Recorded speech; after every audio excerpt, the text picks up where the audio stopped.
School Figure TV. Revolutionary salute. Revolutionary salute. Like, share, subscribe. Welcome to the House of Revolution. You know I'm your humble host. The Yao mean of revolution. 5 to 10 U.S. warplanes knocked out the sky. 2 U.S. generals KIA. Trump begs, please, Iran, stop it. Iran gives him a finger and said war is a must. Before we get into that, let's be sure to wipe your feet. That means hit the like button. You in the House of Revolution.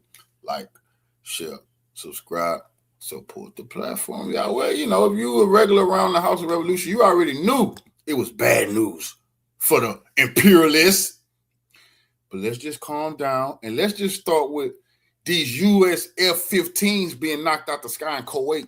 And then the U.S. running on TV, lying. That's one of them getting shot down. But it's 5 to 10. It was so humiliating. It also was so humiliating. One of the Arabs, how they had that U.S. pilot kneeling on his ground with a pipe in his hand, and that U.S. pilot got his hands on his head. He's scared to death. Then the rest of the Arabs came. They're like, no. He's American. Call the ambulance. But that one Arab was finna beat him to death. He didn't give a damn who he was. He didn't care. The other guys want a reward from the government. But anyway, immediately the U.S. ran on TV. The U.S. ran on TV and said, no. Iran did not shoot our jets down. This was friendly fire. We shot ourselves down. We so good at war, we'll kill ourselves. What a joke. On Monday morning, an American F-15 fighter jet crashed directly to the ground in Kuwait in what reports say was a mishap while preparing to bomb Iran. Now, I'm going to show you why it's impossible. They're not going to tell you this on TV, but I'm going to show you why it's impossible for the United States air defense system to shoot its own planes down. And you want to know why? Because they got built-in equipment where the United States can't even, they radar won't even lock onto their planes. Their air defense systems will not lock onto their planes, bro. And how do I know? Because reports was coming out that the United States, they got kill switches and all their warplanes. And they want to make sure when they sell it to other countries, you can't use the U.S. weapons. You're not going to go buy these weapons and then go attack U.S. military bases and all that type of shit. They can stop those the planes and air defense systems from working when it's going to be against themselves. That's how we know Iran shot these warplanes down. And it wasn't the U.S. accidentally shot. Or they're saying Kuwait. Give me a fucking break.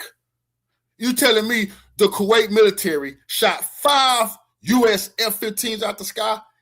They rather say that than the Iranians shot 5 to 10 U.S. planes out the sky. Without press confirmation, videos have been widely circulated by local residents and eyewitnesses have confirmed that the ill-fated jet fell at a geolocation viewpoint, specifically to the northeast in the Al Jarrah governorate. That's the get. It is still went on TV and lied yesterday. I couldn't even believe it. Benjamin Netanyahu. They lied on TV saying they have full dominance over the Iranian skies. I'm like, boy, who believe that crap? Nigga, Iran got dominance over your skies. You don't even have dominance in Kuwait. Iran is knocking your planes out the skies in Kuwait. You run the Iranian skies. The next morning, Iran proved it was a lie.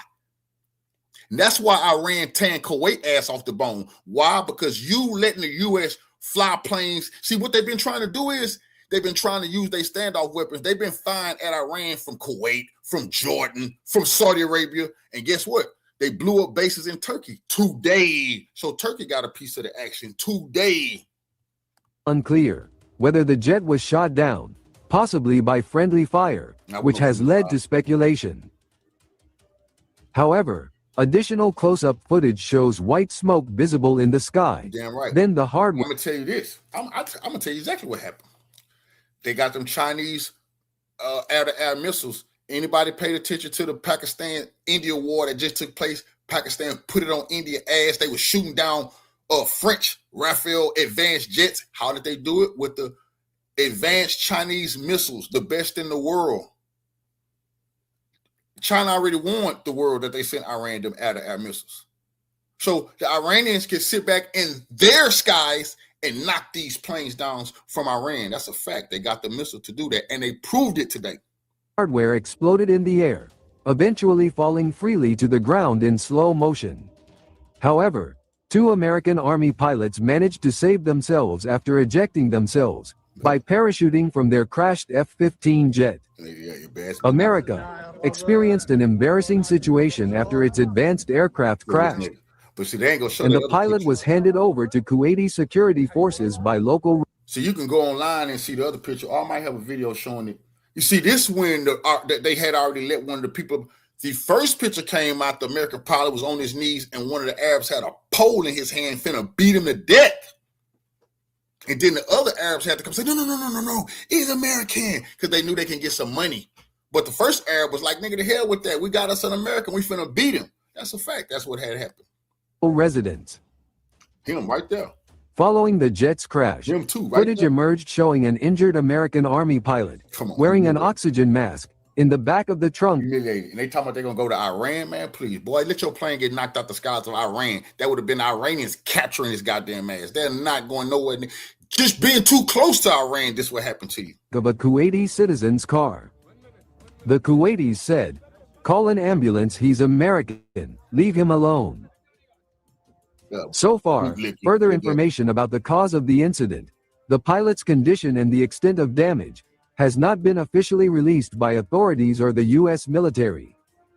The incident is under investigation, and further developments are expected to follow soon. America's involvement in yet another endless Middle Eastern conflict with Iran, using their military power to dominate and exploit other countries, overthrow legitimate governments, and support puppet regimes. That's over. However, so far it seems to be a miscalculation, as U.S. resources and forces are being quickly depleted. They got Iran fucked up. I tell y'all this. They got Iran fucked up. Iran going crazy, man. The leader of the United Arab Emirates, that coward, he begging Putin. He called Putin today. That's all. He begging Putin, like Trump called Spain and Italy begged them to ask Iran, please, let's just have a ceasefire. And Iran said, nigga, the hell with you, nigga. This is war. We'll never stop firing. It's a fact that they told Trump that. They say, you are delusional. We are at war, bro. There will be no peace. There will be no ceasefire. Hell nah, nigga. We finna get it on. You gotta surrender in this war. So the Arabs, they scared to death. They begging Putin. Putin telling them, only way I can help you is remove the U.S. bases. They calling Putin, saying, please, Putin, could you ask Iran to stop kicking our ass? Putin say, there's nothing I can do for y'all. I warned y'all to remove those U.S. bases, and Iran is just tearing their ass up. Oh, and I do have video of the U.S. fleeing from Bahrain, and now they getting the hell up out of town, bro. People running away, humiliating us like that. Y'all talked all that shit, y'all ain't gonna fight? Hell no, nigga, they scared to death. You see, we told the world that those cowards, the soldiers of these imperialists, they lost to the Taliban, guerrilla fighters. I've been warning people, well, the Iranians are guerrilla fighters with advanced weapons. Come on, bro. That's a fact. They guerrilla fighters with advanced weapons. Well, my dear truth seekers, it has been 3 days since the United States and Israel attacked Iran. And judging by what is happening, it is safe to say that, unfortunately for Donald Trump and Benjamin Netanyahu, Iran turned out to be much more resilient than expected. Over the past, gonna break the back. I put that on everything. Iran is breaking the back of white supremacy right now in our face. The whole world witnessing it, bro. It's the end of white supremacy. The white supremacists trying to put the colonists, the colonialists, the colonizers. This was their final move they were trying to make, and they picked the wrong one. They picked the wrong one. Iran, they should never kill Khomeini. But they endangered us. Because, like I've been warning y'all, there's too many Shias in America, so we just have to pass ourselves and stand firm and just, try to make the Most High gonna look out for us. That's all I can say for now. But anyway, they picked a nation of martyrs. All of them ready to fight, bro. They ready to die. You killed their motherfucking leader, nigga. And they won't surrender. They don't give a fuck what Trump Don't listen to Trump or nothing the U.S. is saying on TV. All that's lies, bro. They're begging the Iranians. Past 72 hours, Iran has not only withstood, but also managed to inflict significant damage to the Israeli and U.S. forces, both in manpower and in equipment.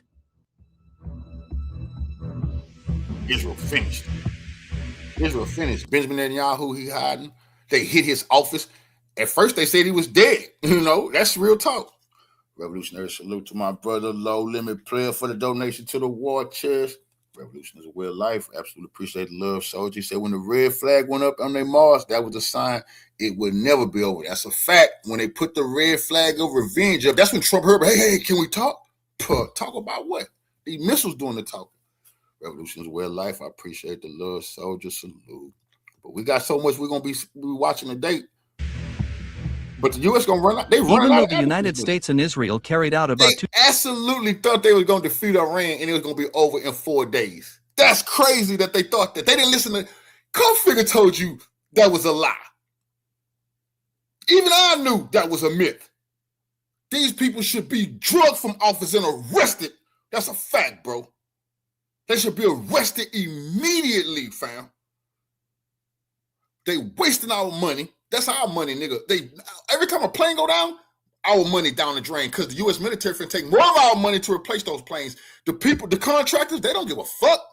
They rubbing their hands like Birdman. They actually want all that equipment to get blew up. So we gotta order more from them. That's a fact, bro. 2,000 sorties, and launched hundreds of cruise missiles at Iran, as a result of which many representatives of Iran's military and political leadership were liquidated. Tehran not only persisted, but was also able to maintain almost 3,000 units of ballistic missiles. Unfortunately for the... This is the perfect example of you can kill a revolutionary, but you can't kill a revolution. We always heard that phrase, bro. And that's like, we live by that as black people. That's all we have. You can knock off Malcolm, hit Martin. You can try to go after Huey P. You can knock off Fred Hampton. We're going to keep fighting because that's all we got. They can kill our leaders. They can't kill a movement. We are witnessing. You can kill Khomeini. You're not going to stop the Shiite theology. You're not going to stop their faith. You can hit the next leader. It's millions of them lining up, waiting to be the one. And every time you knock it, the next one going to be more aggressive, more aggressive.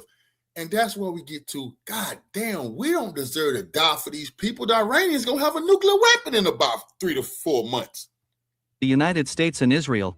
All this indicates that Tehran was prepared for such a development, as a result of which even the death of Ali Khamenei did not affect Iran's combat capability. Moreover, I personally believe that the decision of the United States and Israel to eliminate Iran's supreme leader was a serious strategic mistake. The fact is that the death of Ali Khamenei not only rallied the Iranian people, but also forced the Iranian army to launch even greater resistance, as a result of which Israeli and U.S. forces began to suffer significant losses throughout the Middle East.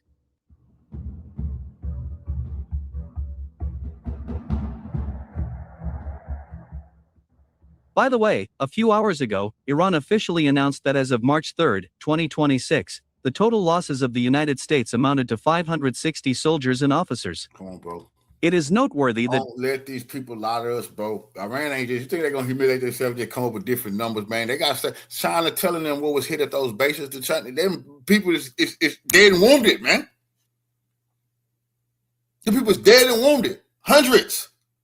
And ain't no way Trump going to crawfish out of this. And those generals...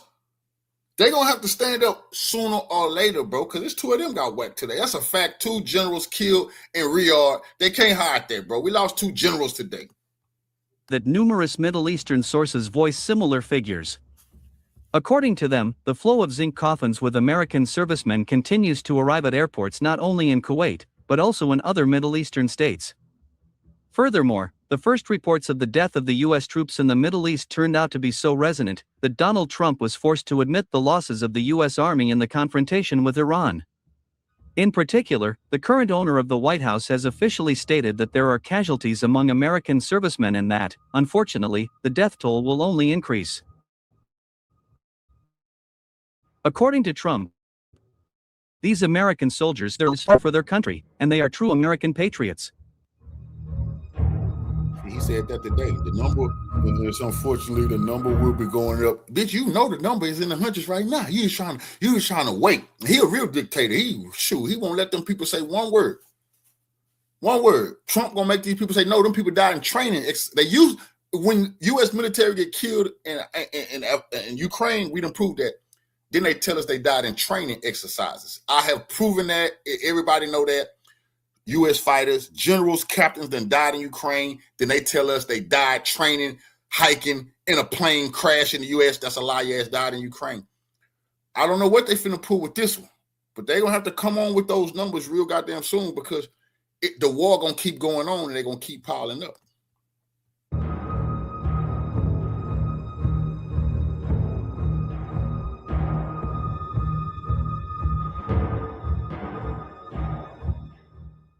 Unfortunately, I have to admit that we have casualties in the war against Iran.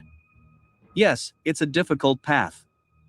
Unfortunately, there will most likely be new victims before the end of this war. Most likely, the number of casualties among our military personnel will be even greater. However, the United States will avenge the deaths of American soldiers. America will avenge their deaths and deliver the most punishing blow to the terrorists who have waged war against basically civilization, Donald Trump said. Well, my friends, as you can see, Trump considers the United States to be a civilization, while Iran, which has a history of statehood dating back 3,800 years, according to Trump, is a terrorist state. All this is a typical manifestation of the destructive ideology of superiority of one nation over another. By the way, at one time, such statements formed the basis of fascism.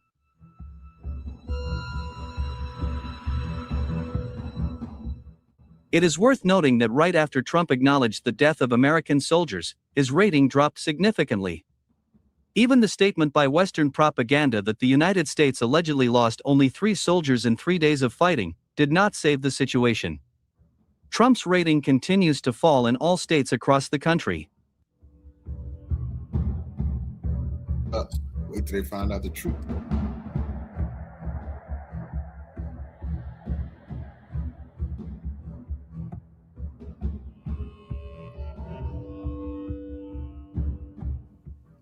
Meanwhile, Iran continues to like the motherfucking U.S. soldiers. Man. He better not get them 2 dudes who got captured today. He don't like them. He already said he hate big troops who get captured because he was dissing Joe McCain.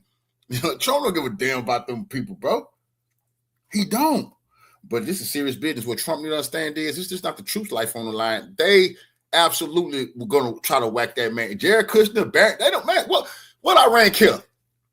What are you going to do to Iran if they hit Trump? What are the U.S. going to do about it? Nuke them? Yeah, right. Take them to war? Go ahead. That man, I'm so glad he did that. Because now he thinking it's a game. Him and Netanyahu, life going to be on the line until they go into that grave for killing Khomeini. And that's just the truth, bro. And they need to face that fact. The Iranians will never let them bastards get away with what they just did to Khomeini. U.S. president to expand the geography of missile attacks not only on military facilities of the United States and Israel, but also on military installations of their allies. In particular, Iranian missiles and kamikaze drones rained down on military bases in Jordan and Iraq, where German soldiers and fuel storage facilities for NATO combat aviation were located. Even though Western propaganda has once again stated that there are no casualties, local sources say the opposite. In particular, they confirmed the destruction of a fuel storage facility and the death of 15 NATO soldiers, including German ones. Yeah, that's a fact. In addition, Iran also struck a French naval base. Iran killed a bunch of NATO soldiers, hit France base, hit Britain base. They gave all of them some work because I told you Iran can defeat. What France gonna do? They can't use no nuclear weapons. Britain either. Just no nuclear weapons. Them people can't beat no Iran. What they gonna do? Evade Iran, man? Please. That's what Iran want them punks to do, so they can grab them by the throat. Iran want these people to invade Iran, so they really can put their hands on them. All this throwing missiles from far away, that's for chumps. They want the real war, but those cowards too fucking scared. But guess what? Mark my word. If they don't come see Iran, Iran gonna come see they motherfucking ass in Kuwait, in Bahrain. I'm telling you right now. Iran gonna invade those motherfucking places real goddamn soon. Those bases will not be allowed to be there, and those Arabs better get the motherfucking message, bro. Base in Abu Dhabi, and a British military base in They Cyprus. shouldn't have started this shit. Currently, monitoring services are recording severe fires on the territory of these military facilities. And they can't do nothing about it. Because they weak. Furthermore, on the morning of March 2nd, the Iranian Defense Ministry officially confirmed a missile attack on the headquarters of the Israeli Air Force and the residence of Israeli Prime Minister Benjamin Netanyahu. At the same time, Tehran did not specify whether Benjamin Netanyahu was in his Israeli Air Force. He dead. They could try to hide that all he wants. He died yesterday. They wiped that building out. Benjamin Netanyahu, we don't know if he alive right now. I know they say a video came out. I mean, I don't know what that is. We know what happened to Khomeini. Iran gave one of his buildings some of that motherfucking magic. And it's a video. It's so many ambulances and security personnel and people around there. That's when Iran had struck. They say they struck Netanyahu, bro. That's what they said. Well, who knows? One of his generals, a couple of his lieutenants, some other people in our Israeli government. Them people is dead right now. Residents during the missile attack or not. Earlier, information appeared that after the outbreak of hostilities, Benjamin Netanyahu and his family fled Israel. According to unconfirmed reports, the Israeli leader is leading the fighting from Greece.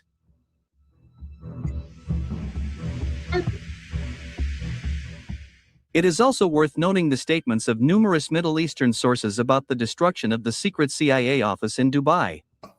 It is reported that 6 CIA officers were killed in an attack by Iranian missiles. Yeah, high-ranking too. Later, Tehran said that the dead CIA officers were engaged in the development and planning of an operation against Iran, including using the Iranian opposition to attempt to seize power in the country amid the ongoing bombing of Iranian cities.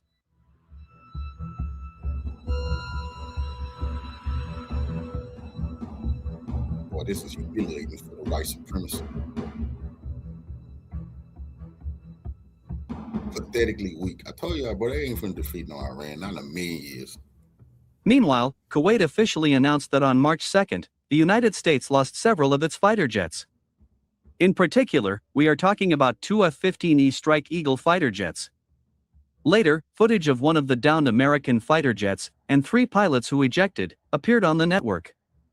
The photo shows that one of the pilots was seriously injured in the arm. The fate of the 4th American pilot is still unknown. Man, tough. It is worth noting that even though sources in the Kuwaiti Defense Ministry and Iran itself claim that these American fighter jets were shot down by Iran's air defense systems, the U.S. military denies this information.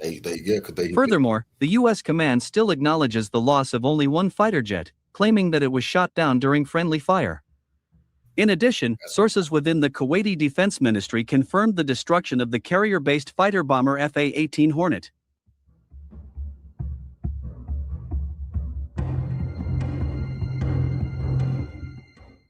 My friends, it is worth noting that the United States lost its combat planes right after Iranian drones hit the 5-star Hotel Hyatt Regency in the central part of Riyadh. Later, sources confirmed that representatives of the U.S. military command were killed during the attack on this hotel. That's a fact, 2 generals. Sources claim that the killed were 2 U.S. Army generals. Thus, it becomes clear that over the past 3 days of hostilities against Iran, the United States has already suffered. Russia taught them that, bro. I've seen in the Ukraine war. They not letting these people hide out in no hotel rooms. That's over with. Because, see, that's what they thought. They did that shit in Ukraine. The CIA, the Americans, the mercenaries, they don't go to the barrack. They go to hotel rooms and try to hide out. You know, Russia wiping those hotel rooms out. Then on the news, hotel hit, innocent people. Now, there ain't no innocent people. Yes, that hotel was hit. Those military personnel. Iran started off with that. These people are so dumb, they thought they were going to hide out in high rises in Saudi Arabia, in Dubai. Damn fools they was. Serious losses in both personnel and equipment. Given this situation, it's frightening to consider the potential outcomes for the United States if the war drags on. The white supremacy finished. Good. Good. All right, I know what y'all want to see. Y'all want to see him running away? Woo! The humiliation that's taking place. Man, they might try to shut the internet down. That's next. They not finna let us keep watching this type of shit, bro. Then they can't lie to us as long as it's core figure TV.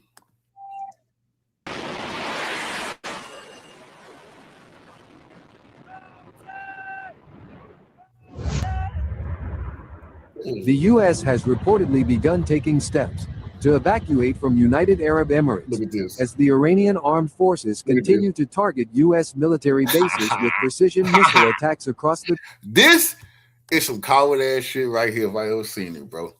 Look at all those attack helicopters. Y'all bitch ass y'all was in Iraq like that.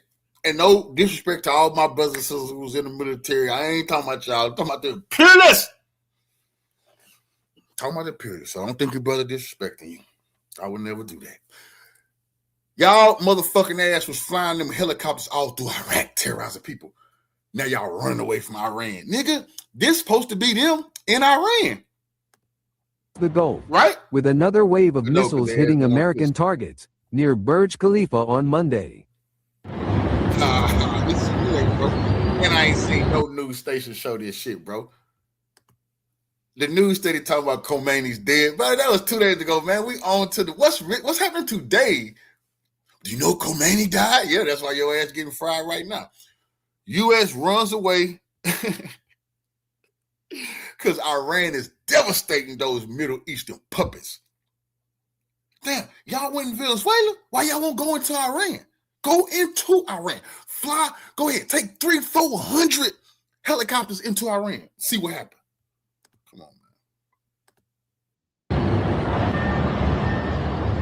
This appears to be a strong warning to evacuate after the IRGC Air Force successfully attacked and neutralized the American ANTPY-2 strategic radar system in Al Ruwais. The UAE, which hosts the U.S. military... They running away.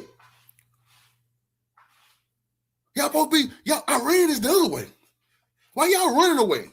Go towards Iran. Fuck no, they getting the hell away from Iran. Base used to carry out attacks on Iran has faced a strong Iranian response this time, following the brutal Israeli-American attack on a school in Minab, has lost the lives of 108 innocent little girls, yet the world remains silent, especially the European community, the IRGC reports. New implications for the UAE are becoming clear now, that by their own decision, they have assumed the risks that come with it. So while this was going on, the Americans was fleeing the United Arab Emirates because Iran was bombing everything, ports, looking for any American, any NATO military personnel, Israeli personnel in their country. Fuck them. We can go to war. I want this to happen in the United Arab Emirates because they genociding black people in Sudan right now. I'm glad this is happening to them. I'm so happy that they getting this on their ass. I'm all those racist ass Arabs. Go ahead, Iran. Take care of that business. Damn racist bastards. But the so-called king of the United Arab Emirates, a fucking clown, begging Putin. He on the phone with Putin. Please, please. It's a readout for the whole world to see it. It's online. Please, please talk to the Iranians. Please, there's nothing we can do. We didn't want to be part of this. The Americans is letting these Arabs know, the hell with y'all. Shut up. We're going to use y'all bases to do whatever we want. They scared to tell Americans to go. They told Putin, what can we do? Putin like, you got to force the Americans out. If you don't, it's nothing I can do for you because Iran got the free hands. You see China and Russia not telling Iran to stop because they want Iran to finish the fucking job and they're helping them. That's why the U.S. is running away in this video. Residents filmed and shared scenes showing the Americans having no choice but to flee the country, with the Burj Khalifa in the background. That's crazy. Evacuating most of their personnel from the military base. Aircrafts, such as helicopters and transport planes. 3 days the war been going on, these motherfuckers running. Man, please, bro. Trump on TV talking shit. But he on TV talking shit, but everybody know he called the Spain or the Italians and begged them. It's all out there. Begged them, please ask the Iranians for a ceasefire. Please, please, just come on, let's talk this out. It's a fact that the American president and the whole world laughing at him is begging Iran to stop the pain. And Iran say it's going to rain forever. Seemed busy going to leave amidst the fierce blows by Iran, which has been targeting the U.S. since the beginning. There was no confirmation of where the U.S. had gone. Come on, bro. We better be thankful Iran not Venezuela, nigga. If Iran was Venezuela, they'd be blowing up our motherfucking country right now. All this shit would be happening. Remember, the U.S. cannot stop this. I told people, they can't stop it. If they could stop it, we wouldn't have scenes like this. You think they just letting Iranians bomb the shit and bomb the United Arab Emirates and Kuwait and Bahrain and Saudi Arabia? Hell no, it's nothing they can do. They lied to us. I keep telling y'all that they stole our money. They people can't defend us. They better be lucky Iran is in the motherfucking Middle East. They better be lucky. They're lucky. We're lucky too. Or we'll be getting our ass tore up, and then we would have to have a real bloody 10 million, 20 million people lost type motherfucking war to somebody tap out. Because the U.S. military is being exposed as some liars, some finessers. They finessed the Arabs, told the Arabs they will protect them. They can't protect themselves. That was a scam. But IRGC General Sardar Jabari, citing the Iranian media outlet, Khabar Fori, said that Washington had moved most of its aircraft to Cyprus. We have deployed advanced Fata-2 hypersonic. I don't know why they did that, because Iran started attacking Cyprus. I mean, Iran, they're going to hit every fucking thing. You can't go, big peekaboo, we see you. I got the video. Sirens going off in Cyprus. Britain just allowed the U.S. to use the bases in Cyprus. Guess what? Britain has fled Cyprus today. Iran said, I give you something. They ain't scared of no Britain. They ain't scared of Germany. The biggest dog on the block besides Russia was the fucking U.S. and so-called Israel, and they are kicking their ass. Hypersonic ballistic missiles against strategic assets of the American regime in the region. To date, we have launched about 3,000 first and second generation missiles and about 10,000 drones. In the coming days, we will definitely deploy third and fourth generation missiles. Do you hear them, bro? They're telling the world, just stay tuned, because we finna start using the new shit real motherfucking soon. Come on, the U.S. and Israel, they started the war off with their new shit. They snuck them with the new shit. That's why they lost. Iran just using some of the older shit, wasting some shit. We ain't even seen the real power of Iran, and that's a fact. That is a fact. That's why Trump is begging for it to stop, but it won't. You killed Khomeini. You killed their religious leader of 600 million people, and you got to pay. We will launch so many missiles at Cyprus that they will be forced to flee from there as well, General Jabari added.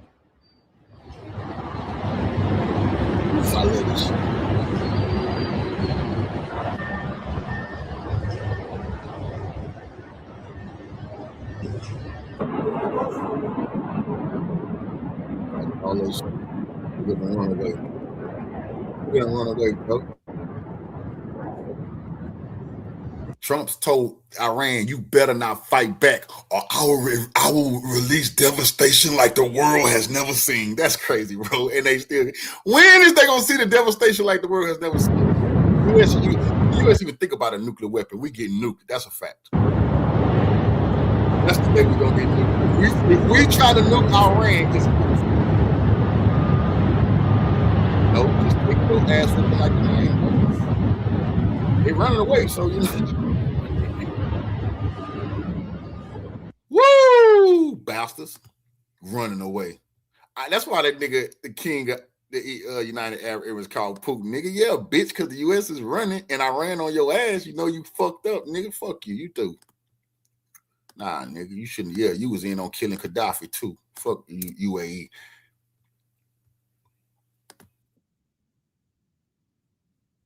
Honestly, the scenes coming out of the Middle East right now are nothing short of catastrophic. Not just for the people on the ground, but for the egos of Washington and Tel Aviv. We are witnessing a historic, humiliating unraveling of the myth of American and Israeli military supremacy. Just days after Donald Trump and Benjamin Netanyahu launched what they arrogantly called a decisive operation against Iran, the so-called Lion's Roar has come back to bite them hard. The reality check has arrived in the form of relentless Iranian barrages, and the score on the board is devastating for the aggressors. Iranian state media reported that an American F-15... Never forget, Trump told Americans they blew all these missiles up 6 months ago. Remember, he said that. They destroyed them. Never forget, before they started this attack, these bastards went on TV. Not Democrats said it too. The Democrats were still saying Iran was at the weakest point that they have been at in 30 years. Imagine the lie that they told us. They said these people was weaker than they ever been. And look what happened. F-15 fighter jet crashed over the Kuwaiti airspace as the war between U.S., Israel, and Iran entered day 3. Right, the latest lines that are coming through to us are of an F-15 combat jet, a U.S. combat jet, shot down. U.S. warplane crashed in Kuwait. That's what the Iranian media is claiming. We are getting reports that are straight out of a war college nightmare. American F-15 fighter jets, the pride of the USAF, have been shot down over Kuwait. I'm not talking about a training accident. These were combat kills. Iranian state media, including Press TV and IRNA. What you hearing, bro? Not shot down over Iran, shot down over Kuwait, meaning when the Americans put them planes into the sky to attack Iran, Iran shot them bitches down from Iran territory, using those Chinese missiles, the same ones Pakistan used to down the French planes when they were battling India. I did a whole live on that, bro. Iran is sure now they're never going to enter the Iranian skies. Or they're going to get shot down in Iran, but you're going to get captured by the Iranians if they ever enter the Iranian territory, but they're not going to do it because Iran could shoot their planes down from Iran in Saudi Arabia.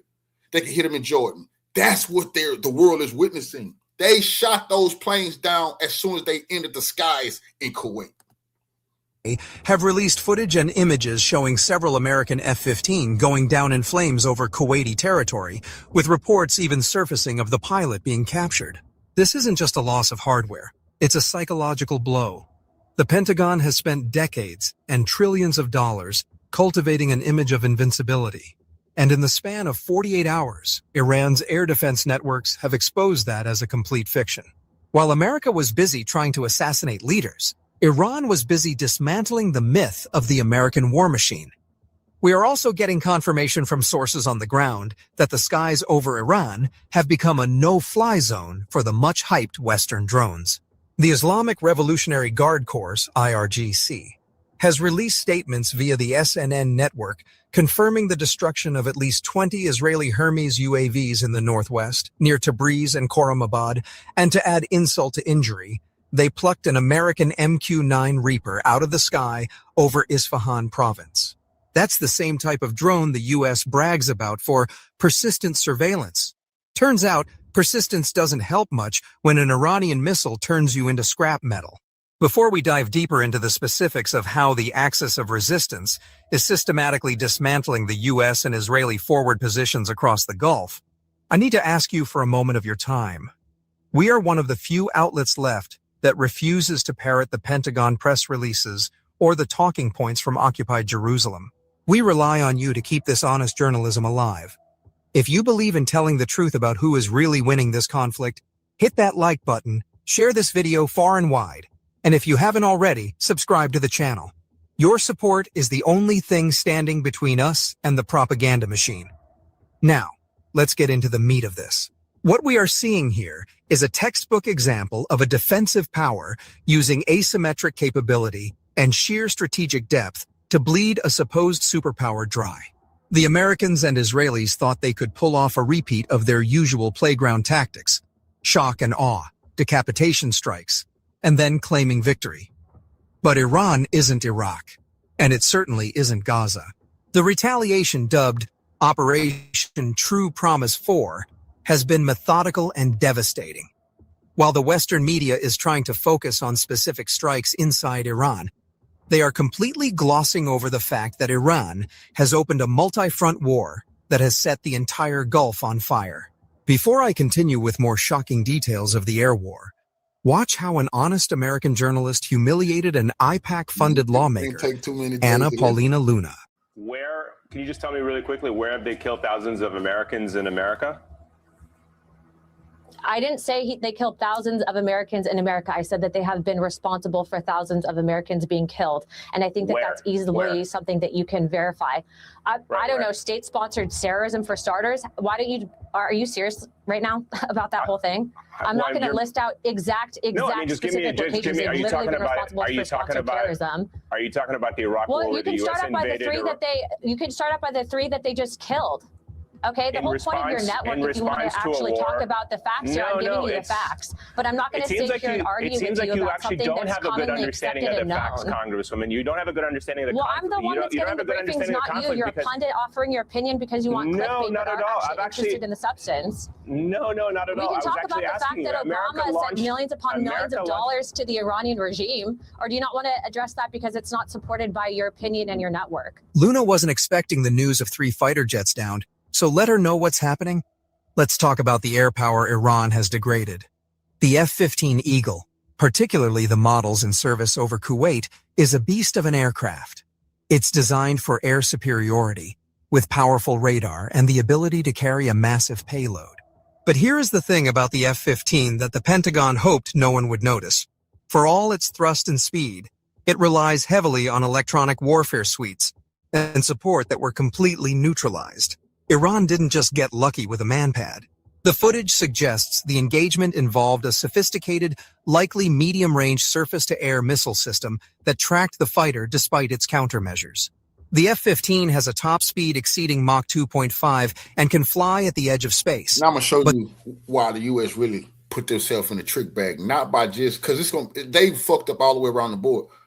They justification for killing Soleimani, the great general, long-lived Soleimani, the one who devastated ISIS, who went to Putin, asked Putin to step into the Middle East. They was because ISIS in the U.S. was killing all the Christians. That's a fact. Okay. Trump said he had to kill Soleimani. He had to kill Khomeini. He got to kill Iranians because the Iranians was killing Americans. That's what he said. So killing Americans where? When the Iranians? When America illegally invaded Iraq. Salute, family. When they invaded Iraq illegally. And we all know that's the U.S. that said it. Okay, that was an illegal invasion. Iraq asked the Iranians to help them repel the invaders. Don't forget that. The Iraqis asked their neighbors, can you help us repel the invaders? Okay. The U.S. is saying, okay, we killed their leaders because they attacked our troops. We invaded them. What happened in Ukraine right now? The U.S. and NATO has been going into Ukraine to kill Russian troops. Oh, these fools. They have opened up the door for the Russians to hunt them down and kill them by the same jurisdiction of what the U.S. said. You killed our troops. And the U.S. can't say, well, you illegally invaded Ukraine. You illegally invaded Iraq. And you still killed people behind that. That's a fact. So they don't even understand what they did. They in a trick bag. And they're going to get punished for their sins, bro. But that doesn't matter when your tactics are predictable and we're killing all them Russians. And they're getting a little taste of it in Iran right now. That's why Iran putting it on their ass. That's because now the world can see Russia and China absolutely helped them prepare for this fight. Your command and control is jammed. Iran essentially mocked the idea of American air superiority by forcing them to fly low and slow, or by catching them at the merge where their tech advantage is nullified. The fact that the wreckage ended up in Kuwait, a country housing massive U.S. bases, sends a signal to every other Gulf monarchy watching. The American umbrella is full of holes. And then there is the drone war. The MQ-9 Reaper is the poster child of American remote warfare. It carries Hellfire missiles, stays aloft for hours, and costs about $30 million apiece. Iran shot one down like it was a clay pigeon. The Reaper isn't designed to operate in a contested environment. It's a hunter of unarmed men in deserts, not a war machine against a peer-level air defense network. The Hermes drones from Israel are similarly overrated. They are slow, loud, and rely on predictable flight paths. By downing at least 10 of these UAVs, Iran has proven that the era of unopposed drone surveillance over their territory is over. The technical prowess here isn't in the missile alone. It's in the radar integration and the electronic warfare that painted these targets despite their stealth coatings. While Iran was cleaning... The Chinese just gave them the most advanced radar in the world, and the Chinese told them that. And the Chinese also posted all of the U.S. military bases all over the internet. Everybody was talking about that. China don't give a fuck. They were making it so the Iranians could... It's like shooting fish in a barrel. That's how easy it is, and Iran proved it. You damn right. With the Chinese satellite that they got, targeting the U.S. is simple for the Iranians with the missiles they got. So you're not going to be flying drones, just flying planes. No, they can hit those planes down from far, far away. They know right where you at. They targeted the U.S. Man, listen, we're going to wake up and a goddamn aircraft carrier going to be at the bottom of the sea, and Trump going to want to nuke those people. He better stop. He better surrender right now. Cleaning the skies. They were simultaneously hammering the infrastructure that enables this aggression. We have an AFP correspondent confirming black smoke rising from the U.S. Embassy in Kuwait City. Let that sink in. The heart of American diplomatic power in the region was set ablaze. The embassy didn't even try to pretend everything was fine. They issued a security alert telling people, and I quote, "Do not come to the embassy because of the continuing threat of missile and UAV attacks." Imagine that. Imagine that. Those people should be arrested. Imagine it's a war in Kuwait. And the U.S., the people in the embassy told the rest of them, remember, if you're an American in Kuwait, you got to get with the U.S. embassy for shelter. They're telling Americans, you on your own. Don't get with us, we'll get with you. Revolutionary salute, family. I appreciate that love you said to me earlier. Don't call us, we'll call you. What? No, man. Iran is blowing shit up. Let me get in this bunker with y'all. They say, hell no. Stay where you at. That's crazy, bro. That's the mentality of these people overseas right now, the Americans. You got to defend yourself. Ain't that crazy? That's crazy, bro. They should be doing Americans like that. Trump never put them people in that. Get them people in them damn bases and in those buildings and save those goddamn Americans. But you see, they not doing that. Now, hell no. You can beat on the door. Your ass is dead. This is the United States of America telling its citizens to run and hide in Kuwait. Come on, bro. This is the reality of Trump's foreign policy. But it doesn't stop there. Bahrain. Man, we can't let them people get away with that, bro. They shouldn't. I ain't want them over there bootlicking and all that anyway, but damn, bro, say the Americans bring them people home, bro. They're Americans at the end of the day. No, you on your own. You want to know why they're going to tell people that? Because they've been telling people to leave those areas. It's going to get dangerous. So if you stay, hey, your ass is in trouble. But you thinking, every American, like, I'm American at the end of the day, nigga, I could be anywhere in the world. You better, no, nigga, no, America is losing this war and you're in trouble in the Middle East right now. That's a fact. Bahrain, which hosts the U.S. Fifth Fleet, the naval command center for the entire region, has been absolutely pounded. The Bahraini military admitted, in a rare moment of honesty, that they had to intercept 61 missiles and 34 drones, and even then, they admitted that shrapnel and strikes got through, killing at least one person at the Salman industrial city and hitting buildings near the naval base. Think about the operational calculus here. Iran is forcing the U.S. Navy to use its most expensive interceptors, SM-2s and SM-6s, which cost millions each, to shoot down drones that cost a few $1,000s. They are depleting the American magazine, one barrage at a time. Now let's cross over to occupied Palestine and the entity itself. The weakness of the Israeli air defense network is now an open secret, no matter how much they try to spin the Iron Dome or Arrow system narratives. We are Revolutionary salute to Cherie Little for the donation to the war chest. Revolution is a way of life. I absolutely appreciate the love, Queen. Salute. We're seeing the limitations of the much vaunted Israeli technology in real time. They've spent billions developing the Iron Beam laser system, touted as the game changer that would shoot down missiles with cheap laser beams. Even Israeli president is crying on live TV. The missile totally annihilated the synagogue and entered into the shelter because it was a direct hit of a half-a-ton missile. Children were murdered here. 9 innocent souls were lost. All night, the teams of the mayor were gathering the remains and the pieces.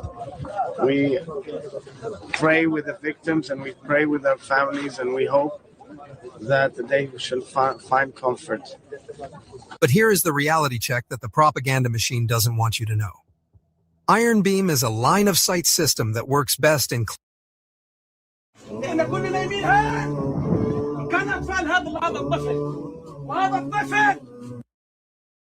clear weather against unguided rockets.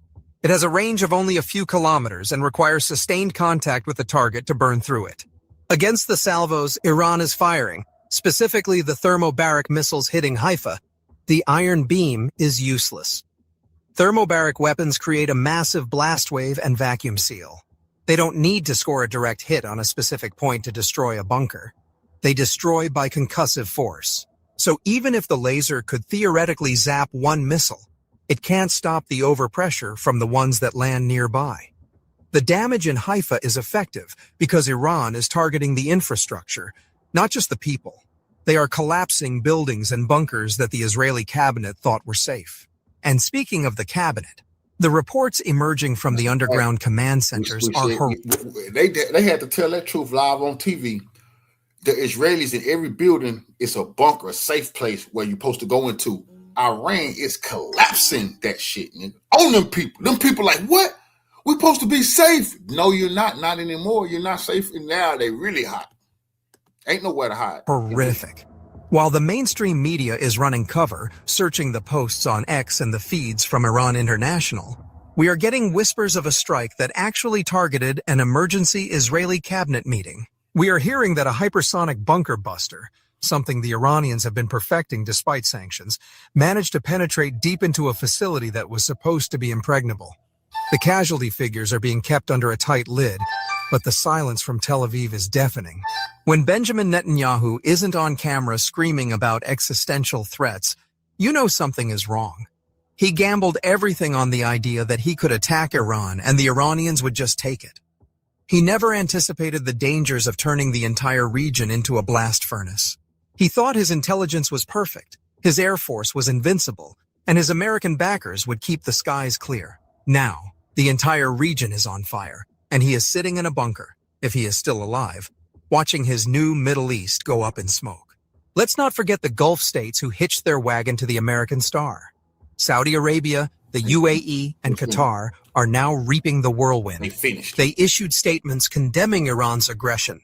But those statements ring hollow when Iranian missiles are bypassing their defenses and hitting oil infrastructure with surgical precision. The message from Tehran is clear. But Saudi Arabia felt the pain today. Oh, it's over for them people, bro. Nobody gonna look at them Arabs like they done. And I want people to remember this. Israel defeated these phonies in the Israeli. It was 5 or 6 different Arab nations, bro. Egypt, Syria, Jordan, all of them versus Israel. Israel did have help from America and the Europeans. You know they always helping them. But it was Israel versus the Arabs. And Israel defeated them. Look, Iran is defeating all of these people by their goddamn self, basically, bro. That's why those Arabs need to really stay in their place. Dude, they can't fuck with Iran. Clearly, they see that now. If you host American bases, if you allow your airspace to be used for refueling Israeli jets, your economic assets are on the table.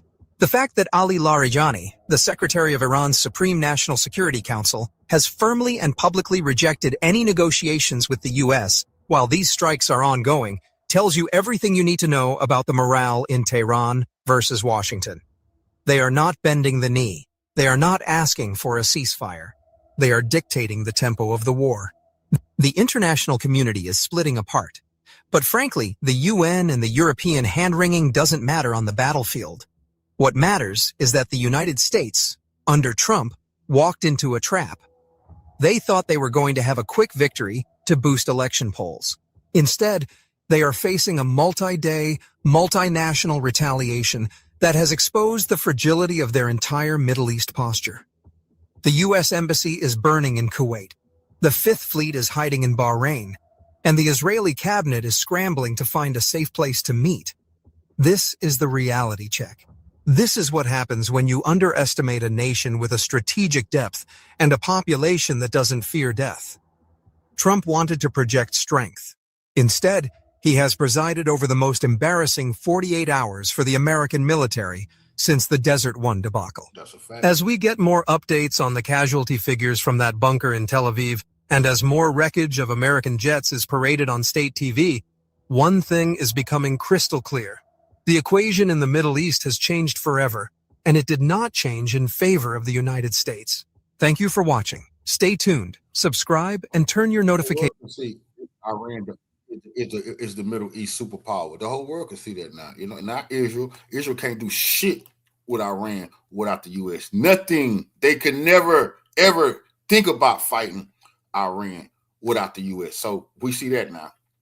Iran is the Middle East superpower.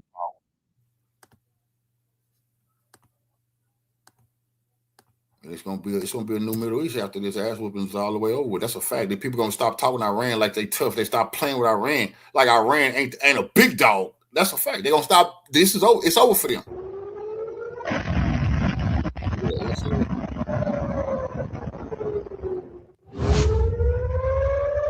Multiple strong videos on March 2nd, showing the moment Iranian ballistic missiles arrived, landed in Be'er Sheva, southern Israel, at around 10:46 p.m. local time.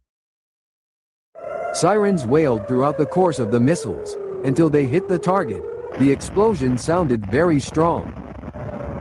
Regional sources reported that the attack was one of the missile strikes carried out as part of the Operation True Promise 4, launched by Iran, part of Iran's ongoing response to the instigators of the conflict, with reports of damage to targets. An open source shared the location when an Iranian missile landed in Be'er Sheva, and the area of impact appears to be right around to the east of the apartment block, with craters and plumes of smoke visible, exactly according to the clip. The ambulance service of Megan David Adam reported from the scene that the scientific complex, which is the location of large global companies, including Microsoft, was hit, and it appears directly in the video frame. Yeah.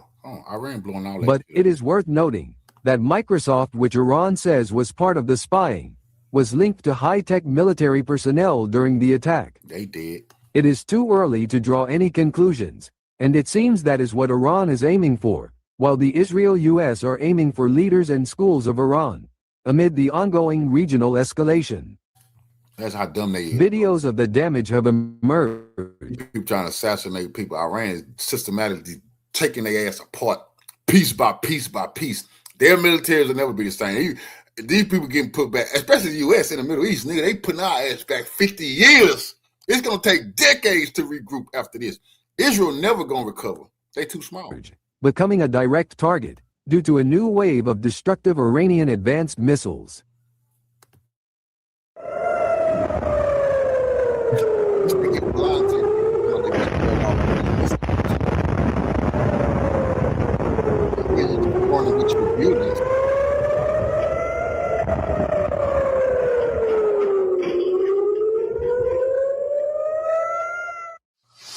People can't get no sleep. I think fuck them people, nigga. They sleeping underground, so what, nigga? Motherfucking moles now, nigga. Groundhogs now.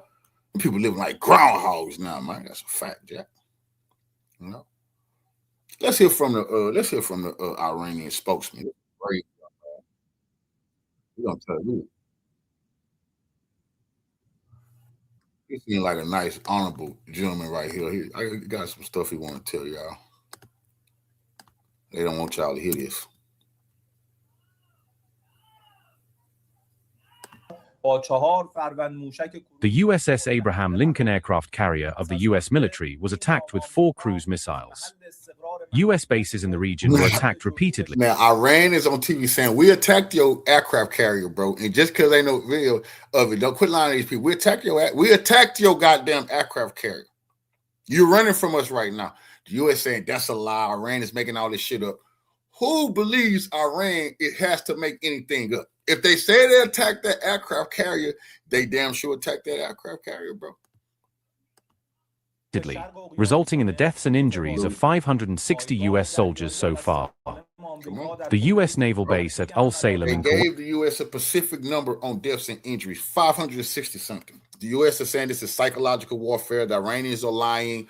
Other people in the Middle East are saying, no, we need to take this more serious. When you look at all these bases, you look at all these buildings, you look at all this stuff they hit. And Iran is saying we've killed 560 and injured 560 of your service people. Kuwait was completely out of action. The U.S. naval base at Salman Port in Bahrain was hit by 4 drones. They want us to leave nobody else. Places. Everybody is gone. Yeah, right. They gone now because they dead.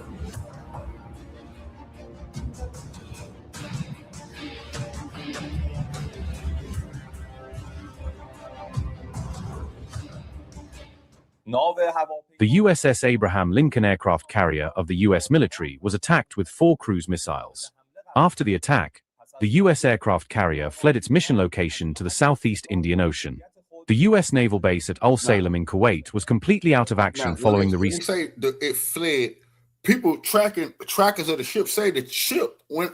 They're not saying it fled, but they say, hold on, it's going in a different route. Why is you leaving your area of responsibility?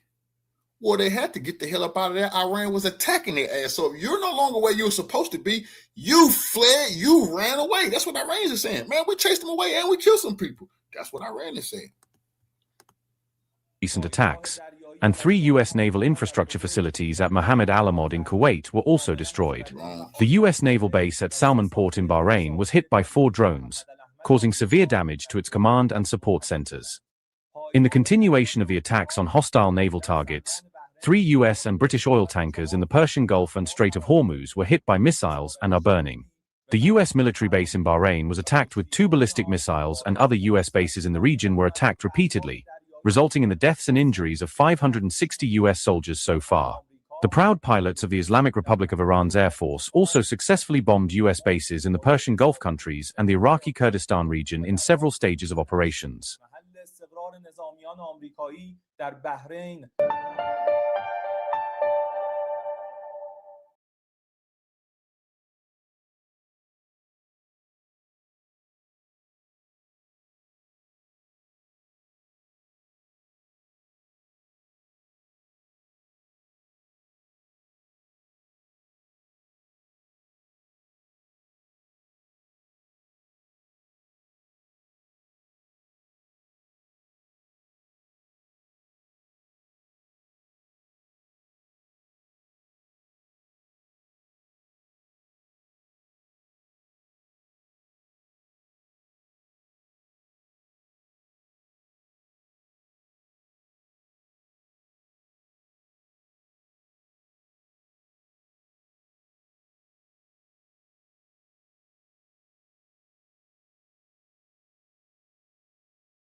Elementary school as they were showing up for school, right? Because yesterday, the U.S. reached out to Iran through Italy, suggesting that maybe there should be a ceasefire. Tehran said, no reason for us to talk right now. We reject the idea outright. I was so proven wrong. I was proven so wrong. Oh my God, oh my God, oh my God, oh my God.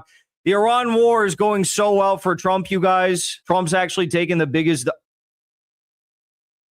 What? He doesn't look happy. Wait, what's going on? It's not going well? You're telling me it's not going well? Is that what you're saying? Wow. But I thought Trump said it was going to be like one and done, 2 days in and out, quick mission. You know, I thought it was going to be like I thought it was going to be like super chill and easy. Gee, did Fox News lie to us? Did CNN lie to? Wow. What? From the Financial Times, President Trump has no realistic plan for Iran's future. Shocking, ain't it? Shocking, ain't it? No. What do you mean no real? Of course Trump has the plan. Trump is like the most in touch with the Shia identity, the Shia revolution. He's more in touch with it than anyone else knows. I mean, he's got this all in the bag. He knows what he's doing, right, guys? Right, guys? 27% of Americans only support strikes on Iran. To put that in perspective, it was like 120% of Americans that were like in support of the Iraq war right after 9/11 happened. And then, well, now this is a much more difficult prospect than the Iraq war, and we don't even have a buildup of troops in the region, and only 27% of Americans think this is a good idea. Oh, and by the way, that poll was taken before it came out today. The U.S. reported that there was 8 U.S. casualties, 3 U.S. troop deaths, 5 injured, right? 3 dead U.S. troops today, 5 injured. 27% of Americans support strikes Iran, 43% oppose the strikes, which has led Donald Trump to, have his Jeb Bush moment where he says, that's when you're supposed to clap. right? He's saying, I'm entitled for one more term, right? You guys love me, right? Maybe we do one more term. Should we do one more term? Do one more term. One more. Well, we're entitled to it because they cheated like hell in the second, right? So we would actually be entitled to it. Imagine talking about like being cheated in an election when he just kidnapped the president of Venezuela and airstrikes the leader of Iran. He's talking about like, he's like, well, you know, the democracy in this country, it's really quite something. I was so cheated. Don't bring up Maduro. Don't bring up Khomeini. He's gonna get very uncomfortable. Okay. Now, as I mentioned, 3 U.S. soldiers were killed today. 5 were also seriously wounded. That's from U.S. CENTCOM. To be honest with all of you, I don't believe those numbers. I think the numbers are larger than that. God forbid, because I don't want anyone to die. This war didn't have to happen. Those, young men should not be stationed out there. Yes, of course, they're brainwashed. Yes, of course, I'm sure most of them believe in the mission or frankly don't even care. But no one should be dying for the Epstein regime. No one should be dying for Israel. No one should be put through this. Okay. But that's who they're dying for. That is who they're dying for. Trump also, by the way, doesn't really seem to care at all. He's like, yeah, that sort of stuff's going to happen. By the way, Iran is claiming that the 560 U.S. troops have been killed or wounded, the casualty figures. The U.S. has only admitted to 8 casualties. So we can assume that the number's probably somewhere in between there, because frankly speaking, Iran has no idea whatsoever how many troops are in the bases that they're hitting. They have no idea whatsoever. None.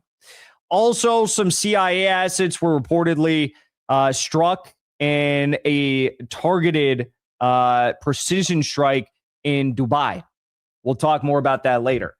But Iran has no idea, they're launching missiles at a base. They have no idea how many people are in the base, So I would imagine that the number's higher than 8, much lower than 560, but yes, somewhere in between that.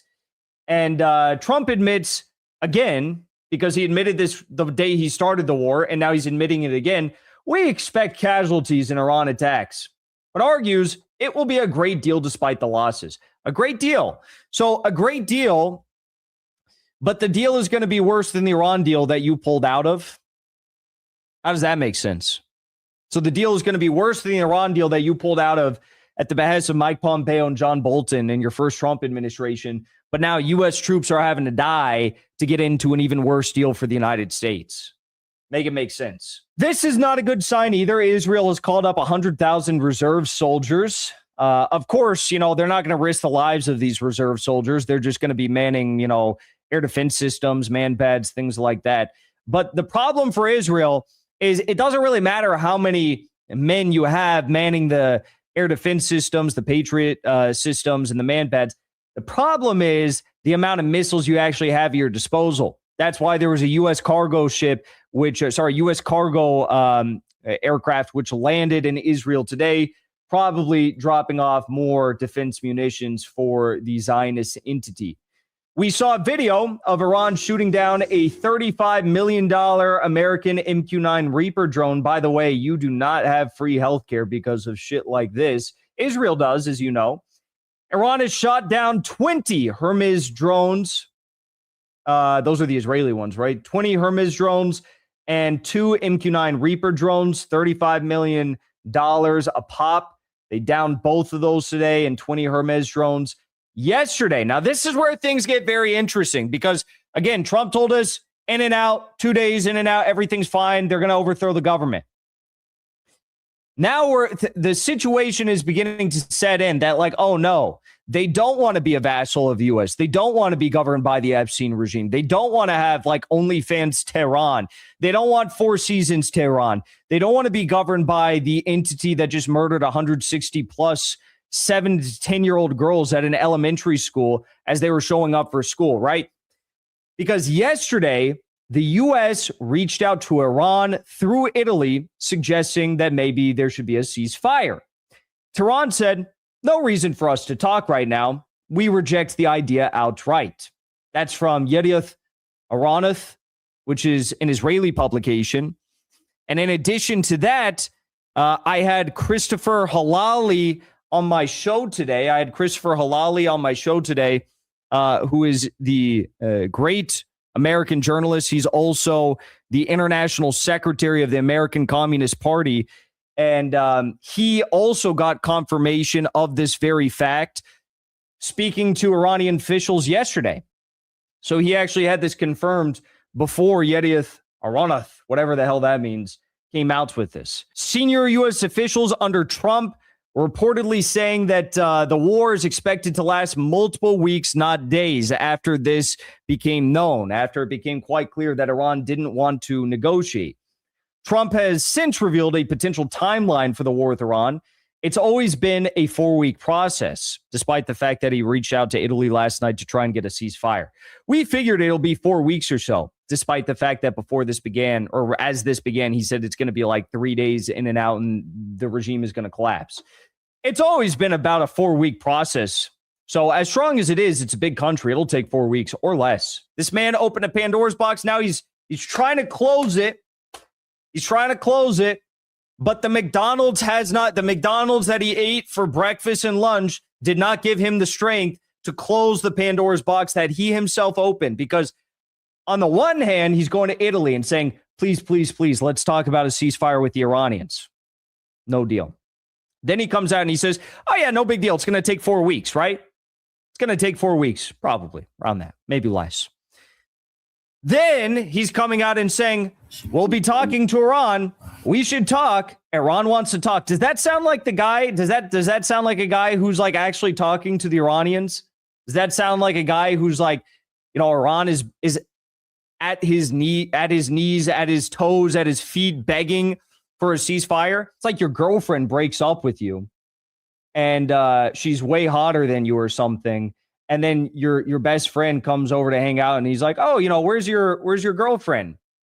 And you're like, oh, well, everything's actually okay with us. We're going to be, we had a little bit, but everything's going to be okay. We're going to be talking and, she's everything is fine. We just need a little bit of talk, right?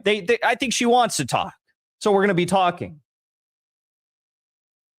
Doesn't sound all that confident to me. Why not? Again, it's like back and forth, back and forth, back and forth. Trump reportedly seeking swift end to Iran operation after realizing regime will not fall within envisioned 4 to 5 day initial military plan. That's the truth. U.S. officials propose immediate ceasefire through an intermediary that Iran rejected outright. That was from Ynet. Okay. Dropsite News also reporting the same, that they went through Italy, had failure. Netanyahu is having the exact opposite sort of approach to all this. He's saying, we are going to be striking thousands of targets of Iran in the coming days. So basically, they're planning to Gazify Iran. We saw huge strikes on Iran today. As of this morning, Israel had already launched 1,400 strikes on Iran. The U.S. had already launched 1,000 strikes on Iran. So 2,400 in total as of this morning. But throughout the day, we saw an increase in the strikes. Of course, as we mentioned, things are not going to get any better. We mentioned this last night. Things are only going to escalate for the Iranians. They are only going to get more adventurous in their capabilities and their, I guess, their plans, their pathways to victory. Okay, because today we saw Iran announce that they fired, the IRGC announced they fired 4 anti-ship ballistic missiles at the USS Abraham Lincoln. It was unclear if any of them hit. I have not seen any reports that any of them did hit, but the IRGC is claiming that the U.S. carrier Abraham Lincoln has left the building, that they have left their position and they are fleeing to a safer location, presumably, after they were attacked by 4 anti-ship cruise missiles. Also, very, very noteworthy today, we saw that Iran bombed the French naval base in Abu Dhabi, located at Zayed Port. Okay. Now, this is where we get a whole nother dimension to this conflict, because French naval base was attacked. Obviously, the French, the UK were all participating in this operation with the US and the Israelis. So it becomes a legitimate target if it's being used to attack against the Iranians. The French decided that they are going to be moving their aircraft carrier, the Charles de Gaulle, and its entire strike group toward the Eastern Mediterranean. So they're going to be taking their Charles de Gaulle strike group. Now we'll have 3 carrier strike groups in the region, in the Eastern Mediterranean for the Charles de Gaulle near Iran. And after that, we saw Berlin, Paris, London come out with a joint statement saying they are prepared to take defensive actions. Yeah, right. Defensive actions. You started the war. You started the war. You started the war. You started the war. How can we explain it for the Goyim? You started the war. Berlin, Paris, London say they're prepared to take defensive actions to destroy Iran's military capabilities. So make of that what you will. We'll see what comes of that in the coming days. They're sending a U.S. carrier strike group over there after their base was being used to strike Iran, and they're calling it defensive. Bro, you're moving your carrier strike group halfway across the world. You've got an air base. You're in Western Europe. You've got an air base in the UAE that you're using with the U.S. and Israel to strike Iran halfway across the world, and you're talking about defensive? What world are we living in? It's literally the meme. Iran is so evil and dangerous because they put their country next to our military bases. Shouldn't have done that. They shouldn't have put the Persian Empire next to our military bases. Before you leave, I want to say thank you for the support, because after 2 years of being banned, we are finally back home on YouTube. So be sure to subscribe to our channel and also join as a member on our channel using the link at the top of the description. I rely on the generous support of viewers like yourself to get the truth out to as many people as possible. You can also support the show on Locals or Give Sin Go. The mainstream media and the powers that be are never going to stop attacking us for bringing the truth to as many people as we do. Thank you so much for your support. For small business owners, taxes was more questions than answers. Now Taxes is a TurboTax expert who knows your industry, so your small business can really take off. Now this is Taxes.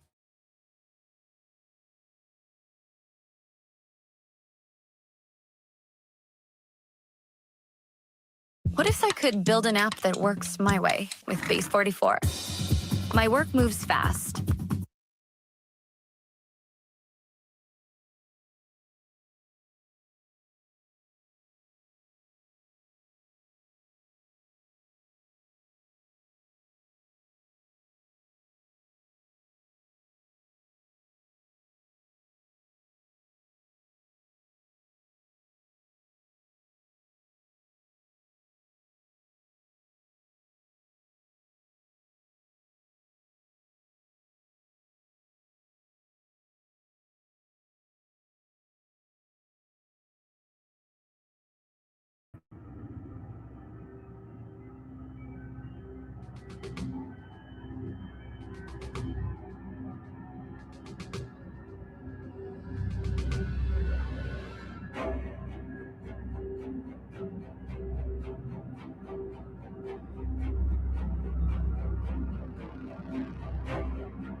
So Iran just released that today, letting them know, man, they got a long way to go.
Douglas McGregor, a decorated combat veteran, author, and former advisor to the U.S. Secretary of Defense. Thank you for coming back on. We are now heading towards the end of day 3 of the war against Iran. And I think it's fair to say that I think Trump was hoping for a quick war, but it doesn't appear that there will be any quick regime change operation happening here. How are you assessing it, though? How should we, I guess, measure the developments of the war and what to expect? I think the first thing we can say is that the Iranians have targeted at least 27 bases, including port facilities in the Middle East, ranging from Incirlik Air Base all the way down to Dubai in the Gulf. So the war has been effectively regionalized, and the consequences of these actions cannot really be fully appreciated yet. Everyone knows about the Gulf and what has already happened in the oil markets. Today, the oil markets in Europe opened about 20% higher, simply based on the probability that the oil supply would be disrupted for some period of time. So I think we're headed towards more than $100 a barrel. We'll get there pretty quickly. How high, I don't know, but I think that's going to happen. And if you look at a place like the United Arab Emirates, very inexpensive drones have defeated what appear to be some of the world's most expensive air and missile defenses and put a number of airstrips, airports out of business. You have to understand that in the Gulf, there are all sorts of international conglomerates, especially a lot of Indian conglomerates, that do a huge, huge business through the United Arab Emirates and Dubai. All of this is effectively being shut down. You also have millions of people. There are about 4.6 million Indians who own businesses in the Emirates who are now stranded, and they are a critical component of the economy. In addition to those, there are, hundreds of thousands, probably millions of Europeans, Americans, and others who are stranded. Right now, you've got to cross the mountains down to Muscat in order to find an aircraft that'll take you out. I think the damage that's being done to the oil infrastructure is only now really beginning. We have evidence that some oil refineries have been struck, particularly in Saudi Arabia. I think we're going to see more of that. So we're at the beginning of what is ostensibly a long regional war. And we haven't even begun to assess the possibility that others may become involved, because this emergency created by the Gulf War affects India, it affects Northeast Asia, it affects Turkey, it affects Europe. Effectively, the entire world is now focused on this war that is ostensibly between Israel and Iran. Now, the funny thing about this war is that it did not begin with a joint Israeli-American assault. It began with an Israeli attack. And Secretary of State Rubio seems to have told the group of 8, these are senators in the U.S. Senate that are part of the Senate Armed Services Committee, that Israel began the attack. We had not been informed of it. We were not warned that they were going to do this, although we knew it was always a possibility. And we decided to simply join in because we were not yet satisfied with our posture at the beginning of this. So we seem to have come late to the party, and now we've begun to feel the full impact of all these missiles. A number of missiles have been fired at ships that have yet to strike them. And we know that 3 F-15 fighters were downed. We're attributing that to friendly fire, although there are some disputes about that in terms of others in the region and the world who seem to think the Iranians did it. In any case, we lost 3 F-15s. We didn't lose the pilots. But we have lost American sailors, soldiers, sailors, airmen, and Marines. We just don't know how many. We've admitted, I think, to 3 or 4, but I suspect there's more than that. So the question is, where are we headed? I think we're headed into a long campaign. And, I'm sure you listen to statements by Secretary Hegseth and President Trump, laced with all this business about the state sponsor of terrorism and how it will have to submit ultimately to Israel and the United States. I think these are very incautious and stupid statements. They don't comport with reality. I mean, frankly, Glenn, if we were interested in combating radical Islam, we would probably be focused on Pakistan and certainly on Syria right now, which is headed by the remnants of ISIS and Al-Qaeda. Those 2 states don't seem to come up for discussion very much. And Pakistan in particular has been the sort of incubator of radical Islam and Islamist terrorism for a long time. So this is really about Israel's interest in destroying Iran and removing it as an obstacle to Israeli military hegemony or Jewish supremacy, however you want to put it. And we're into it. We're committed to it. And I think ultimately logistics will probably have a big impact because we will eventually run out of missiles. And I think we're on the road already, because I just don't think President Trump or his advisors really believe that they would end up in a long war with Iran. And that's where they are right now. Don't believe Nathan Watkins' lies. He's funded Abbott's plan to lower property taxes. President Trump trusts Christian. Well, besides from the military targets, as you mentioned, we also seen attacks on ports, oil refineries, shipping, airports, some hotels. There seems to be several civilian targets as well. Did this take you by surprise? And how do you see the cost benefit to Iran here? Because on one hand, they want to inflict as much pain as possible, but I assume they don't want to pull in too many other external actors. Because doesn't this risk entering into the war? The Gulf states or even the Europeans suggested that they would come in and defend their assets, their bases, and their allies. How do you assess the calculations on the Iranian side? I think the Iranians know that the Emirates and the Saudis have played a duplicitous game, that they have tried to play both sides to the middle, as we say. So I don't think the Iranians regret any of that. And I think they want to make the world feel pain because they are feeling acute pain. So that's not surprising in the least. As far as the Europeans are concerned, they've known from the very beginning Iran presents no threat. That was laughable when we insisted on this installation in Romania this anti-ballistic missile installation on the grounds that we were protecting our European allies from Iranian missile attack. Nobody believed in that. That's nonsense. As far as the Europeans intervening to do anything, I think the British have sent their F-22s.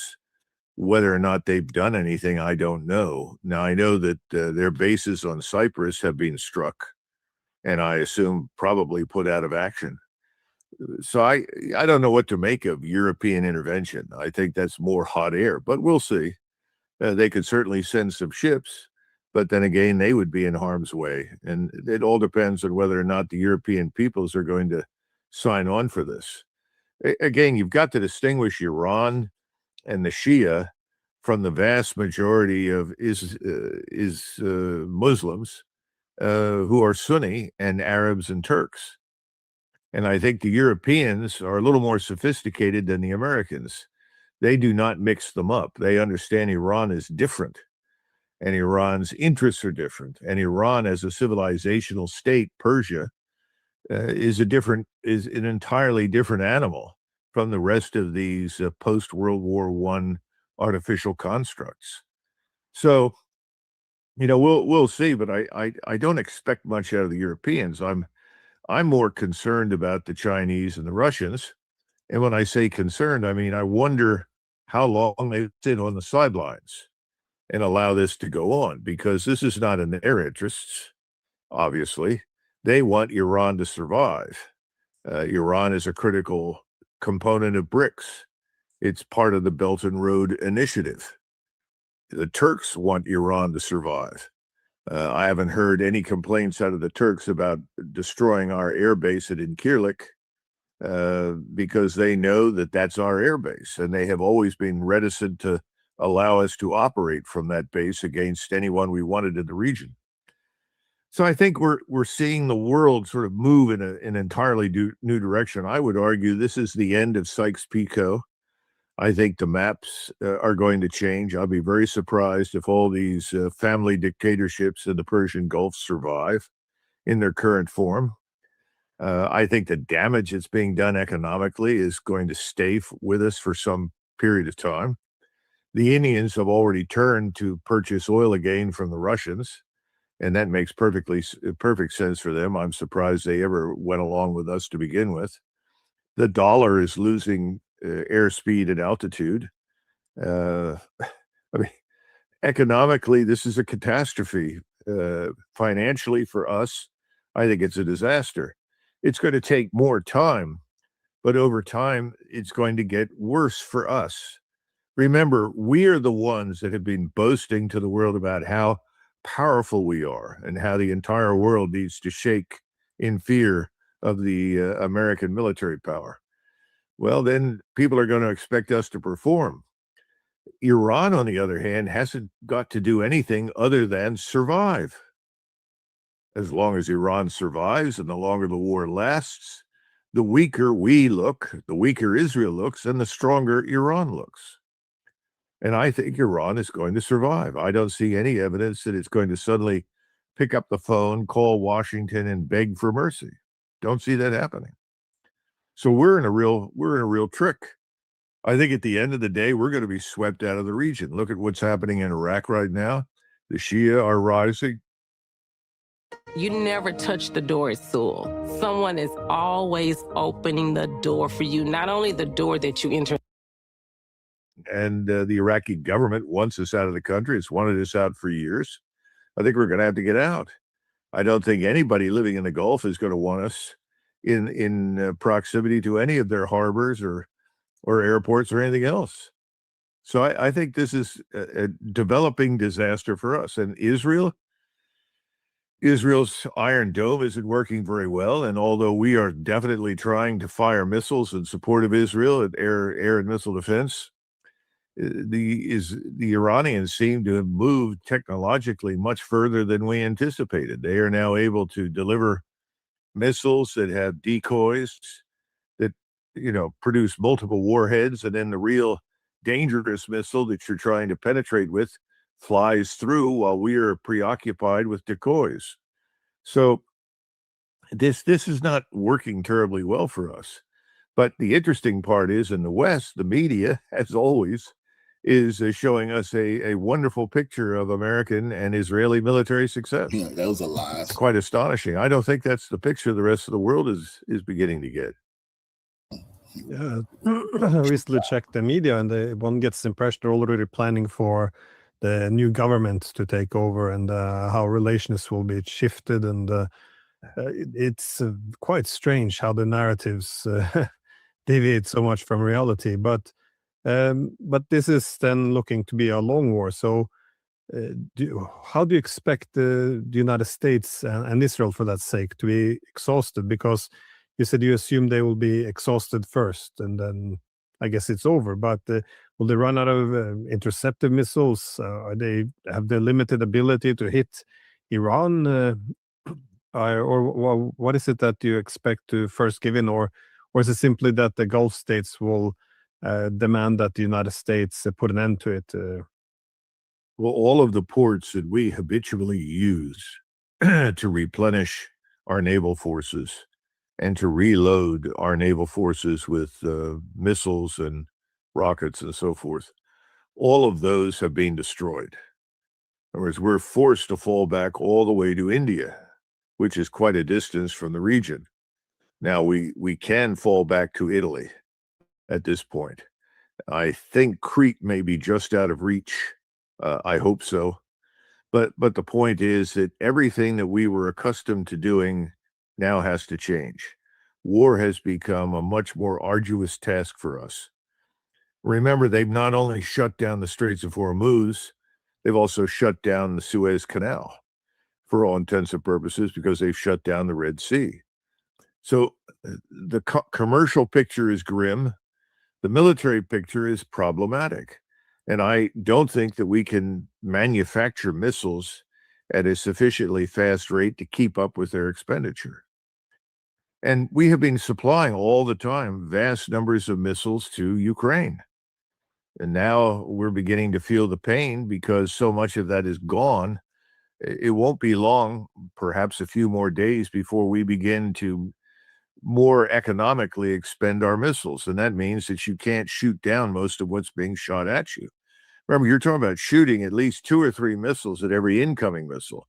And we still can't target successfully and knock down hypersonic missiles. And a lot of these missiles are coming in at Mach 3, 4, 5, and 6. Those speeds are beyond our technological capability to defeat. So I think logistically, yes, we're going to have a huge problem. And we may pause. Now, whether or not the Russians and the Chinese are willing to mediate, or the Indians, I think India would probably be the best choice for mediation. They are, after all, neutral, despite Modi's recent visit to Israel, which I think was ill-considered. But nevertheless, Modi and India have cultural ties to Iran. Sanskrit and Indian civilization are a component part of Persian civilization itself. So I think there's an opportunity for the Indians to bridge the gap between us, the Israelis, and Iran. But we'll have to see. Right now, I think Iran is not dissolving into chaos. Yes, we killed the supreme leader, Ayatollah Khamenei, but I don't see any evidence that that has disrupted unity of effort and command and control. So, and the other advantage that the Iranians have, and this is an important one, is that much of their capability is widely dispersed. That makes it very hard for us. And even on the best day, historically, we've had a lot of trouble dealing with anything that's mobile. So, I just don't see in the near term any good news at all. And I hope that we are talking in Washington to others who may be able to help mediate some sort of end to this catastrophe. But I know that over the weekend, we apparently expressed an interest in negotiation. I don't know through what channels, but apparently that came from the Trump White House, and the Iranians said not only no, but hell no. This is because they're not ready to put an end to this war, then. Well, it seems a bit foolish, perhaps, to put an end to it now, given that the other side could simply just replenish their missiles and come back again in a few weeks. But what do you think the Iranians would want out of this war before they would let it come to an end? I don't know what they will say, but I think what they want is to get us out of the region. And I think we are going to oblige, because this war is something that we've helped to bring on, and we have aligned ourselves with Israel, which is a pariah state in any case. Meaning Israelis are already widely hated and despised for their program of mass murder and expulsion in Gaza. Now this war is only going to make those matters much, much worse. So I think the Turks are now going to feel much more comfortable asking us to leave. And I think, as I pointed out earlier in the Gulf, we will be invited to leave. In other words, I think we're sacrificing our position in the region strategically for the benefit of Israel, but I don't think Israel's going to benefit. And, this sort of thing is going to have widespread repercussions. If you're sitting on the Korean Peninsula, you're already tired of the American military presence. You don't see the need for it because the Chinese are not interested in starting a war, and the Chinese have made it very clear to the Koreans that if they do anything, they will not be helped in any way by China. I think the Koreans are probably saying it's time for the Americans to leave, and then we need to work with China to reunite the peninsula and come to some sort of stable solution on the peninsula. I think the Japanese are watching this and beginning to wonder just how tightly aligned with us they want to be. I guess my point is, do we look strong, powerful, and invincible and vulnerable or not? And unfortunately for us, we need to look invincible and invulnerable. Now, we've opened ourselves up to all sorts of extraordinary problems that we might have otherwise avoided. Military power is one of those things where until you use it, nobody really knows what you've got. Remember, in 1940, everyone was saying, thank God for the French army. The largest army in Europe, the best equipped, more tanks, more this, more everything. That went away pretty quickly. So did the British Army. It didn't last very long. I think we're living in a world today where the old era is ending and a new one is beginning. And there will be new rules for the future. And those are not going to be written in Washington.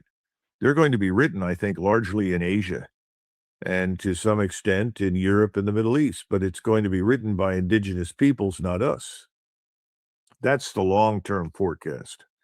How long will this take is anybody's guess. But right now, the Iranians are feeling a lot of pain, but they're inflicting a lot of pain, and there's no incentive for them to stop. Well, if one would want to kick the United States out of the Middle East, I guess, we can go for three areas. The one would be, of course, the military presence, and the military bases are being pummeled. But the second, of course, is the economic interest. But the third would be what you also alluded to, the U.S. credibility. That is, as all powerful and essentially all countries that wants to have security should align itself with the U.S. How do you see the wider, I guess, geopolitical ramifications of this, of U.S. credibility being shattered in this way? Because this was seemingly what opposite of what Trump wanted. He wanted to build up a very his whole approach, I think, is to show a lot of strength and hope that adversaries stand down. And I thought this was also kind of the assumption that he would mount all this military force. As Witkoff said, Trump was very surprised they hadn't capitulated yet, given that they saw all of this U.S. military might. But what happens now if it becomes evident that it's the United States that has to walk this whole thing back and find something of a dignified exit? Well, you're talking about an ignominious retreat, which is the last thing in the world that Donald Trump wants. We need to talk about, how do we get there from here? I mean, the problem is that we've already displayed in the first 24 to 36 hours our tactical expertise, our tactical supremacy, if you will. We managed to kill a number of key personalities, not only the supreme leader. Tactics win battles, but ultimately strategy wins wars. We have no strategy. when everybody asked, well, what's the purpose? Well, it sounded like it was regime change. But I think we've discovered at this point that regime change hasn't worked. This is a large country, 93 million people, size of Western Europe. It seems to be holding together. There's no reason to believe that it won't stay together at this stage. And the strategy is what then? If you can't remove the government, what do? Do you continue to lob missiles and rockets at it in the hopes that somebody will say, please, please stop, we'll do whatever you want? Maybe that's the goal. I don't think that's a reasonable goal. I don't think anyone has thought through the criticality of ending the war. How do you end it?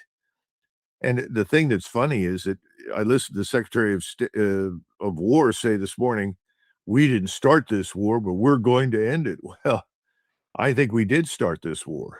The Israelis started it, and we jumped on board.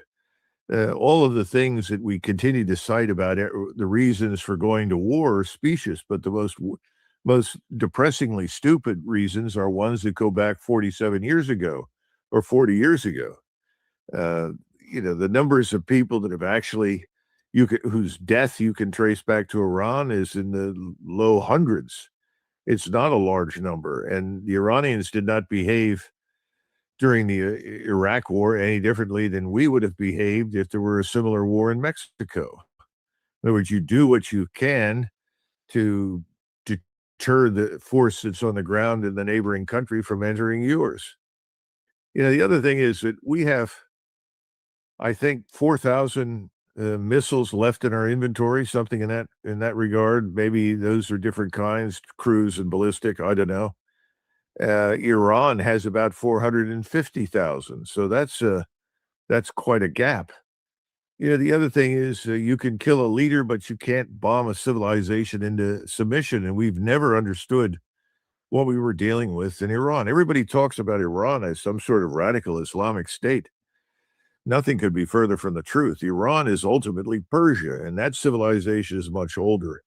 And Persian civilization, Persian thinking, Persian philosophy, Persian art and history, all of those things have been asserting their dominance over the last 25 to 30 years.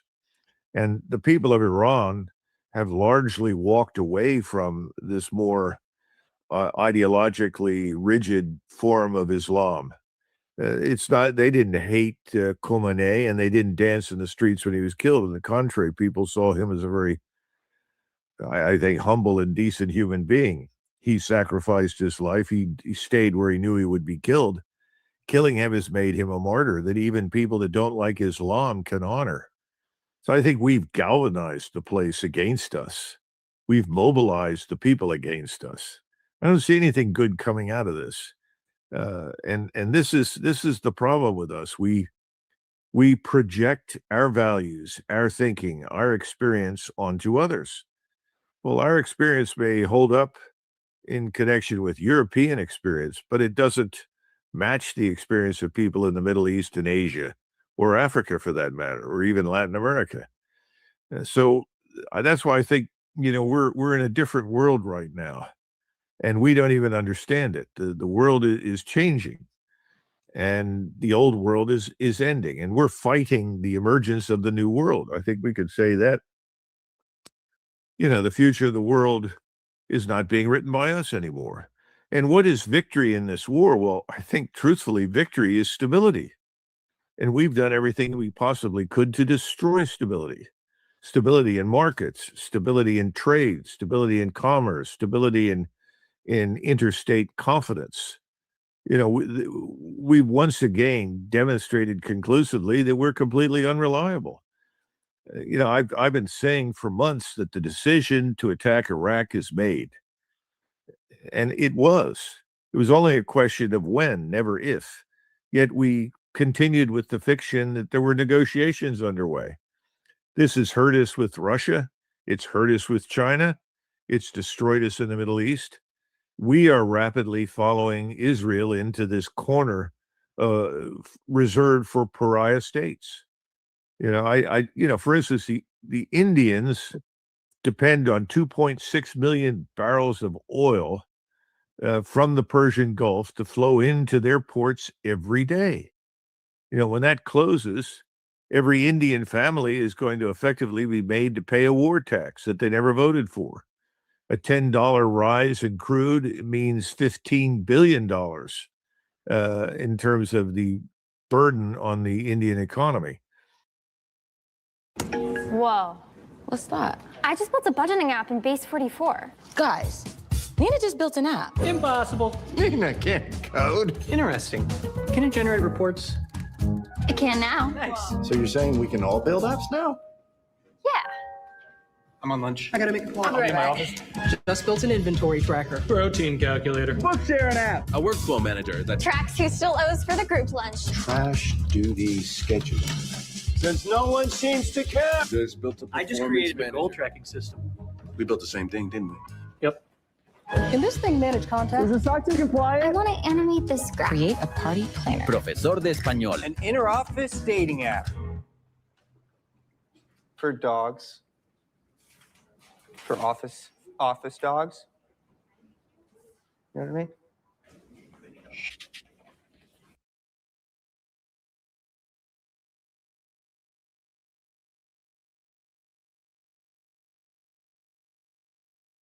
They're not the only ones.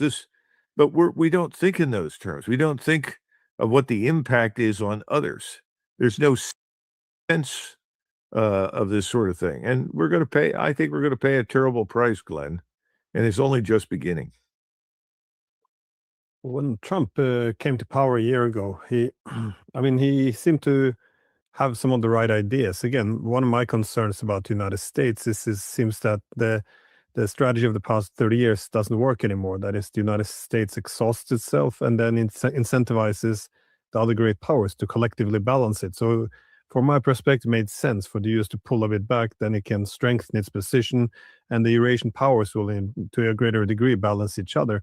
And it looked like Trump was heading in that direction. So pull back from Europe, from the Middle East, focus instead on the Western Hemisphere, and well, it all made sense. Doesn't mean the Venezuelan operation was, stroke of genius or anything, but at least, he looked towards, the homeland, if you will.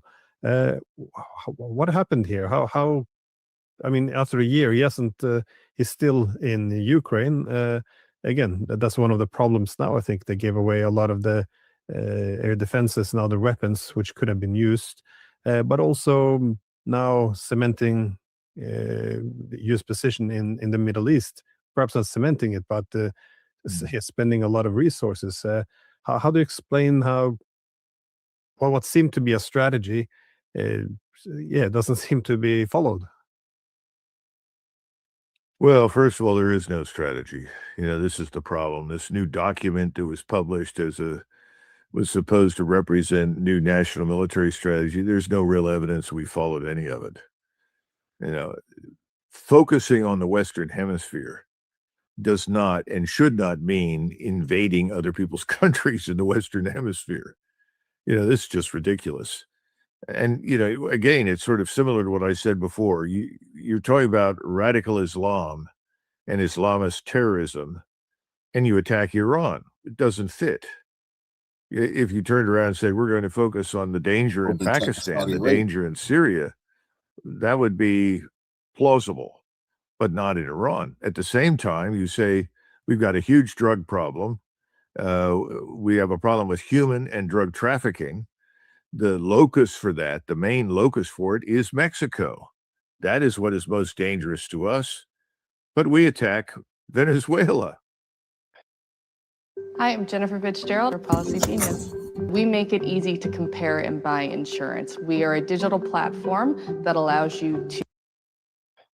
When there was no real reason to do so. Venezuela was willing to do business with us. And then we kidnapped the president and his wife. We paid millions of dollars to pay off various people in the country to let us in. And then we talked about this brilliant military operation. Well, I'm sure it was brilliant. It's a police operation, a paramilitary police operation enabled by the U.S. military. It's not a strategy. It's not really an outcome. We don't control Venezuela. Venezuela controls Venezuela. And they can wait us out almost indefinitely. And that's exactly what's happening right now. In the meantime, we've changed nothing on the border with Mexico. Oh, it's better than it was, but we haven't stopped the drugs and the human trafficking from pouring into our country. It's still coming in. It's not coming in as in the same rate as it was, but it's still coming in, and billions of dollars in terms of hard cash are still flowing south into Mexico. So there's an awful lot that's just fiction. And I don't think there is any strategy, because any sober-minded American would have looked at the Middle East and say, this place does not need American military power. If we involve ourselves here, we'll blow it up. Now, that may suit Israel, at least temporarily, but I've never believed that that was good for Israel. I don't see any evidence that this thing called Greater Israel that they talk about openly, which involves the acquisition of territory all around Israel to make Israel into this great state with, 6-7 million people in it that are Jews, has any chance of success. And I think what it has done is it has offended, angered, alienated virtually everyone in the region. So that I think before this is over, the question we'll be trying to answer is, does Israel survive all of this? That's the real question. I'm not sure that it will. Iran will survive. It's been with us certainly for 2,700 years. It's like going to war with China. Will China survive? Of course it will survive. It's been around for 5,000 years. So will India. The question is, if you involve yourselves in these stupid wars, is whether or not we, Americans, can survive it. We're relative newcomers to the world. We're not a civilizational state per se. So all of these things are going to come up for discussion over the weeks ahead. And I think that for the moment, President Trump is just going to order everybody to continue to attack and bomb and target and strike. They're going to pay for That's all he can do. He can threaten more sanctions, but I think that's lost its bite to a large extent. I think that's responsible for the hatred and hostility inside of Iran towards us. So I see nothing good coming of this for us. I think Persia, though, will reemerge from this as a much stronger and more influential entity. You say Israel may not survive. How would it go under, you think? Is it from the US pulling out, or is it economic consequences from this war? People will simply flee, or do you see them being militarily defeated? Or what is the path? All of the above. I mean, just go back and listen to Mr. Netanyahu explain his so-called 7 fronts. That's not sustainable. Supposedly, the Israelis have now mobilized another 100,000 reservists. It'll be interesting to see how many of them show up for duty. There is talk in Israel about invading Lebanon to go after Hezbollah, because you can't do everything from the air. At some point, Israel is going to end up exhausted and tapped out, much like Ukraine. Today, the question is not, will Russia survive? It's whether or not Ukraine survives. What will it be? It certainly won't be what it was. So does that mean that Israel survives in some form? Maybe, but it won't be what it was or what it is today. These things depend on a number of things, but you've got to look at the trend lines. The trend lines right now are not favorable. Well, what do you see now happening, though, over the days and weeks? I mean, what is a possible escalation? I don't see necessarily what the US can do differently, except perhaps, attack, continue what it's doing. But how do you see Iran possibly escalating? And given that, as you said before, the conflicts already very quickly become regionalized, do you see a possibility of it becoming global? I think an aircraft carrier, if they keep it. Well, under what condition do you think the Chinese or the Russians would join? I mean, if they're watching what we're watching, they might conclude that the Iranians are taking care of things on their own. Well, if the Israelis decide to use a tactical nuclear weapon or any nuclear weapon with the goal of stopping Iran's relentless missile attacks, I think that will change the situation dramatically. I'm not sure Israel will survive it. The Russians, the Chinese at that point would definitely intervene. and make it clear to us that if this is not stopped and continues, that they will actively join the fight against Israel and us. And remember, I don't think the Israelis are going to do something like this immediately. I'm forecasting that at some point, the Israelis say, if Iran will not stop, we will launch a nuclear weapon. That's kind of what I think might happen. Well, we don't have any control over Israel. Israel controls us. That's very clear. So if we can't control Israel and Israel does this, then Russia and China intervene. Well, they would intervene at a point in time where we've exhausted our inventories. So how do we put up a significant fight? Until this point in time, all during the proxy war in Ukraine, behind the scenes and even in public, people raised the issue of we can't go too far. We have to think in terms of our war reserves. But eventually, over time, that caution was thrown to the wind because there was no evidence that Russia was being defeated, that Russia was being destroyed, that the sanctions were doing their work. And so we decided we'll put more and more and more into the Ukraine war. Well, that's failed miserably, and they've exhausted their war reserves in Germany, in France, in Britain, and other countries. We have done the same thing with much of our munitions. So if you've done that, and then all of a sudden the Russians and the Chinese say, that's it, stop, Israel's used a nuclear weapon, we will not tolerate that. And if they don't stop, we may use a nuclear weapon in response. That's always a possibility. What do? I think we have to tell the Israelis, you've got to stop. And if you won't stop, we're leaving.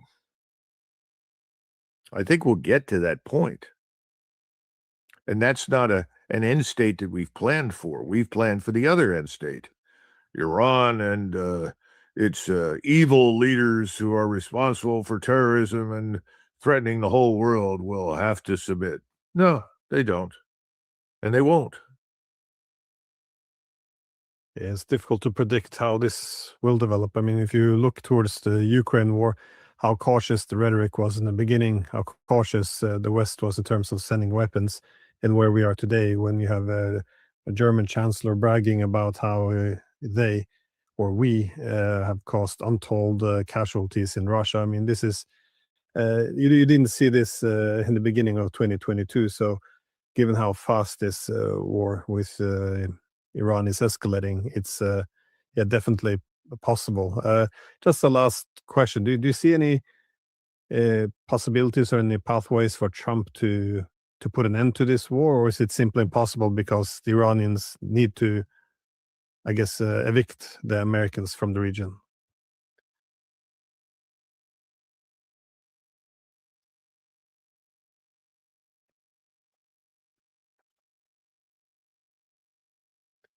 Netanyahu is in charge. So listen carefully to Netanyahu and you will know what Trump is going to do. Let's be frank. He's taking his orders from Netanyahu. He is not a free agent. He has people at home pushing him in particular directions.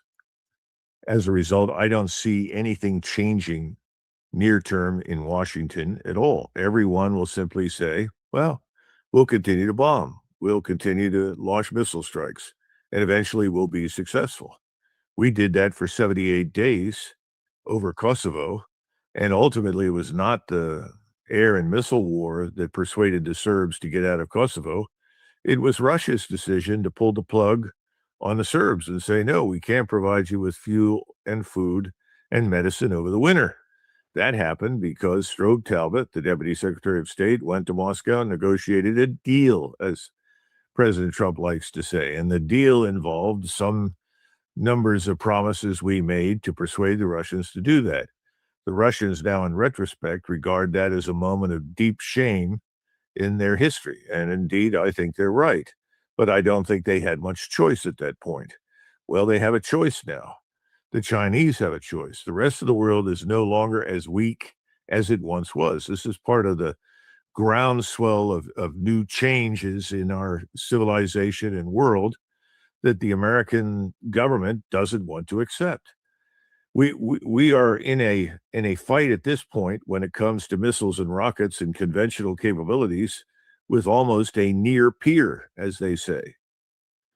That's something we could never have imagined, and I think President Trump has expressed shock and surprise, just as Mr. Witkoff said, that the Iranians had not already capitulated.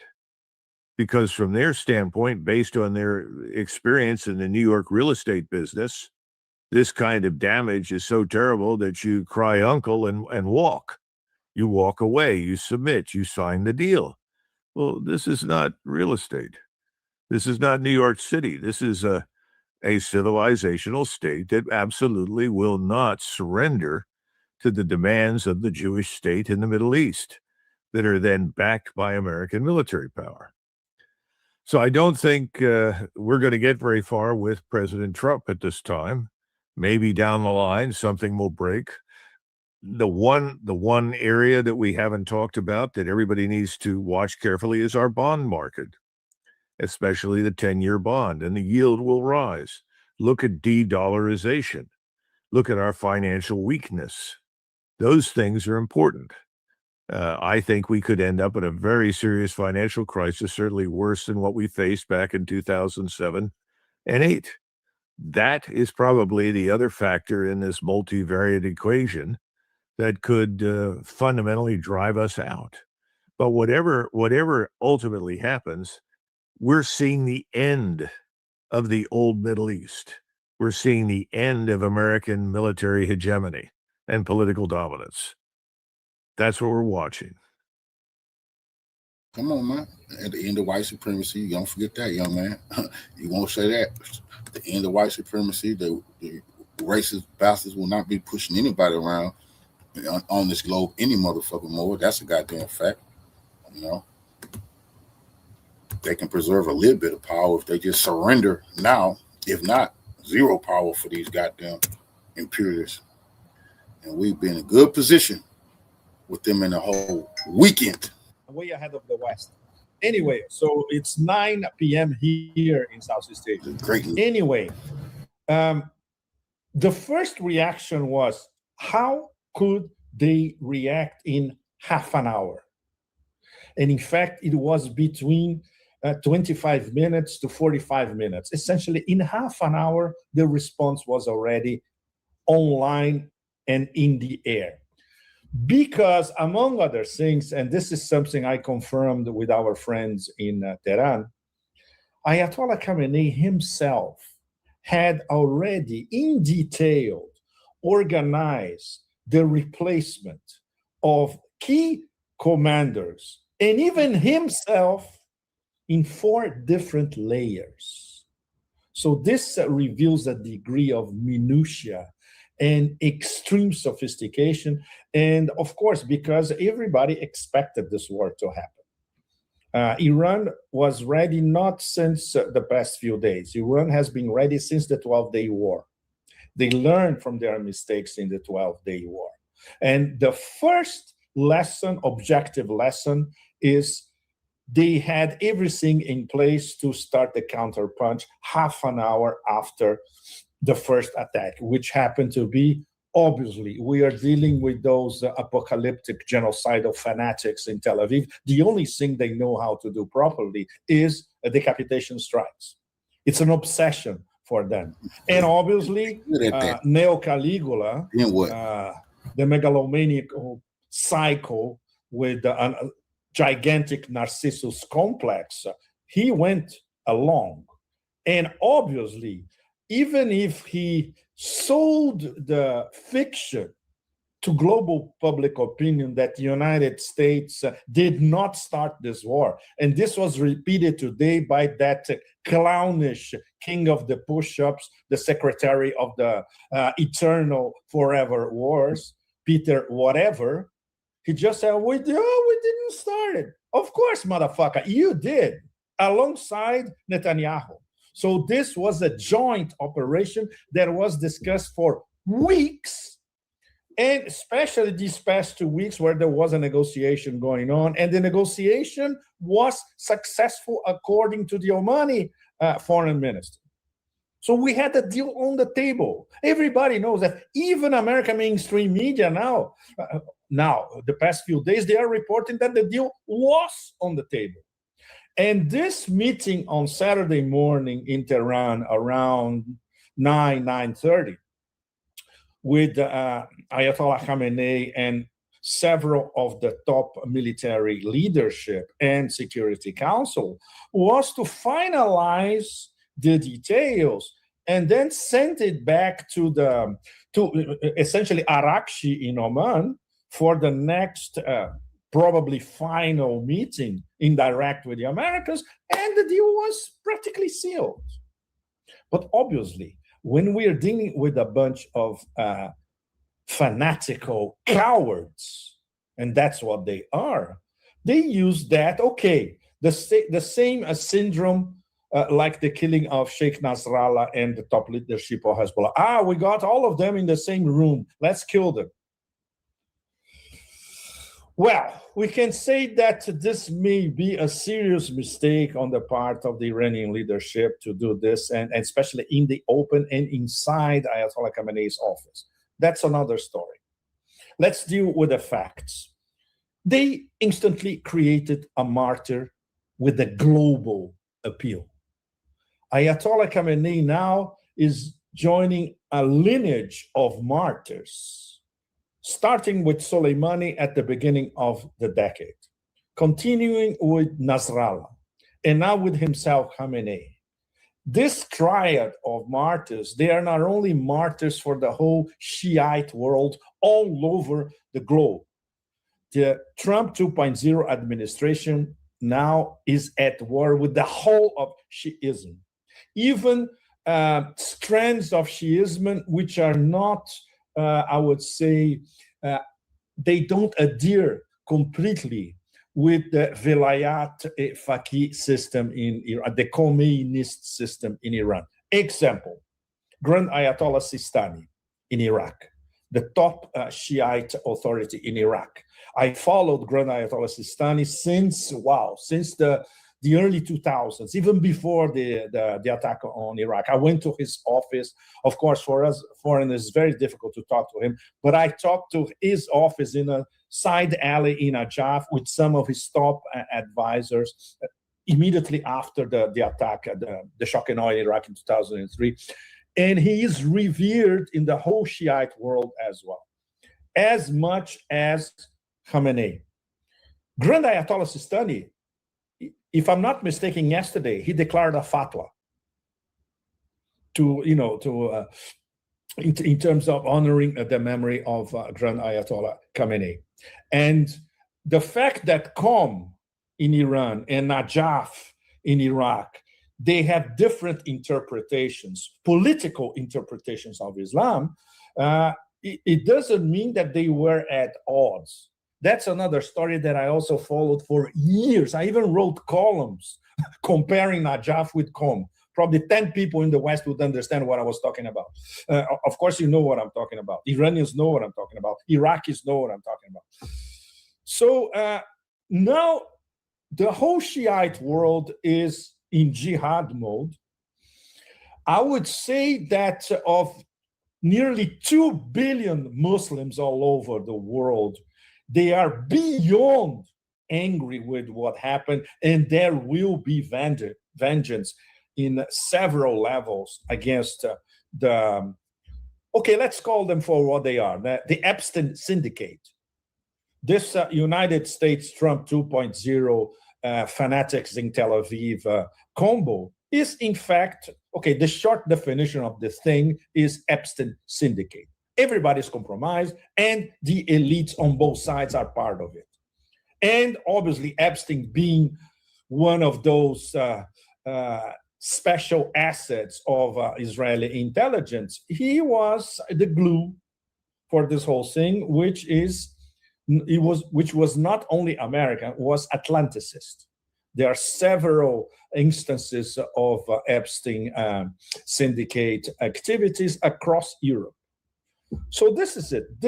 They launched their war against Iran, and then we can go for zillions of reasons, quoting some of our friends like Professor Michael Hudson, who wrote a spectacular article in the past few hours about it. Basically, it's what he's been saying from the beginning, and this is I would say, the essentially correct geoeconomic analysis for why this war needs to happen. There are many others. I would add, for instance, the connectivity corridor angle. This is something we can talk about later. But what Professor Michael Hudson is saying is an empire in a desperate state like the US, indebted to death with a debt they cannot pay, running out of time. The collapse of the dollar is inevitable. It's just a matter of time. It's already collapsing all over the world. Here in Southeast Asia, the dollar plunges every day. It doesn't plunge in China because it's pegged, and it doesn't plunge in Hong Kong because it's pegged with the Hong Kong dollar. Everywhere else here in Asia, the dollar is plunging. So, and they need badly Lebensraum. And yes, I am quoting the Nazis. They need Lebensraum because the only way they can more or less compensate for their declining powers is to annex territory and control natural resources, steal them, plunder them, kill people for it, which is exactly what they're doing. And Iran, of course, Nima, as you know and our audience knows, is the big, big prize. It always was, it is, and will continue to be. If this will never happen, but if the United States and the Zionist axis and the Epstein syndicate would ever control Iran, would ever take over, would ever get their regime changed, well, this means blowing up BRICS from the inside, blowing up the Shanghai Cooperation Organization from the inside, blowing up the axis of resistance from the inside, blowing up global South resistance against the empire from the inside. So, can you imagine? In terms of this fanatical mindset, this is beyond precious. So they had to go for it. Everything that is being said from Washington, from the Trump administration, by US mainstream media, by the industrial military complex, by think tanks, by academia, by all that bunch of cockroaches in the whole system, our friend Ray McGovern qualifies as MISIMAT, the industrial military, congressional, intelligence, media, academia, think tank complex. Everything coming from them is bullshit because they cannot address the main issue. And if you read Professor Michael Hudson for 5 minutes, it's all there in his article, as concisely as possible. They need to destroy Iran because they need to control everything in terms of energy exports from the Middle East. And West Asia, of course, that's the correct terminology. And of course, this is going to be horrible news for China. So this is a war against China again. This is a war against the corridors of the Chinese nuke roads that go through Iran. This is a war against the north-south transportation corridor, Russia, Iran, India. That's the theme of my documentary that, I think we talked about it previously, which is already online on the site of Press TV. Please, all of you, if you are tired of war, if you're desperate, you're angry, go to the Press TV website, click on the documentary, The Golden Corridor, and you're going to see one of the key reasons of this war as well. The empire cannot allow 3 top BRICS to have a connectivity corridor across Eurasia, bypassing the Suez Canal, and of course, bypassing US control. So there are zillions of reasons for this war. And of course, from the point of view of those infrahumans in Tel Aviv and around it, of course, it's their dream, because then they have finally their free road towards Eretz Israel, Greater Israel, something that, that stupid American ambassador Huckabee, he let the cat out of the bag. He was not supposed to say that, but he said it in the open. And now the whole planet now has confirmation coming from an American ambassador that what these bunch of infrahumans wants is Eretz Israel and control everything in West Asia. So take this as my very angry introduction, Nima. I could go on for a while. I am very, very angry for what's happening, because all of us, we knew this would happen. And all of us, now that we are right in the middle of it as independent analysts, we know why it happened.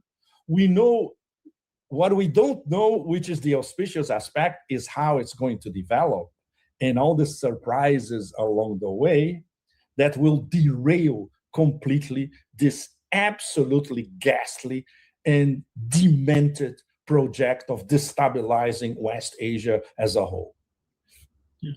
You've mentioned if they can achieve something in Iran, but the other side would be the reality, practically what is going on right now in the West Asia. You know, the Americans are not defending Saudis, are not defending Bahrainis, because they're not capable of doing that.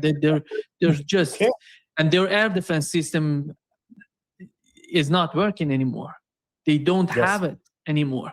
It's all depleted. And looking at the situation right now, because for such a long time, these Arab states have felt one way or another that the United States, the presence of the United States in their countries would guarantee, would support them, would help them to defend themselves against an imaginary, in my opinion, enemy. But right now, when they need something, the United States is not even capable of defending itself or Israel. All the United States is doing right now is defending Israel. And Saudis are just screaming, what is going on here? And how do you see the long consequence of what is going on right now? Well, this is happening, Nima, because all these Arabs or Arabs, as they call it in the Beltway, they don't matter. They're vassals. You know, we throw a few crumbs to them. We get their money. We install our military bases in their own sovereign territory. They cannot say anything about it. Gladly, they have us all across the Gulf. And when something really happens that would imply the United States of America actually defending its allies, it's right in front of us. They don't give a nothing. They don't care. The only thing that matters is, of course, the Epstein syndicate.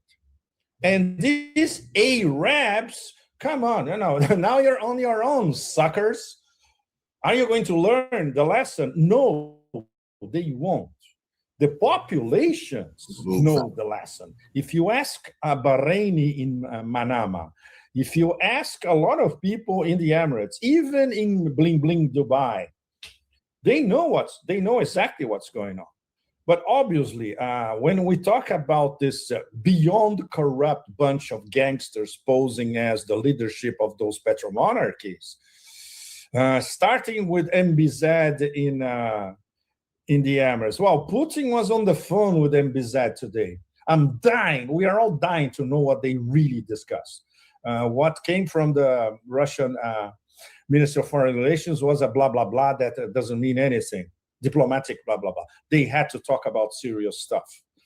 And obviously, MBZ, who he may be a gangster, but he's not a fool. He's already certainly considering rearranging his security priorities. And that would mean very close Russian involvement, not with US anymore.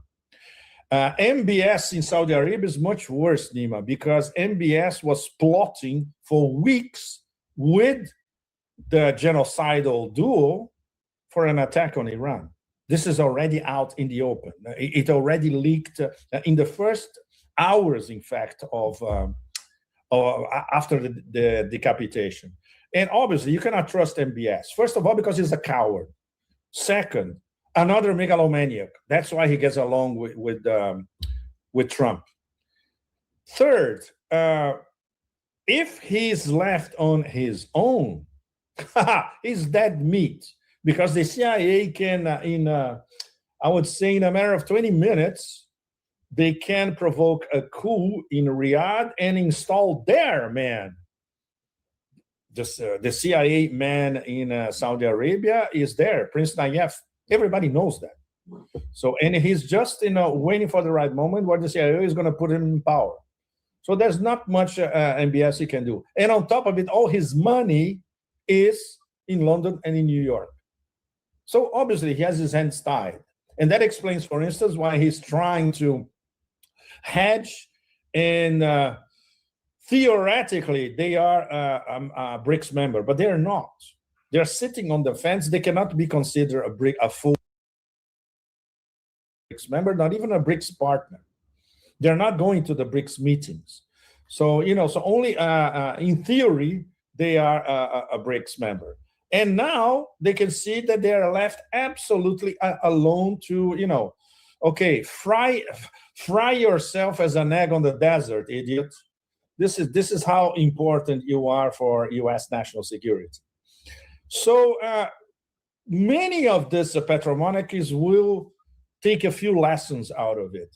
Because they are fragile and because their leaders are a mix of bunch of gangsters, opportunists, and basically creeps, they won't do much. But maybe one of them who has a slightly more power and slightly better international arrangements, and that I'm talking about the Emirates, there will be a reconsideration, especially because Dubai as a business proposition from now on is dead.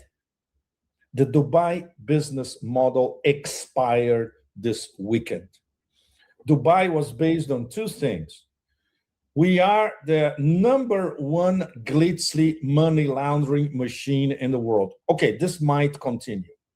But if you want to live in Dubai, why would you want to live in that absolutely stupid, glitzy, fake, bling-bling paradise? Tax-free, sunshine all year round, and security. What security? There's no more security. It's over. It's gone. So Western expats who are obsessed with security, they will leave Dubai. There's no question. And there won't be any new ones replacing them. Forget it. The poor people from South Asia, from Bangladesh, from Nepal, from Pakistan, these are the people that I usually talk to when I go to Dubai. I love talking to the immigrants. I love talking to Sudanese guys, So these are the best sources of information, what really happens in the Emirates. Because obviously they cannot go anywhere else, and because they are supporting their families because of their jobs in the Emirates, they will continue, but that's about it. Dubai as a paradise for Western expats, this business model is over. And there was a particular, I would say, this was a mini stroke of genius by the Iranians. A lot of Iranians do the Dubai-Tehran shuttle, as you know. This is when you are in the middle of the flight, you see Iranian women taking off, and putting on their Gucci's and their Balenciagas, to show off when they land in Dubai. That's a different story.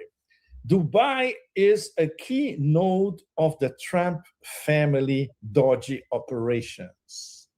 Trump coins, investments, lots of dodgy money that goes to the board of peace, also known as the board of war, hotel investments. So obviously, it's an attack, a personal attack by Iran on the Trump family's finances. This is the beauty part of it all. So obviously he's fuming because his financial interests in Dubai are completely collapsing.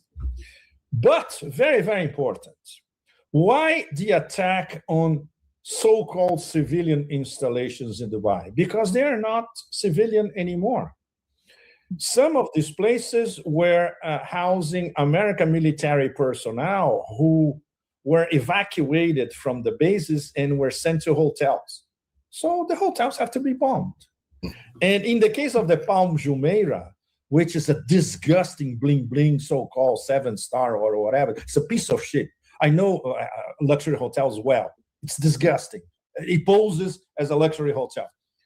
They did not strike the Palm Jumeirah hotel. They struck a building adjacent to the hotel. Do you know why, Nima?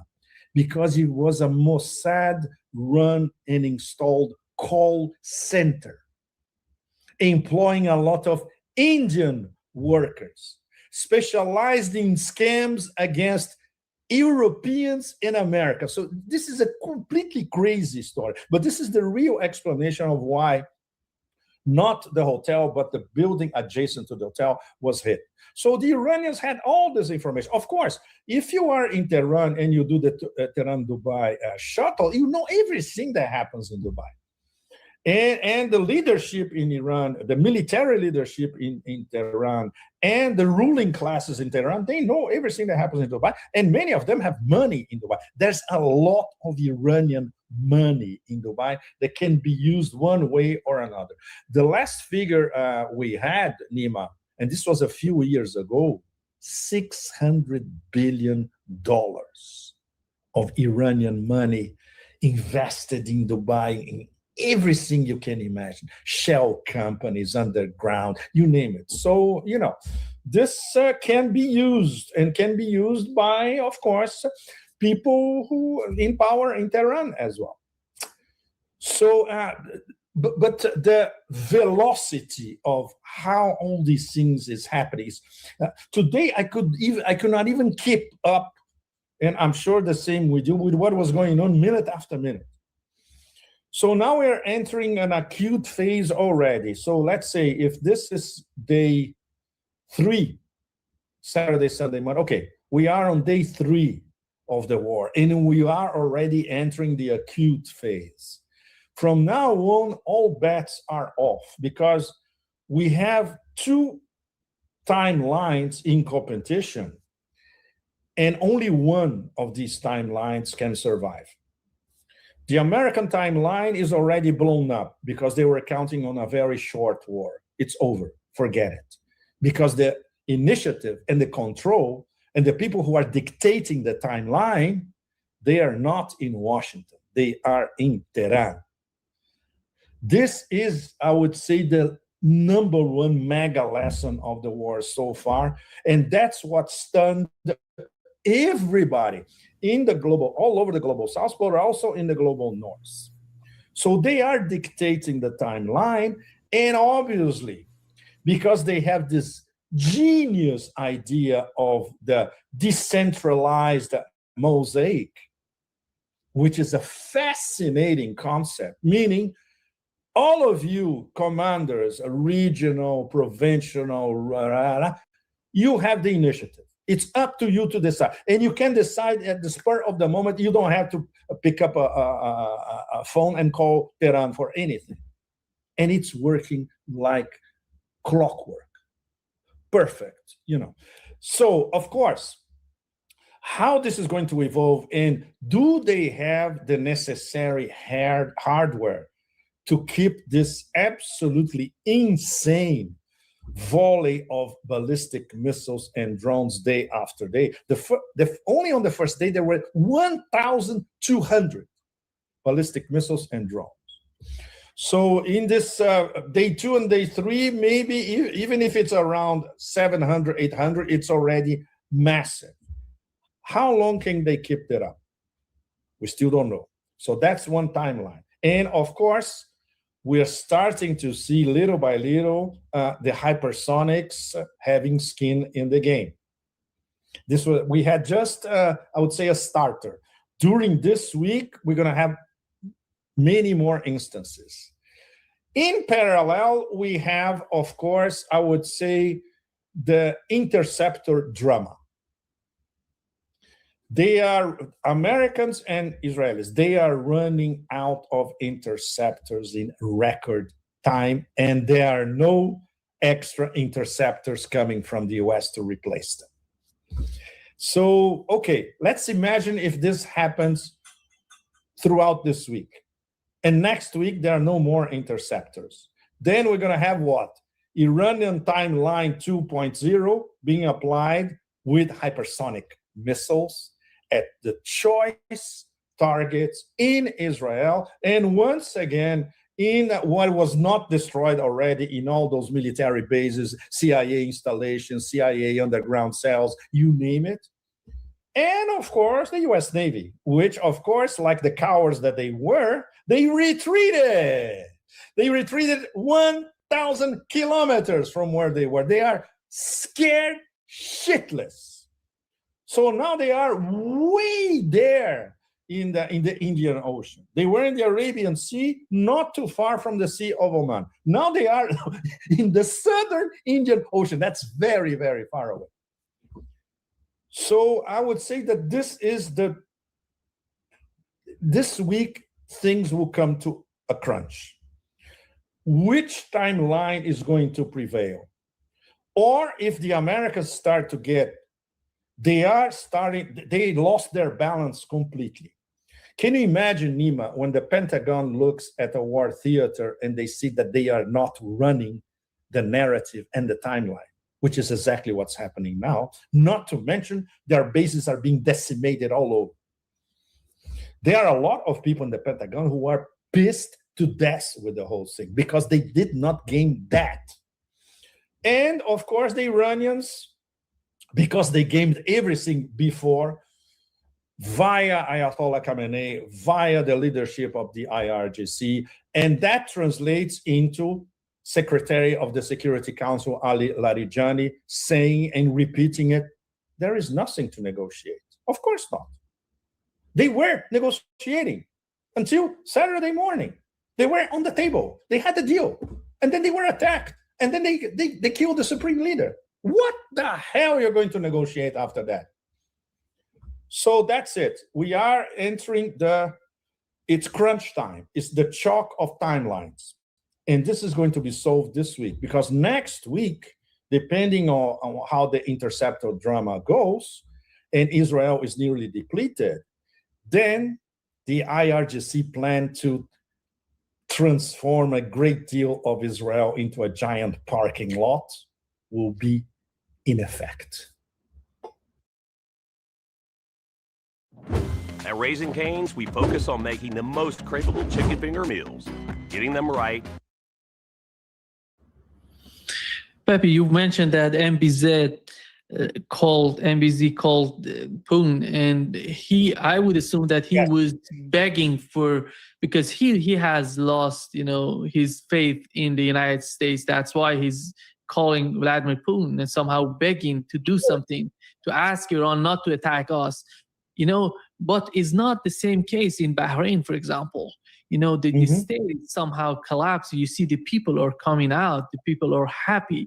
We haven't seen these sort of footages coming out. You remember during the 12-day war, we had the footages coming from Palestine, from Lebanon. People were happy with the attacks, Iranian attacks on Israel. You see from the people of Bahrain that happening. You see they're happy. They're somehow...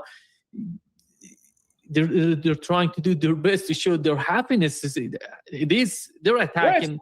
Majority Shiites, Nima.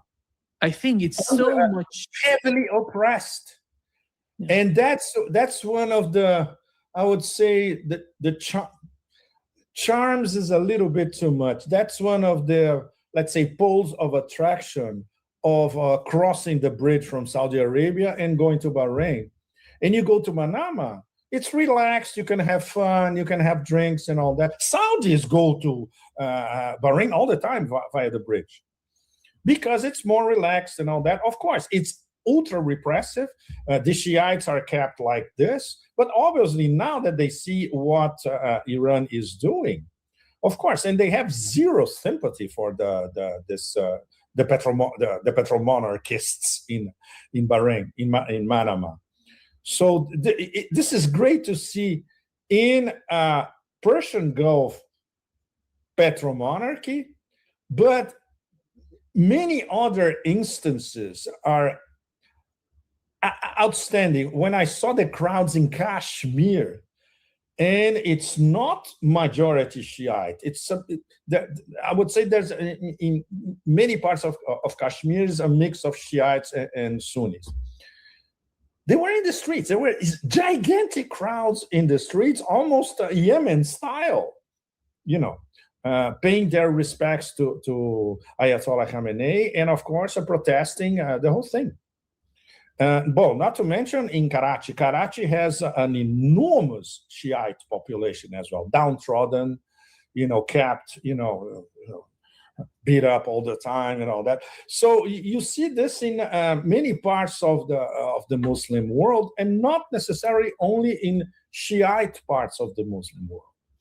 So what these cycles bought for themselves, and this is going to be a very, very long process, a new historical process, is the eternal anger of the whole of Shiism, plus the eternal anger of a great deal of the Muslim world as a whole. Not only the Arab world, but Islam all across the world, including Islam inside the US and Islam all across Europe. So in terms of a what I'm saying, so that's what I'm trying to tell you. These people, I hear people saying sleeper cells. Look, that's bullshit to see. You don't need a sleeper cell. You don't need nobody just waiting on the opportunity to strike. When you kill the leader of a faith, you're activating them to retaliate. You are, see, when you push a button, you can make a person do something. When they kill Khomeini, millions of Muslims right here in America have a reason to strike out at individuals in America. That's just a fact. Miscalculation. For instance, many of our friends are being too polite to describe it in terms of miscalculation as a blunder and all that. No, this is Operation Cosmic Stupidity, Cosmic Fury, Cosmic Stupid Fury, any way you want to call it, but it's beyond human comprehension. How in geopolitical terms you can start something like that, especially because you don't have a plan. I'm not even talking about long term. You don't have a plan for tomorrow. And that explains, Nima, among other things, why the cowardly Neo Caligula was contacting Italian diplomats on day one to go tackle. This is already public domain. It was the Italians, of course, not officially. It was, we were contacted by the White House. We passed the information to Tehran, and obviously they said no. They said what Larijani said today on the record. We're not, there's nothing to negotiate. On day one, the Italians are putting it out. Trump called them, begging to get Iran to please stop the terror. So he was already looking for an off-ramp on day one. So all the bullshit that he's spewing for the past 2 days make absolutely no sense whatsoever. He's still looking for an off-ramp, and there are no off-ramps. Unless he unilaterally declares, okay, I won the war. That's it, bye-bye, which he won't do because everybody knows that he's losing the war that he co-launched with the cowardly genocidal cycle, by the way, who took his wing of Zion and fled like a rat to Berlin. I would say, Nima, you put these two together and you compare with Ayatollah Khamenei, who died as a martyr working in his residence, in his office. There's nothing else to add. It's all there. That's the graphic image for the start of this war. Imagine being able to build anything just by thinking about it. Meet Base 44. Pepe, how do you find Europeans so far? Because we had allow me to laugh a little bit. I'm sure our audience, everybody is pissed to death. We need a laugh. So now we're going to have the Franco-British chihuahuas sending the Charles de Gaulle pour faire une promenade. What a bunch of fucking idiots. You know, I would love to, everybody would love to see the Charles de Gaulle kissing underwater reefs somewhere in the Eastern Mediterranean or the Persian Gulf. Okay, No, the French are too cowardly. They won't do that. Or the Brits, the army of the Brits, they are not capable of conquering a wimpy burger. And they want to send their army to fight against real Iranians. Good luck. Bye-bye. It's a joke, Nima. It doesn't even qualify as a bad, very bad joke. But I want to return to something very, very serious. I'm sure all of you, our audience, have seen the tweets of the toxic Medusa in Brussels supporting the Epstein syndicate war. I rest my case. No need to comment, right? We had Stormer saying that they can use Ukrainians because these are drone experts and they can be used in, it's so much. Do you think that they're going to be that stupid to join the war against Iran? They can be that stupid, Nima. Yeah, yes, I think you took the words out of all of our collective mouths everywhere. Independent, analytical, critical thinking mouths all over the global south. Yes, they are stupid enough to do that. No question. And because how do they reason? They need to feel themselves important, and they need to prove to the world that they matter. So obviously, the brainwashing campaign already started in Western mainstream media and European mainstream media, that we are being attacked by the evil ayatollahs, the mullahs, or whatever. So we need to go there to defend our democracy. So this is the Franco-British reasoning, supported obviously by those idiots in Brussels.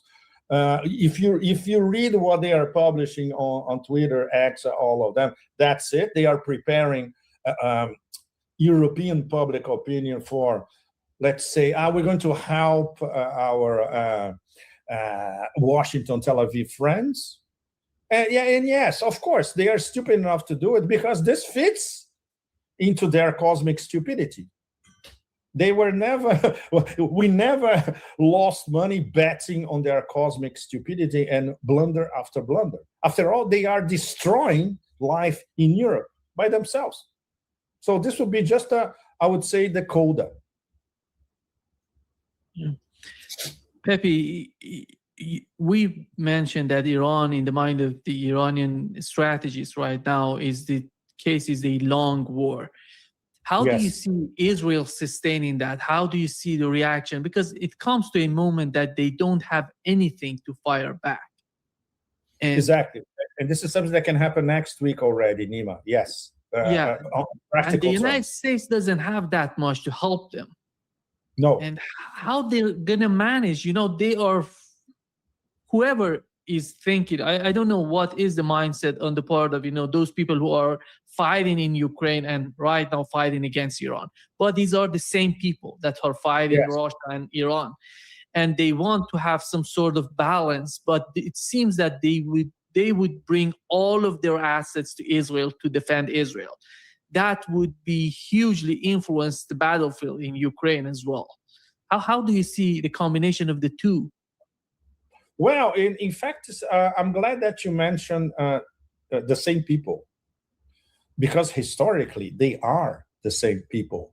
Those descendants of the Khazarians in Ukraine are the same people as the descendants of the Khazarians in Eastern Europe, who went to Palestine, stole Palestine, destroyed Palestine, and they say that Palestine was always ours by divine right, by their intolerant, pathetic God.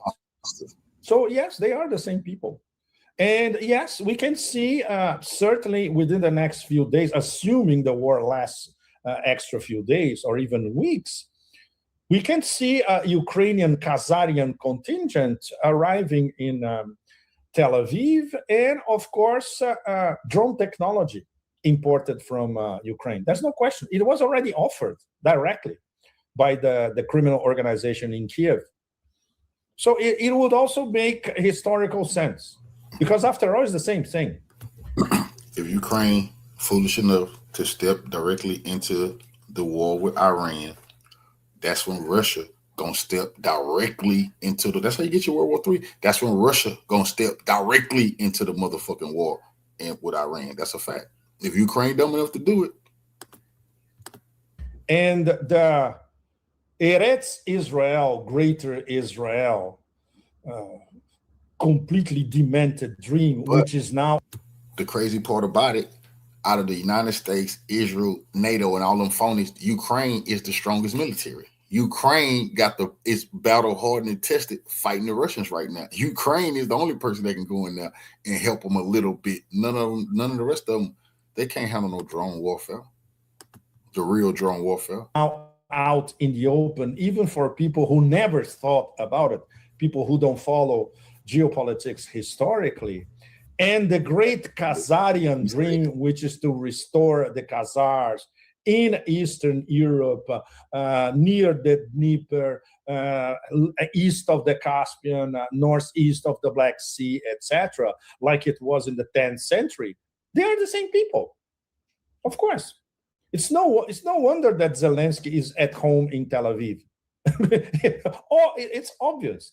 And it's no wonder that this is the same war.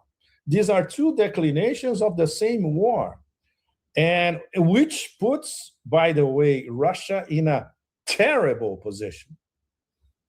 Terrible position.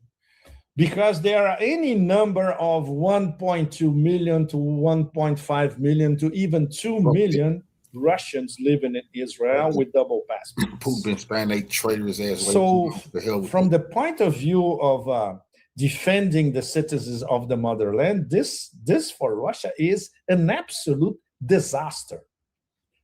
How can Russia, which is fighting remnants of Nazi fascism in Ukraine, defend a bunch of essentially Nazi fascists in Israel? It does not make sense any way you look at it. But the imperatives of carrying a Russian passport, put Russia into this unsustainable position, which brings us to how difficult it is to discuss the power of the Zionist lobby in Moscow. This is a taboo subject, especially for us foreigners. We have to, it's very difficult to navigate. You never get straight answers from anybody. People, in fact, politely decline to talk about it, but it's a fact.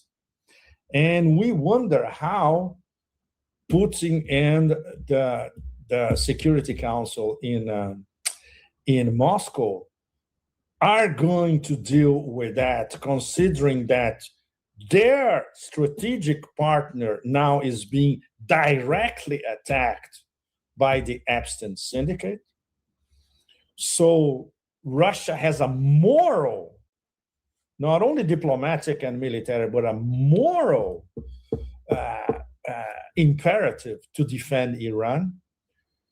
They are, for the moment, that's a fact. I would say, extremely discreet levels. The help is there, not as much as it's needed at the moment. And also considering that the Iranians apparently, and this won't be confirmed anywhere. It won't be confirmed in Tehran, and it won't be confirmed in Moscow. The Iranians are not asking Russia directly for help now. Not yet. As they did not ask even before the start of this war.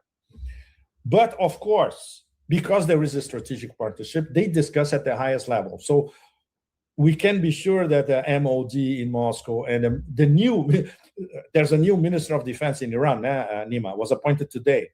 I'm sure he'll pick up the phone and call Moscow and discuss, nitty-gritty matters, details, if they need it. And if they need it, Russia will provide it very discreetly. China has already provided.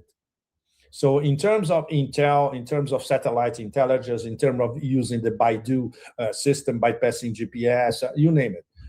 So, which brings us back to the major big picture theme of everything.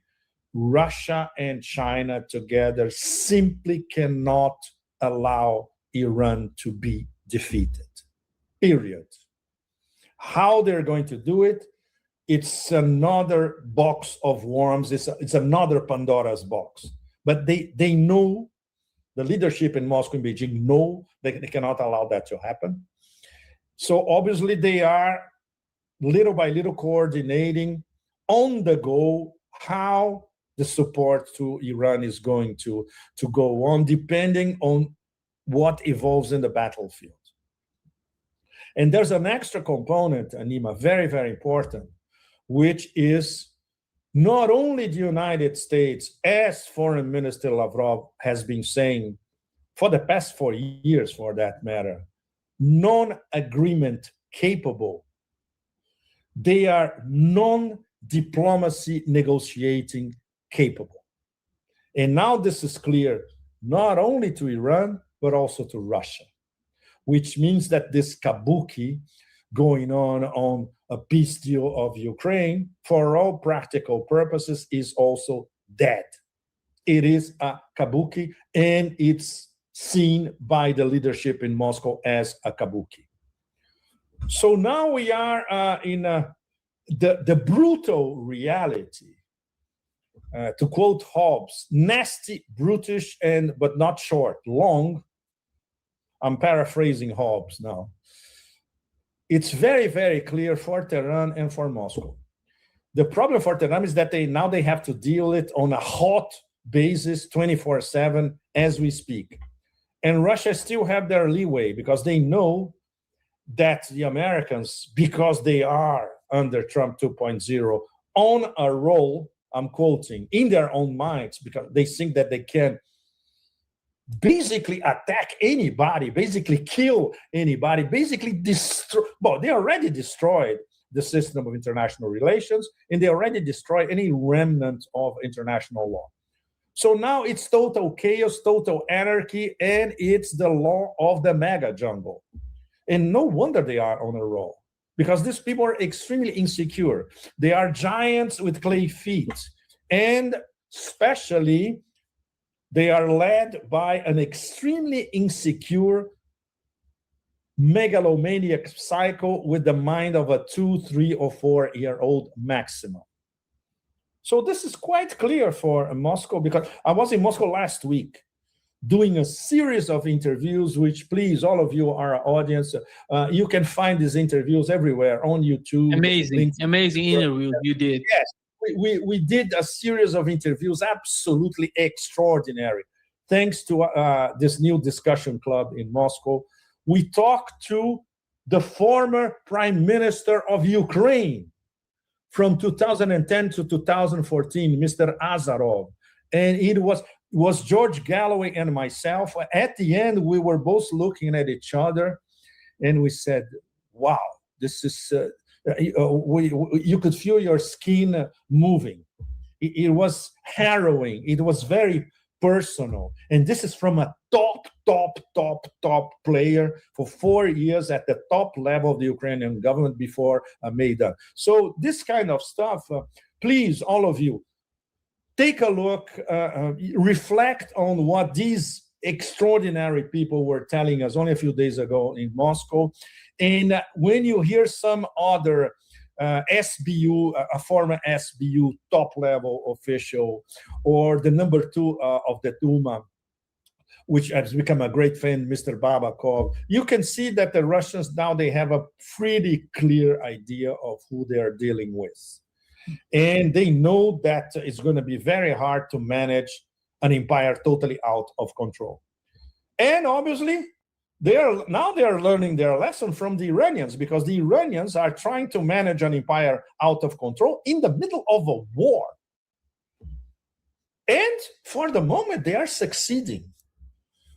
And that's why the whole planet, global north and global south, is stunned. 47 years of sanctions, non-stop, maximum pressure for any bloody regime in the White House. Deceit, lies after lies after lies, fake news after fake news, an assassination drive in the middle of a negotiation. And Iran is still there, standing up, strong, and resisting. So this is a lesson for the whole global South. All of you across the global South, pay attention. The other day, I think it was yesterday, I saw something that moved me to tears practically. I saw a photo of a young Ayatollah Khamenei, in fact, a young Ali Khamenei side by side with Thomas Sankara. Wow. So this is it. This is it. This is the spirit of the global South. This is the spirit of decolonization. This is the spirit of resistance. And today, Iran, under siege and under fire, incarnates this spirit of resistance, and with this lineage that I was mentioning in the beginning.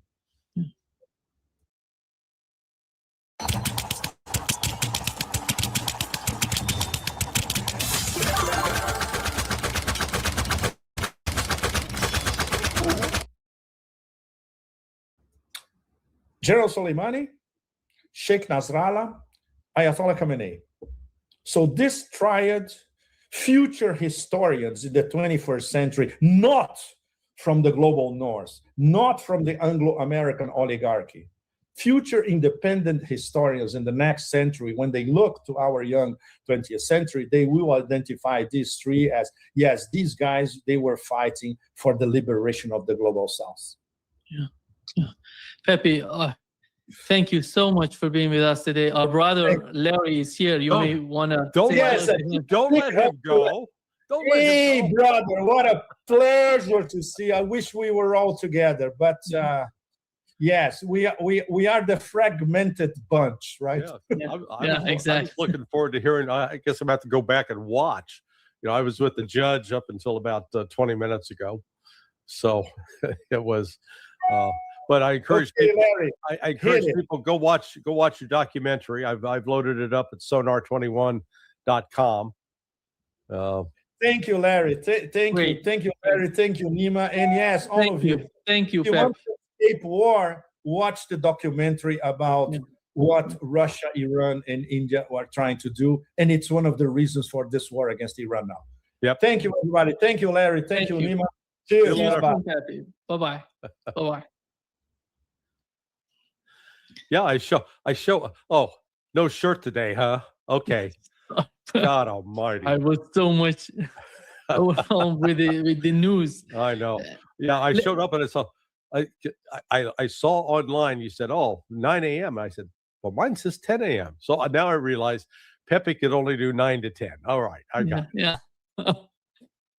Larry, welcome back, and let me start with the news, with the breaking news about 3 fighter jets, if I'm not mistaken, 3 or 4 fighter jets being shot down, and the United States is saying that it was shot down by the air defense of Kuwait, but they were somehow, the Iranian drones are flying over Kuwait without having that much of problem, and I was wondering how much capable they are in shooting down fighter jets and not being capable of hitting the Iranian drones. Yeah, look, this we're witnessing something pretty remarkable. That since you and I talked on Saturday, it's even Iran has effectively destroyed the U.S. military presence in the Persian Gulf in terms of bases that where troops and planes and other material can sit safely. They can't sit safely. So there's no safe space for U.S. military forces in Saudi Arabia, in Iraq, in Jordan, in Syria, Qatar.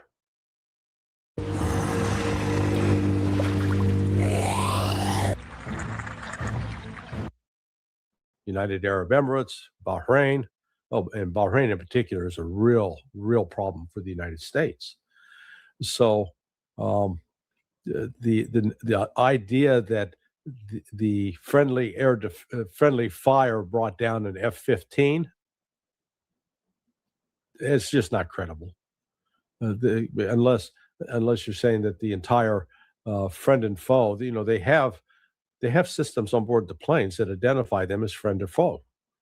Now, if we're saying that this one got turned off and then they got lucky and took it out, but from what I've seen is Iran has effectively destroyed most, if not all, of the air defense systems that were deployed to bases like Prince Sultan, Al Udeid, in Qatar, and particularly in Bahrain.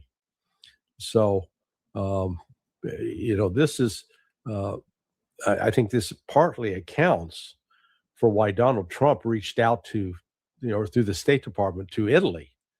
Hey, call up the Iranians and see if they'll agree to a ceasefire.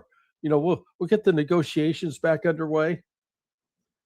Do you think the United States would be seeking a ceasefire if they were winning? If they were crushing Iran? Oh, hell no. If you're in a championship football game and you're up by 4 touchdowns, you're not going to go to the other side. Hey, could we have a timeout and let's just maybe agree to a draw?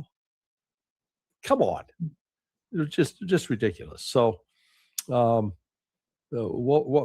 Iran has accomplished is it's driven the United States out of the Persian Gulf, and it is now set in motion a chain of diplomatic, military, and most importantly, economic dynamics that are going to crush the world's economy, put a lot of money in the pockets of the Russians. Oil's now up at $83 a barrel. I think it'll probably go up to 150 or well over 100. And Trump's hopes of a economic recovery in the United States, poof, gone. And this is going to worsen the economies in Europe.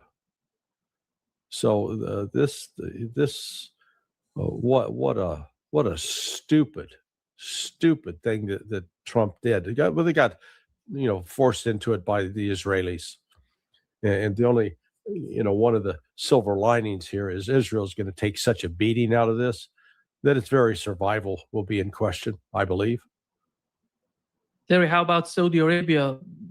We've seen that Bernie Sanders tweeted that Saudi Arabia, together with Israel, did that. Somehow put pressure or convince Donald Trump that they can do something in Iran. Hey, that group of degenerates, because that's what these Saudi princes are. They're degenerates. They pretend to be these holy, adherents to Islam, and then they go whoring in London and drinking. The good Muslims not supposed to drink alcohol. Man, these guys are buying $2,000 bottles of wine. I've seen it personally. 20 years ago. But when I traveled with my friend Pat Lang, and Pat was consulting with one of these, let's call him a Saudi prince, and we met him in London, and so much for shunning alcohol. Yeah. Here is, Larry, what Pete Hegseth said about the current situation with the war in Iran. And political left screaming endless wars. Stop. This is not Iraq. This is not endless. I was there for both. Our generation knows better, and so does this president. No stupid rules of engagement, no nation-building quagmire, no democracy-building exercise, no politically correct wars. We fight to win, and we don't waste time or lives. As the president warned, an effort of this scope will include casualties. War is hell, and always will be. A grateful nation honors the 4 Americans we have lost thus far and those injured. The absolute best of America. Yeah.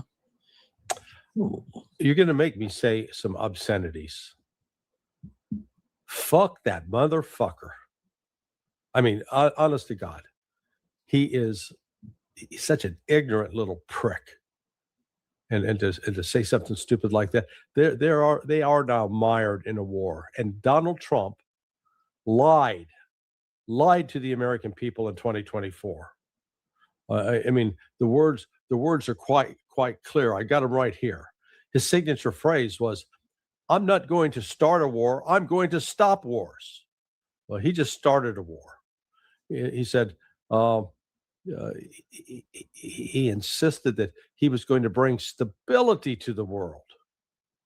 Do you think this is making the world more stable? The Strait of Hormuz is now closed. 21% of the world's oil is not getting delivered Saturday, Sunday, Monday. So we're now 3 days, and we'll be into day 4 that the strait is closed. The price of oil has already gone up in the United States. I saw out in Oregon, it's gone up $1, $1 a gallon in just 1 day. And the full impact of the shortages haven't hit here. It's ridiculous. It's get crazy. The United States is launching an air war, yet, and I'm basing this on Alistair Crook, but I think Alistair knows what he's talking about. He says that they've actually had no credible reports of Israeli or U.S. aircraft flying over Iranian territory yet. They've used standoff munitions, the AGMs, the air-guided air-to-ground missile, the JASSM, and cruise missiles. So they don't have to actually physically fly in there. However, that said, at least it looks like 3 F-15s have been shot down. And, the losses for the United States, they're going to continue to pile up. First day they were saying, oh, no casualties. Well, we got 4. So 1 a day. The total number of deaths that U.S. soldiers incurred in Iraq back in 2003 through 2014, I believe, was the final date. That was fewer than 4,000. Trump very well could get that number here in 2 or 3 weeks, depending on what they do. But I think the United States is going to have tremendous difficulty sustaining operations. They really did expect the regime in the government of Iran to collapse and for it to be replaced, because they've lied to themselves that there is strong. They've convinced themselves that 80% of the Iranians want to get rid of the Islamic Republic. Not the case, just the opposite. Yeah, they have moved their fighter jets to Cyprus. It seems that they're not. How much do we know about the fighter jets in Jordan? Because Jordan was getting hit by Iranian missiles. I think that would be so dangerous for them to stay in Jordan. Yeah, no, I agree. So I'm not privy to, any classified information about the deployment of U.S. forces. I'm going off from what's been available in public. But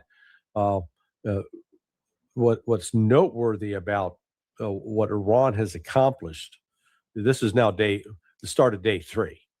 We're not, it seems like a week, but it's not. Compare what happened when the June 13th surprise attack by Israel. Iran was caught completely unaware. They got suckered into believing that the negotiations were going to go forward and they had nothing to worry about. In fact, it was just a cynical ploy by the United States working with Israel. It killed a lot of senior leadership.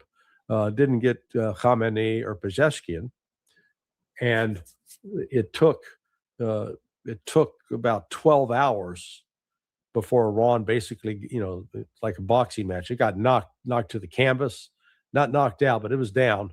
But finally, after 12 hours, stood up and began firing back at Israel, and avoided at the time, did not attack any of the U.S. bases. They didn't want to get embroiled in an attack with the United States.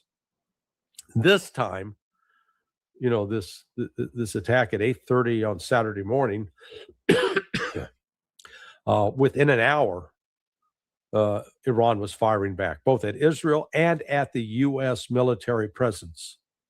And in less than 36 hours, have effectively destroyed the bases that, so the U.S. military operations are not going on normally at those bases like they were 2 weeks ago, especially in Bahrain. I think that is probably the most significant damage, because it looks like it's destroyed the port that hosted the Fifth Fleet of the U.S. Navy, as well as the support buildings, etc.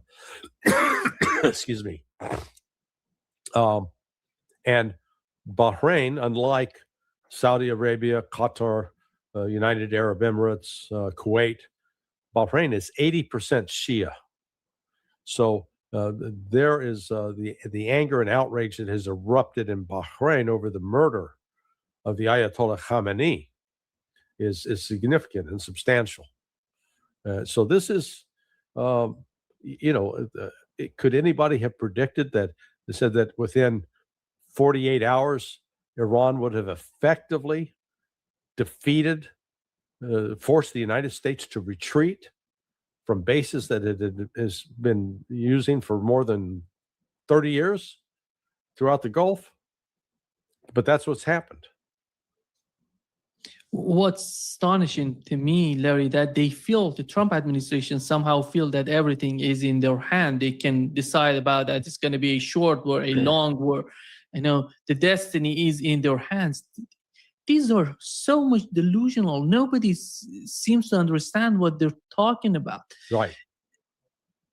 Well, look at what happened over the weekend. I mean, less than 24 hours into this, the United States is reaching out.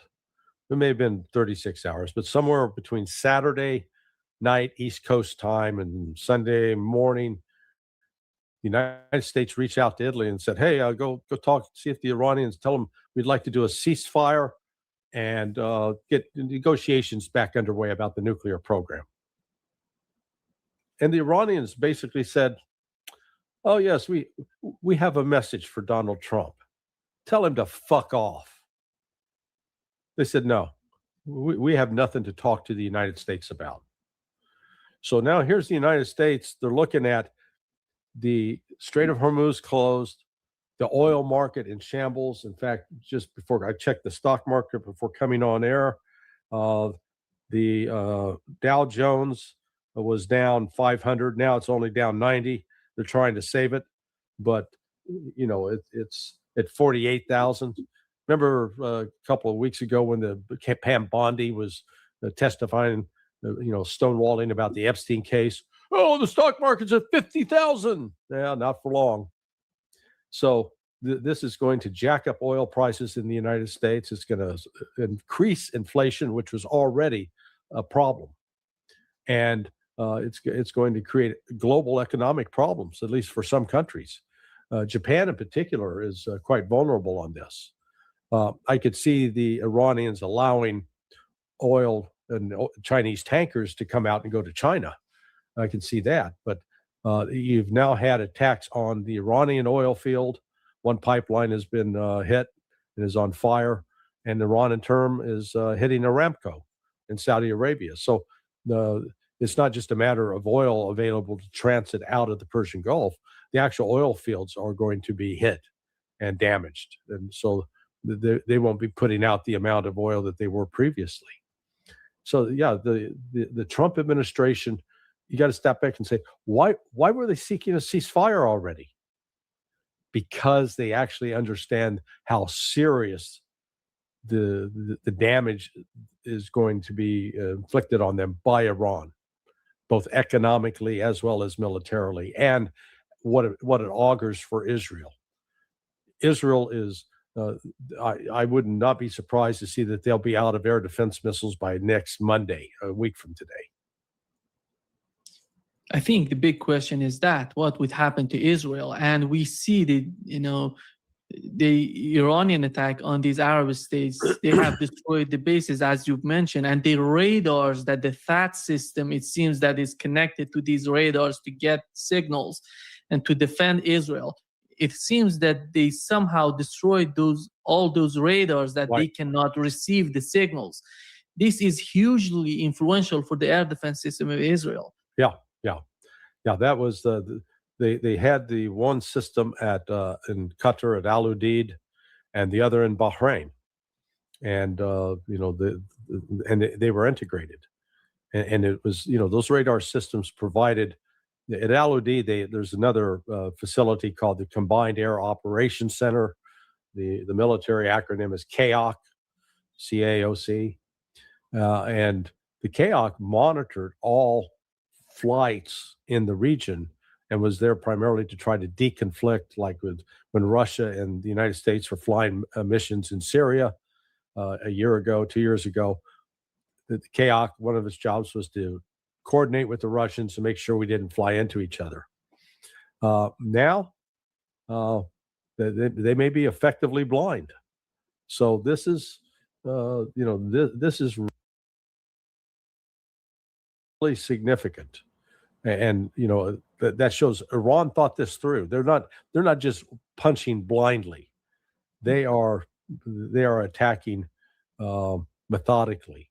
The other thing that they've done is, I know that the military, the guys that are sitting in what they call the crisis action teams at the Pentagon and at MacDill Air Force Base, it's CENTCOM headquarters. They were like in the first 24 hours going, yeah, man, we are kicking butt. We're destroying all these launchers. Well, now video has emerged, and it looks like most of what they're destroying are decoys that have been put out there deliberately to attract the U.S. firepower, but it's, these are not critical systems. And meanwhile, Iran continues to launch missile wave after missile wave after missile wave. They've now done at least 9 or 10 different waves, and that's in 2.5 days. So this is significant. Larry, what is happening in Iran, as I follow the Persian media, the internal media of Iran, it seems that after the initial hours that they assassinated the supreme leader and the commanders, they're somehow running into a situation that they had with Yemen. It seems that the intelligence that is coming out or they're getting from Iran or they have is not that accurate. They don't know where to bomb. That's why you see more civilians are getting killed. They're attacking, police stations, and you can find them on the map to attack them. And nothing more than that. No strategic, attack on, some headquarters, some of that. But how do you see the whole operation in Iran? It seems to me that it's running in the same direction that it was during the war against Yemen. Well, again, since their primary method of attack from the West is the Tomahawk cruise missile and the AGM, the JASSM, they're gonna run out of those. They're going to deplete that stockpile, and the initial intent was to bring about a regime change.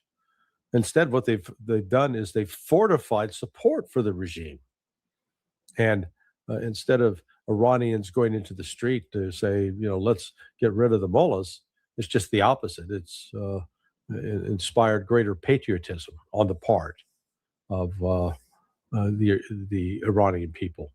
So there's throughout history, and let's go back to World War II.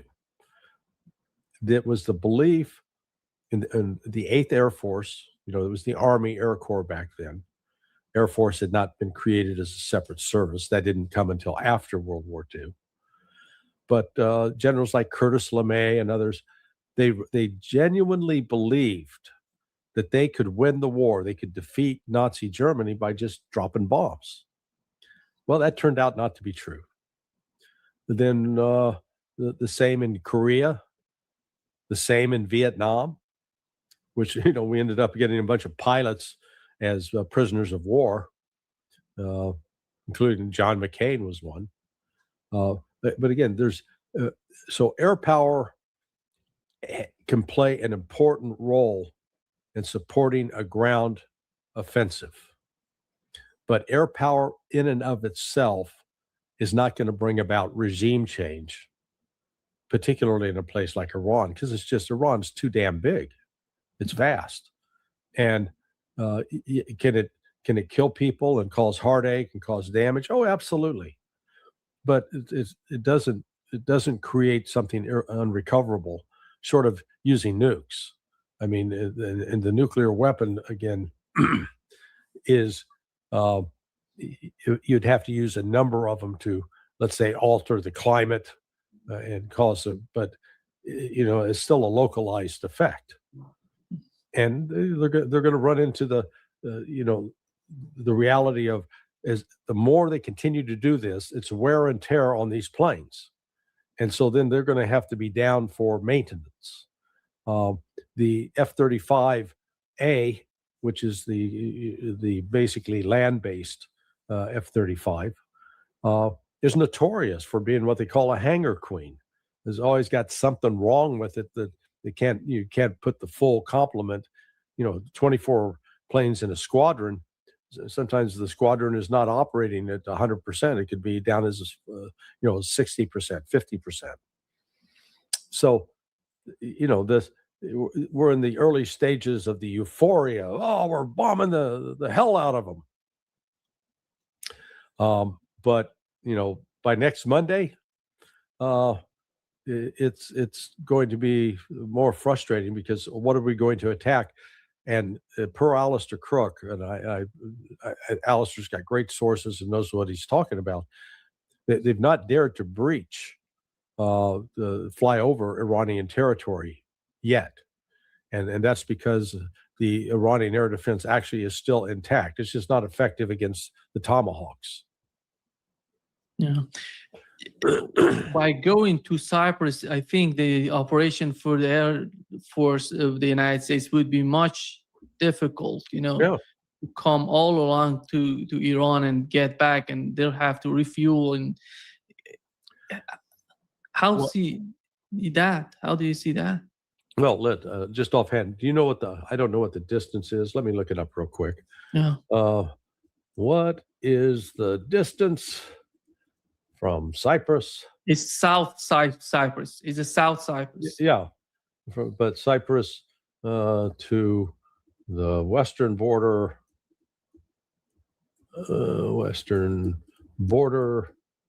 of Iran. And the answer is,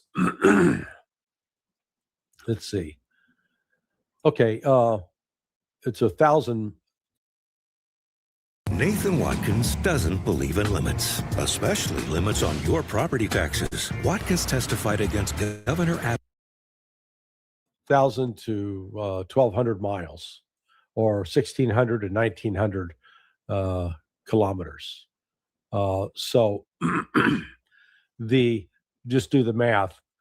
An F-35 can fly 600 miles and then it has to be refueled.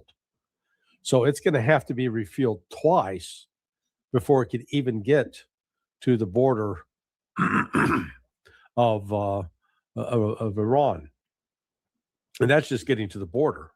And now if it tries to fly into Iran, from the western border into Tehran is like 270 miles. The point is, these planes don't have the range to be able to fly there. They've got to use standoff weapons, and even then, it adds to the time. I'll be surprised to see if anything remains operating in Jordan and in Prince Sultan. I think they've been evacuated.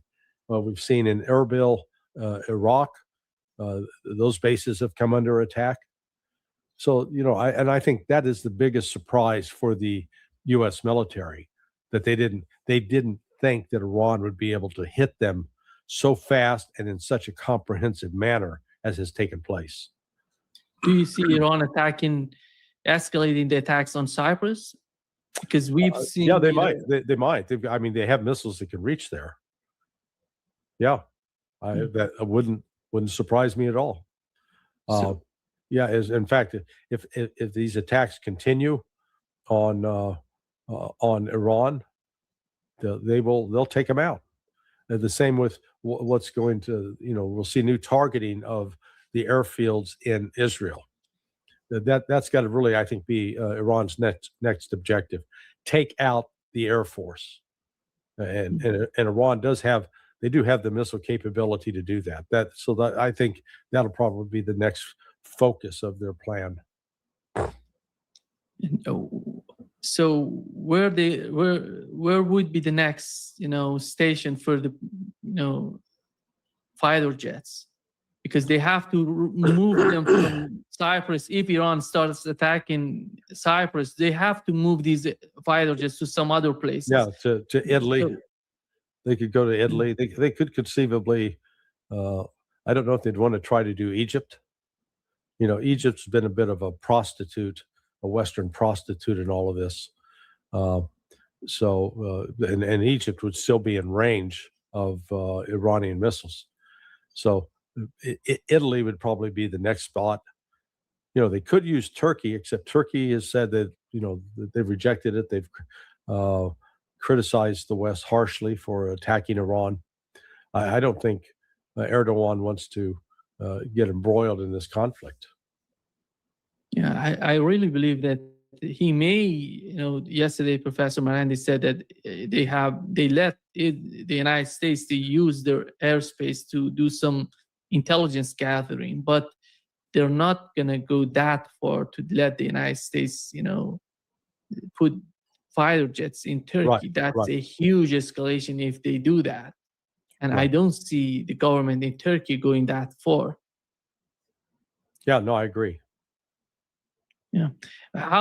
Larry, you've mentioned the situation with the Arab states. We know that in Bahrain, the situation is so fragile. Mm-hmm. People are happy with the bombing, Iranian bombing, facilities in Bahrain. And it seems that we are going to see, before you coming up, I thought you saw that I was talking with Pepe Escobar. He said that MBZ was on phone today with Putin. It seems that we don't know what was happening, what he was asking for. Who was on the phone with Putin? MBZ, the head of UAE. Oh, okay. MBZ, Mohammed bin Zayed. They call it Mohammed bin Zayed, MBZ. Okay. Yeah. Or MBZ, as you. Yeah. He was on phone with Vladimir Putin talking about. Nobody knows what was the subjects of what was the main topic, but it seems that he's begging somehow. Yeah, well, no, I'm sure he's trying to say, hey, you got to call, rein in Iran, get Iran to stop. And I'm sure Putin will probably say, not my problem. I didn't start this. You started this to the Emiratis. The deception, the lies that were told to Iran to lull them into a false sense of security that they could think that there was some hope that negotiations were moving forward. I mean, God, this is so evil to lie like that, because when you have a chance, if the United States was sincere in its desire to ensure that Iran didn't get a nuclear weapon, I mean, that was always his public stance, then there was definitely a path forward. But we now know that was not the issue, and I've said that all along. The whole issue of the nuke is a bit of a red herring. I mean, it's what Israel focuses on. They wanted to just get rid of the Islamic Republic. And, the West loves to lie. The United States loves to lie about, Iran is this evil, vicious, terrorist nation. They're the biggest sponsor of terrorism in the world. It's absolutely, as we've discussed before, a lie, a monstrous lie. Iran is not the major sponsor of terrorism. If anything, it's Israel and the United States.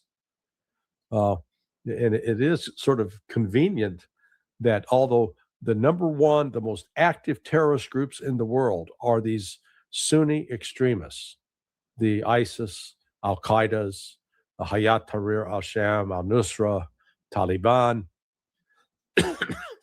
Notice they never really attack any Israeli targets, any Jewish targets. And in fact, there's a established history of both Mossad funding terrorist groups or groups that are labeled as terrorists, such as Hamas.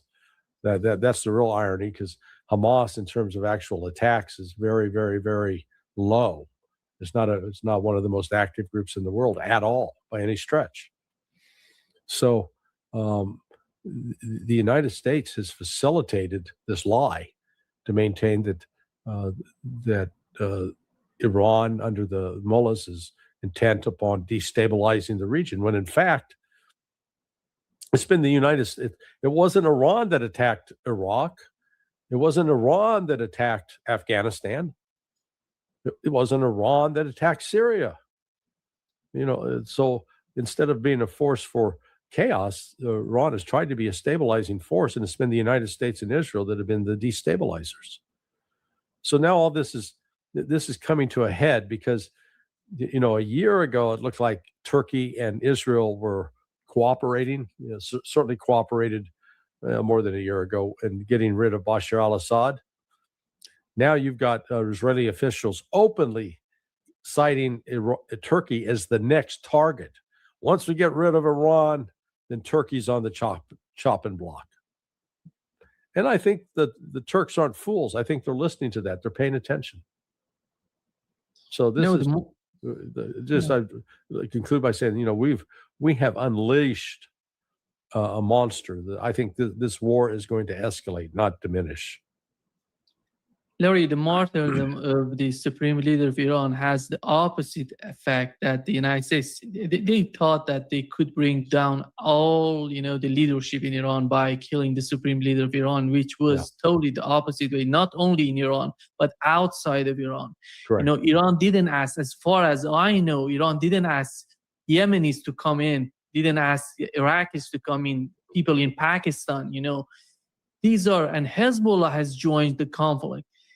These are not upon the somehow Iran is asking them to do this. They're joining by themselves because they're seeing what has happened. They see the outcome of what is the United States is doing in Iran. Yeah. Well, look, I think Iran's number one military objective right now needs to be the destruction of the Israeli air bases. So once you destroy those air bases and the Israeli Air Force cannot get off the ground, then Israel is in big trouble. Because that's, look at all the death and destruction they've been causing in southern Lebanon because of airstrikes. Okay, destroy their ability to launch airstrikes. And I think again, if I was advising the Iranian military, that's where I'd start targeting right away. And not just with one or two. I mean, make it flood the zone, bring in every drone and every old missile, force them to drain their air defense system, what's left, and then pummel them with your hypersonics. I just seen a video we're going to play later where at least 20 or 30 missiles just hit the ground somewhere. I don't know if it was U.S. based or Israel based, but Iran is absolutely devastating these people, bro. And take out all the hangars, the sheltered hangars for the F-35s, destroy the fuel source, crater the runway. So in short order, without that, Israel's not able to project any kind of military force. It'd be extremely limited. Yeah. Here is what Donald Trump just moments ago said, that we are surprised by Iran's attack on Arab countries. Larry, how can we be surprised by that? Because we were talking about it many times, and Iran said, obviously, if you attack us, all of these targets, American bases, would be attacked by Iran. Yeah. They said it over and over, but the president of the United States, I'm surprised by that. Well, look, the U.S. and the Saudis and the Qataris and Emirati, they're trying to portray this as Iran attacking those countries. Iran's attacks have been on the U.S. military facilities in those countries, and the fact that those countries have basically been Western whores, prostitutes. They get paid the money and they perform the acts that the West requires. And Iran's, saying, okay, we're going to make sure that that doesn't happen anymore. Business as usual at these military bases ain't happening now. It seems that Netanyahu is not in Israel because Iran has attacked both one of the Air Force headquarters and Netanyahu's house. And I don't know, so far we haven't heard from him, but it seems that he's in Germany. He's not in Israel. Hey, he's a coward. And, maybe just convenient to be in Germany at this time. But like I said, Iran, but because it uses mobile launchers, it is almost impossible for the United States to locate and destroy a mobile launcher before it can launch a missile. Now, I do know that the U.S. was pretty, thrilled on Saturday and going into Sunday with, quote, the number of launchers that had been destroyed. And now that I've seen some of the video, it looks like most of those were decoys. They put them out so that the United States could see them, locate them, and then use up an air to ground missile, for example. And now this is where it gets interesting. Because China has cut off the supply of rare earth minerals, and because those rare earth minerals are critical components in building some of these weapon systems, the U.S. ability, it's going to use up its inventory, and it's not going to be able to replace it anytime soon. So this is, the longer this goes on, the worse it's going to be for the United States. And all this confident nonsense that that idiot Pete Hegseth was spewing will be exposed as, he's a fool. They didn't sit down and calculate this properly. They believed their own lies. Yeah. Larry, yesterday I talked with Professor Ted Postel. He sent me this. I watched it. Yeah. He has mentioned who's using the Strait of Hormuz and how dependent is the economy of the United States on these countries: Japan, South Korea, Australia, Philippines, China. And these are hugely impacted by the closure of the Strait of Hormuz. And how do you see the United States, Donald Trump, convincing the people in the United States that he can manage that? Because it seems, as Professor Ted Postel said, that there is nothing to do if Iran decides to keep it closed. Yeah, well, the United States could try to open it, but if it brings in it, again, all they can use is air power. If they try to use naval power, try to bring in, aircraft carriers and destroyers to force it open, they're going to get sunk. And then you got a real problem for the United States. And there are limits to air power. And Iran has lots of options. It effectively closed the strait initially just by saying it's closed. And insurance rates went up immediately. Ships stopped. And then a few started, I guess, yesterday, trying to ease into, see if they could get through. And then Iran hit them with the anti-ship missiles and set, it was either 3 or 4, and set them on fire. So now, if they try to open it, Iran could still put mines, mine the strait. So it would be impossible, because once it's mined, you're going to have to bring in a minesweeper. Well, a minesweeper is going to get targeted and blown out of the water by Iran, because Iran's got the missiles to do it. And we're not even talking about, did Iran deploy any ships, both ships and boats that it has, they could go out and attack tankers. Yeah, so this is, if I'm Iran, this is one of my negotiating chips. The West comes and say, okay, stop. We got to stop this. And even if China and Russia come to Iran and say, okay, we need to open the strait, you say, fine. I want all sanctions lifted against Iran. That's where we start.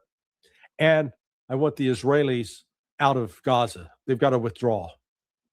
And until that happens, strait's closed. And at some point, the economic pain from that is going to be so significant that there will be pressure on Israel. And there's certainly going to be pressure on the United States and then European to maybe stop the sanctions. This is, I think Iran right now recognizes it's in an existential event. It has to win this, not just fight it to a draw. It's got to win, and it can win it because it can exhaust the ability. The United States does not have unlimited weapons to be able to sustain an attack for 6 months. Can't do it. Iran can. And that's what the West is under. That's what people like Hegseth and others are failing to appreciate and take into account. Here is what Professor Ted Postel showed us yesterday, the capabilities of the United States in producing, the interceptors, the Patriot 50 Patriot interceptors per month, which would be 4 million each. And the THAAD, it's going to be 8 THAAD interceptors per month. And it's hugely it's more expensive even than the Patriot. And when it comes to the SM-3 block, it goes 1 per month.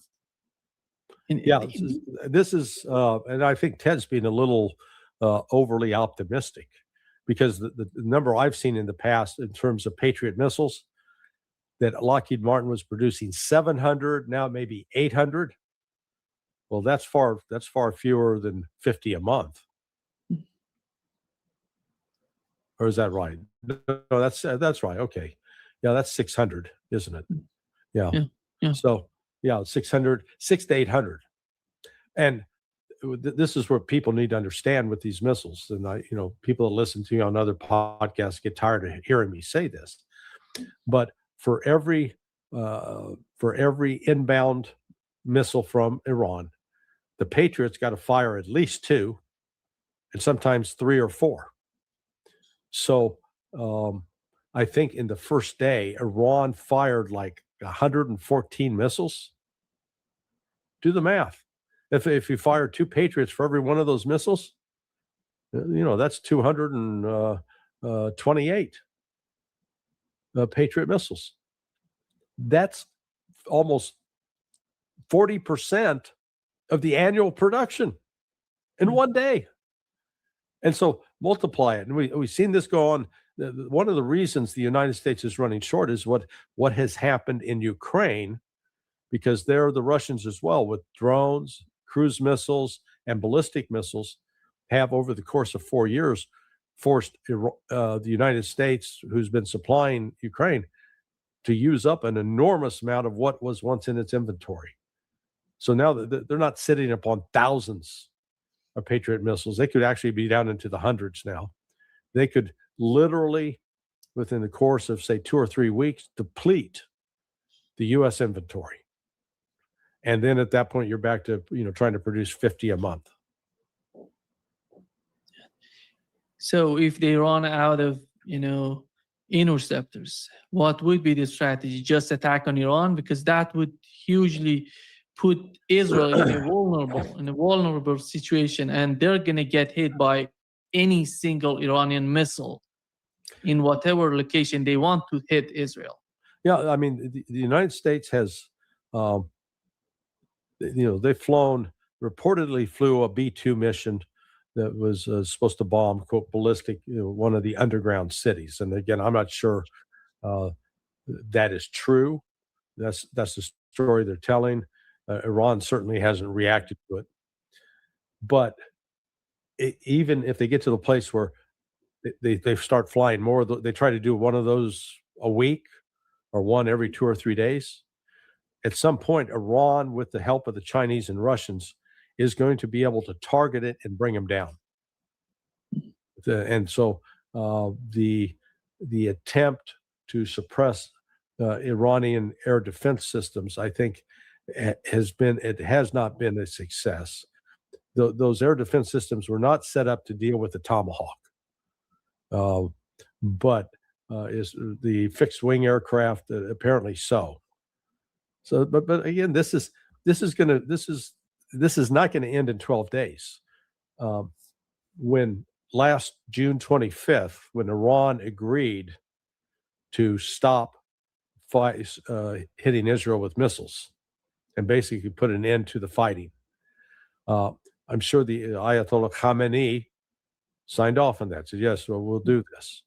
I'm pretty sure that there were members of the Iranian Revolutionary Guard. They're saying, hell no, we're not going to stop. What are we stopping? We're doing okay. They're not going to stop this time. They will not stop until there's going to be a political settlement that at a minimum will bring an end to the Western sanctions on Iran. Otherwise, Iran will keep pummeling the West, and there's little the West can do about it, because as long as Russia and China are standing behind Iran, it's not out there on its own. Yeah, I think many of us don't understand how populated these areas like Tel Aviv, Jerusalem are, and how vulnerable are they against, considering the dealing with Iranian missiles. Yeah. And the missile should be so much accurate to hit the target, and so far we've seen that. Well, let me stop you there. Ask you a quick question. Drawing upon your expertise as an Iranian, what's the population of Tehran? It's more than 12 million. Okay. Yeah. What's the population of all of Israel? Yeah. About 7 million now. Yeah. So right there. I mean, it makes the point that it illustrates the point that you're making, because Israel, when Iran is targeting Israel, it doesn't have to have 200 targets. Haifa, Tel Aviv, and the Negev, basically 3 areas within Israel. Take out the ports in Haifa and Tel Aviv, take out the oil refineries, cripple the economy completely, destroy the airfield at Ben Gurion, destroy the airfields that are down south that are strictly military, take those out, and then begin destroying the factories, the economic backbone of Israel, because it is a confined area. It's not a huge area. Whereas Iran, good God, once people realize, it's 4 times the size of Iraq.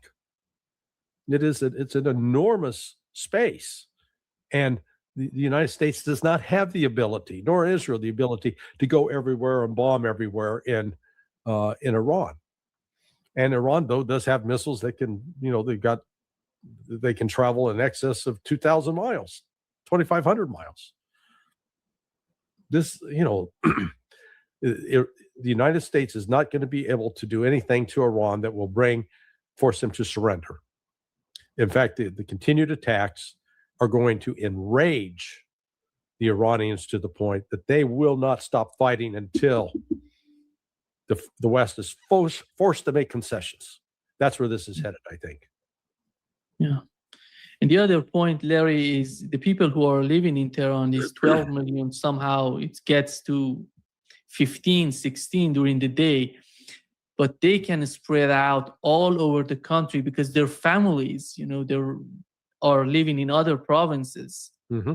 These are people who are in Tehran, but they have the family in the south, they have in the north, in the east, and west, and they can spread out all over the country, which is not the case for Israelis. Yeah. No, they don't. They got no place to run. And I think, this is a critical moment in the history of Israel, history of Iran, history of the region. Mm-hmm. Iran is now going to have leverage to compel Israel to do what it doesn't want to do. But if it doesn't make the concessions, the chances that Israel will be destroyed are quite high. Not by Iran physically destroying it, but by making the place basically unlivable that the Israelis are going to start. They're going to head back to the United States or back to Europe. Yeah. Netanyahu is already got back to Europe. He's in Germany. Yeah. He's not. His son is not in Israel. He's not in Israel, and his family is not in Israel. Yeah, his son is hanging out in gay bars in Miami. He shows a true leader. Yeah. To Israel. This is the Israeli rhetoric is going to be found to be completely empty. As this goes on, because Iran now has the ability to genuinely cripple Israel. Because we've seen repeated airstrikes, both on Gaza, in the West Bank, in Lebanon, into Syria. But once those airfields are destroyed, you got some aircraft parked, but you can't get them off the ground. Then where are they going to go? Are they going to fly to Cyprus along with the U.S. Air Force? And then again, Iran can hit Cyprus. So this was so unnecessary, because Iran was willing to negotiate. And I think we talked about this on Saturday. Who came up with the one guy in Iran that was preventing Iran from getting a nuclear weapon was the Ayatollah. His fatwa was issued, was it 36 years ago or 37 years ago? But, we're talking almost, 4 decades. And he, by his word as the spiritual authority, was preventing Iran from even considering building a nuclear weapon. Now, I don't know this, what is it, Ali Reza Arif? Is he one of the... Arafi, Ali Reza Arafi. Arafi? Yeah. That he's rumored to become the new Ayatollah, the new supreme leader.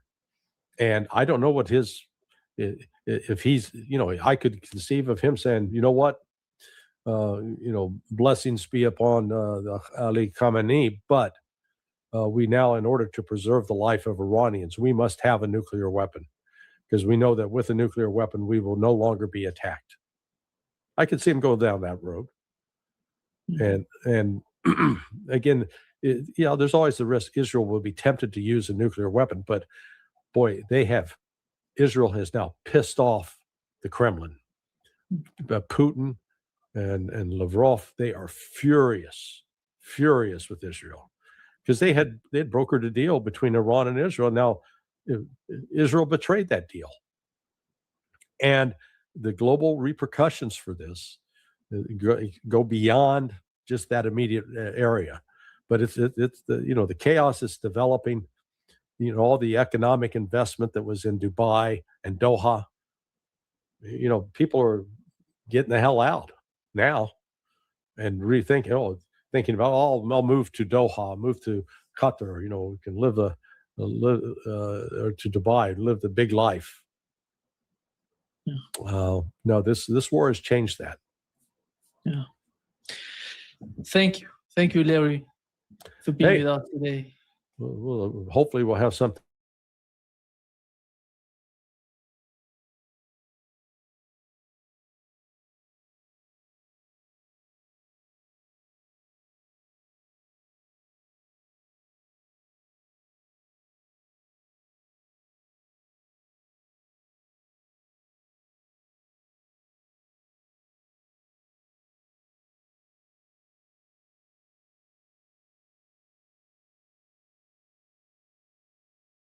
Can find some of what's going on right now. Apparently, Tel Aviv is being really slammed by a lot of missiles.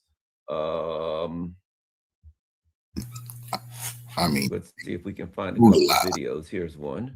Let's find a couple of videos to look at. Here's one. Tel Aviv.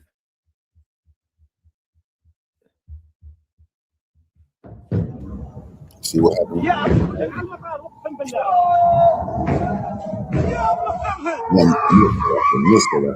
This all hitting the ground. This all hitting the ground. Ain't no intercepted. All of these missiles is hitting the ground.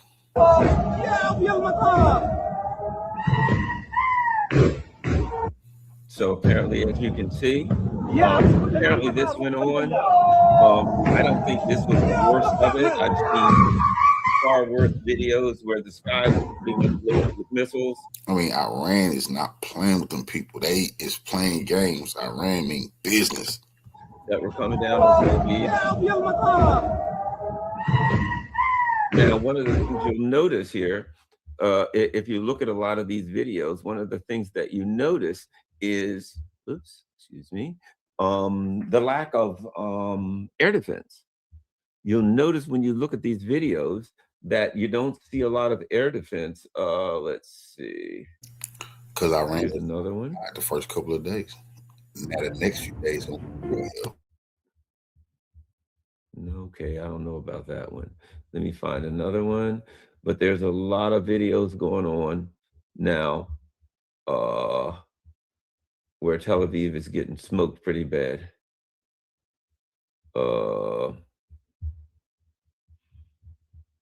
Let's see. Here's another one. Let's look at some other Tel Aviv videos. This apparently is just a building that's been hit. You can see that. You can see where just absolute devastation. Let me see if I can find some more.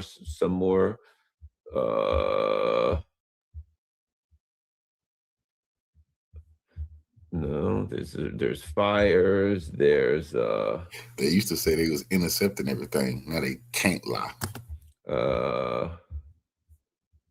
Here's another one. Now this looks similar to what I saw earlier. I don't know if it was a lot of drones. I don't know what it was, but I have seen this type of video. Supposedly, this is Tel Aviv. I actually saw some things with, I don't know if these are drones or missiles. I heard upwards of 600 missiles. Bottom line, let me just be real quick. It ain't a good time to be in Tel Aviv. That's all I'm trying to say. It's bad news. And what we're seeing apparently earlier today, a couple of things going on. Get rid of this. Earlier today, apparently Marco Rubio said something to the effect of, well, we had to do it because we knew Israel was going to attack, and then they were going to be a counterattack, and then we were going to have to stand in. So in other words, Israel was going to attack, and then we were going to have to get it anyway, right? So in other words, Marco Rubio came out and said, this is for Israel. We did it because of Israel. Apparently there's fury and anger. To me, in my opinion, I think the war is lost. 3 days in, I think it's lost. A couple of other things. Let's look at, let me give you an example of let's go to Bloomberg. Let's go to Bloomberg and just look at how bad things are. Bloomberg is generally, oh God, let me see, maybe later. Okay, so let's look. Here's an example of Bloomberg, just to see how bad it is. Let's go through. Let's go through. Okay, what kind of good news do we have? Number one, markets deep in losses after U.S. embassy drone attack. What happened? Apparently, the embassy in Riyadh in South, and there was some kind of an explosion there. We think it was a drone attack. Now, something you might need to know. Earlier today, there was a report that Saudi Arabia's oil infrastructure got hit with a drone or a missile. The Western media immediately reported that we'll just go away from this for a second while I explain that Iran was attacking Saudi's oil infrastructure, and therefore Saudi Arabia needed to get into the fight. The Iranians immediately called the Saudis and said, we didn't do it, and we're not going to attack your oil infrastructure. It was Iran. I mean, excuse me, it was. Don't believe Nathan Watkins' lies. He's fighting Governor Abbott's plan to lower property taxes. President Trump trusts. Get in. I also understand that Tucker Carlson is reporting that both Saudi Arabia and some other country has caught Mossad agents in their country with explosives who are planning on doing terrorist attacks in their countries so they could blame it on Iran. All right. So Iran said we didn't do it, and it was a false flag. And now apparently there have been Mossad agents that have been caught and arrested with bombs. So let's see. Whatever we go, what do we have here? Number one, markets deep in losses after U.S. embassy drone attack. So the markets are crapping out. Look at this. U.S. embassy. Trump says he'll do whatever it takes. All righty. Well, he said isn't that what they told Ukraine? They do whatever it takes. Oh, wait a minute. I should have this back. U.S. embassy attacked. Okay. State Department urges Americans to leave Middle East now. Apparently, it's not safe anywhere for Americans. Stock losses deepen. Oil extends advance on Iran. Trump's war on Iran has traders staring down an energy crisis, right? Now, what they don't have, now here's another one. Iran's missile math, a 20,000 drone takes on a $4 million Patriot, right? LNG tanker rates doubled to 200,000 in less than a day based on Iran, right? So we can see, now there's another article that isn't gone for some reason. So, and here's the interesting thing. I took a note. The UAE and Qatar are now saying, we've got to get the Gulf states together and we've got to urge Donald Trump to take an off-ramp. Now, a couple of things you might need to know. One of the things that's important to understand about the closing of the Straits of Hormuz. Okay, you think about just the oil going out, but keep in mind something.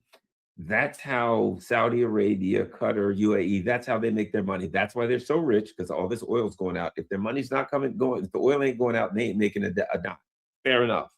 That money also, that's what fuels the petrodollar. That's what keeps our economy rolling, right? But let's go one other thing. 90% of their food. Remember, these are deserts, a lot of them, and they have to bring food is shipped in, so that most of the their food comes in via the Straits of Hormuz, via the Persian Gulf, right? So when you talk about the Saudis and these other, 90% of their food comes in through the Straits of Hormuz. If that's cut off for a while, they're going to have trouble getting food. They're going to have to fly it in, do other things. It's going to be very expensive. Will they be able to even bring in enough without shipping to feed their people, et cetera? So they've got serious issues. And if they're not making money, and that money's not fueling the petrodollar, and that's not fueling our markets, we got problems. So closing the Straits of Hormuz causes a lot of serious problems, okay? So I think that was important. Another thing that is of great consequence. Let me see if I can find this. Here's something else, just so you'll know. There are many, including me, who feel that they're significantly undercounting the deaths here, that they're in deep trouble, that there's a lot of deaths. Now, the last I heard from the Iranians yesterday, they said there were 500 American deaths, and the U.S. said 6. I recall when the Iranians, after the death of Qasem Soleimani, when the Iranians said there's over 100 Americans injured, and the Americans said, no, nobody was injured. And the Iranians said, and they were taken by ship to Saudi Arabia. And the Americans said, no, they did not go to Saudi Arabia. And no, we don't know what you're talking about. A week later, the Americans admitted there was 111. I don't know how many are dead and wounded, but I'll tell you this right now, it sure as hell ain't 6. Okay, now listen to this.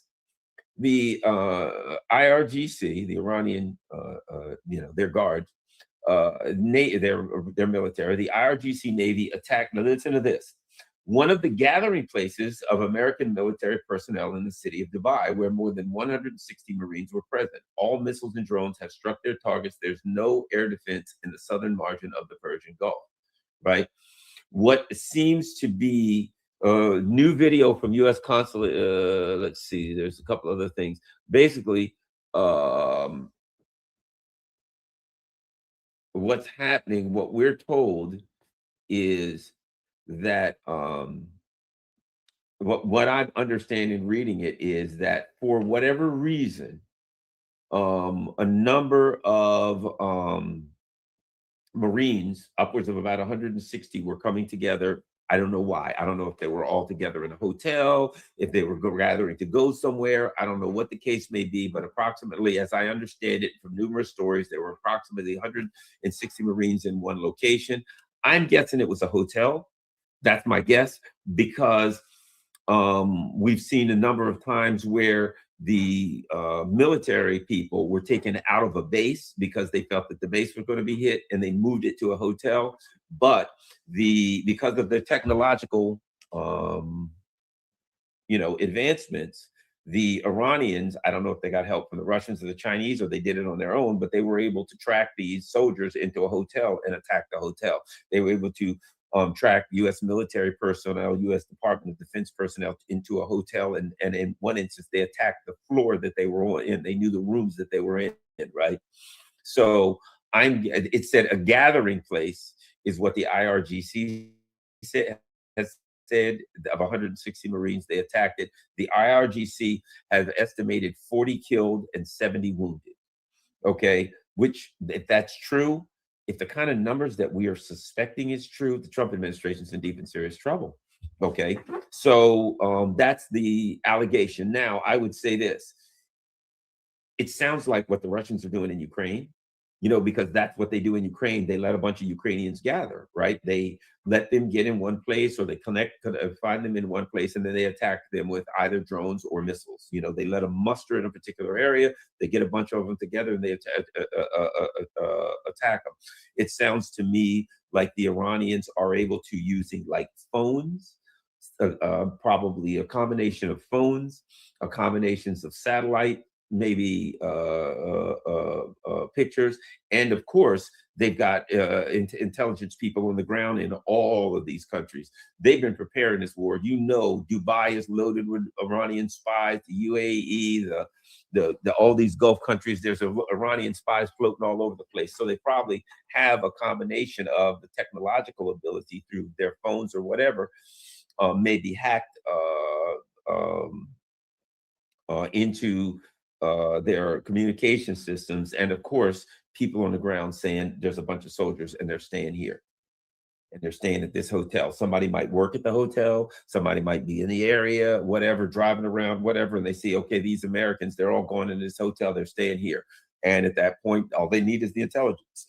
They know where they are. They wait till whatever nighttime when they're all in bed, and then they attack it. So I'm a person of peace, a man of peace. Everybody ain't like me. I understand that's not the world we live in.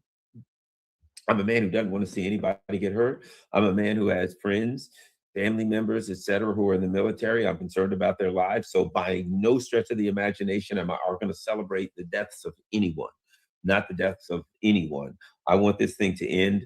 And it's a horrible thing that, as I've said, when I was a hovercraft pilot, we kept our hovercraft at the Coast Guard station in Annapolis.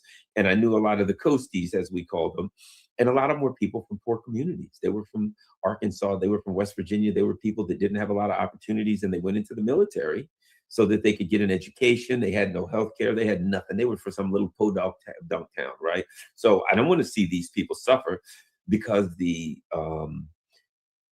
Trump administration has decided to sacrifice their lives at the altar of these pedophiles and, baby-eating lunatics, and the Zionists, the Epstein class. I don't want, so don't look for me to celebrate or to yay. No, I don't want Americans to die. I don't want Iranians to die.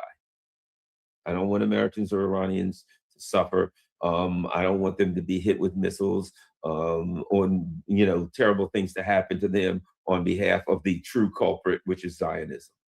So that's what I have to say on that. So you're not going to get me celebrating this terrible thing.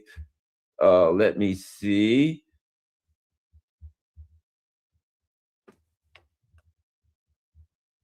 Can I find some more videos on Tel Aviv?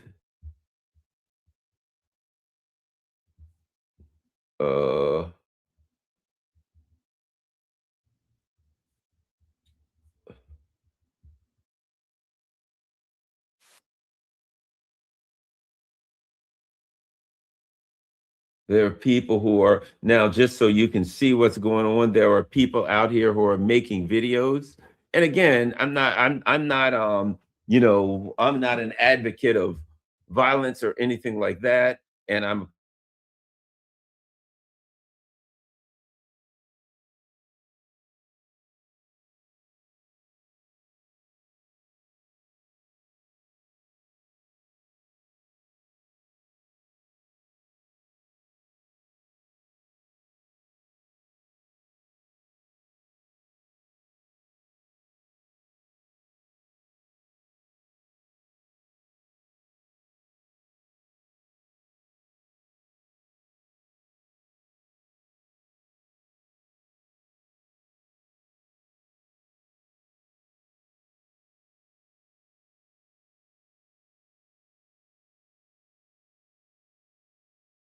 else has thought of it yet.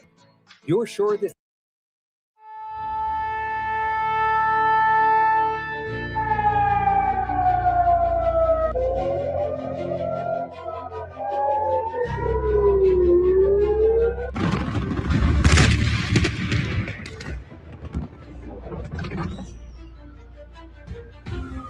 Allahu Akbar. Iran ruled the Middle East. Allahu Akbar. This conflict was not a spontaneous explosion, not a historical accident. It was an accumulation.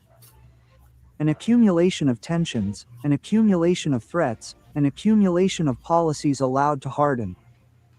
In late February 2026, Israel, along with the United States, launched a major attack on Iran. The target was military, the impact national. Iran retaliated. Missiles were launched, drones were launched, Israeli territory and American military installations in the region were targeted, and the world was once again divided.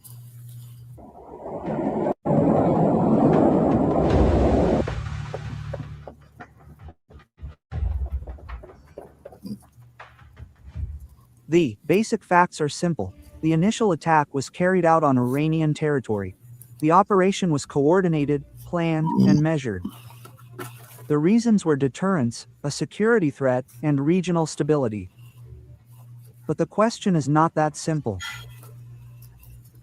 Under international law, the use of force against a sovereign state is prohibited except under two circumstances: a UN Security Council mandate or the right of self-defense after an armed attack. Was Iran attacking when the operation began? That is the crux of the debate. If there was no attack underway, the legal basis is shaky. To call it deterrence, there must be an imminent threat. And this is where many analysts question the legitimacy of the attack.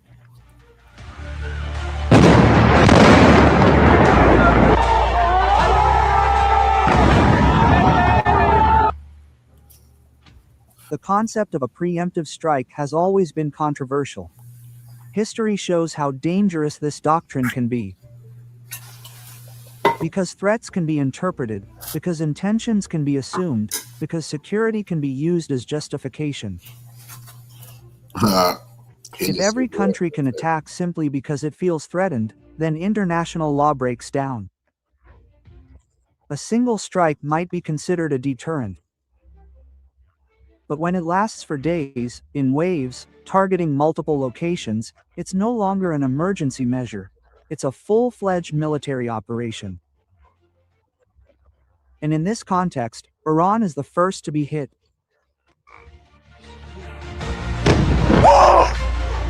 Oh my.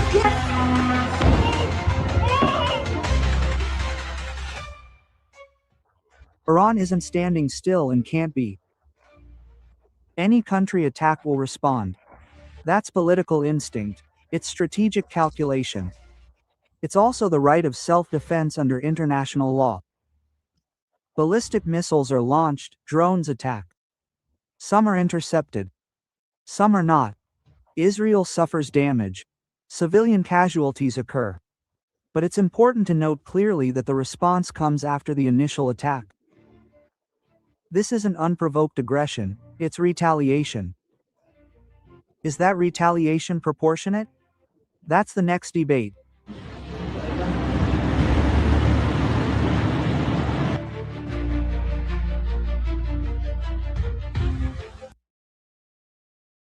Hi, I'm Jennifer Fitzgerald, a policy genius. We make it easy to compare and buy insurance. We are a digital. Every modern conflict follows the same pattern. Military targets are close to civilian populations. Infrastructure is mixed, cities become arenas. In Iran, facilities are damaged, densely populated areas are affected, civilians lose their homes, power is disrupted, and water is scarce. In Israel, air raid alarms sound. People run to bunkers. Several casualties are recorded. International humanitarian law is clear. Civilians should not be targets. Attacks must be proportionate. Civilian losses must not be excessive compared to military gains. But in practice, wars are rarely clean, and ordinary citizens pay the price. They don't choose policies. They don't formulate strategies. Yet they are the ones who suffer the most.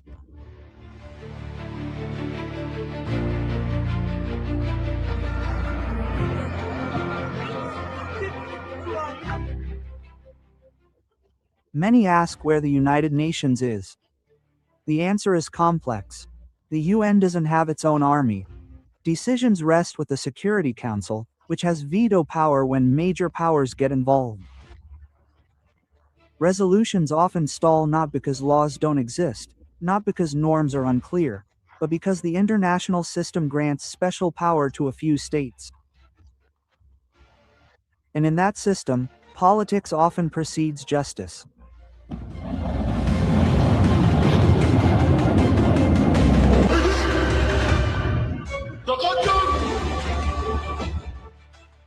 This conflict also reopens the old issue of double standards. When a small state uses force, the world is quick to condemn. When a powerful state does, the narrative softens. The terms change. Aggression is called deterrence. Attacks are called stabilization. Bombings are called security enforcement. Criticism of Israel and the United States has emerged from various international law analysts. This is not out of sentiment, but because the principle of state sovereignty is the foundation of the global system. If that foundation cracks, global stability will also falter.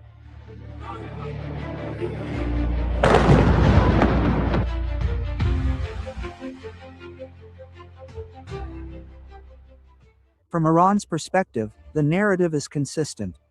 Their country was attacked, their sovereignty violated. They responded. Are all of Iran's actions justified? Not automatically. But the sequence of events is important. The initial attack determines the moral and legal standing. In this conflict, Iran is the first country to receive a direct attack, and that changes how we read the situation.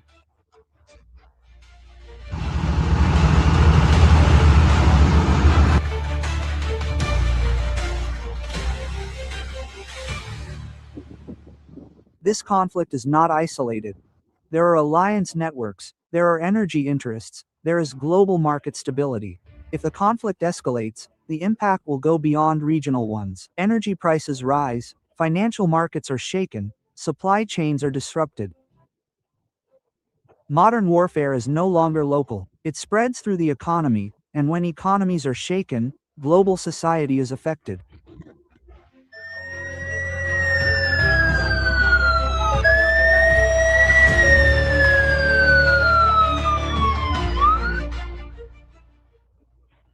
Amid all the strategic analysis, one simple question remains: are civilians worth this?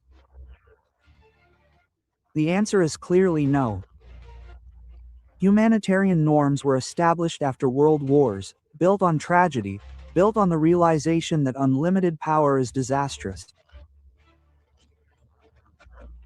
If those norms are ignored for geopolitical interests, the world goes backwards, and every conflict left unaccounted for becomes the setting for the next.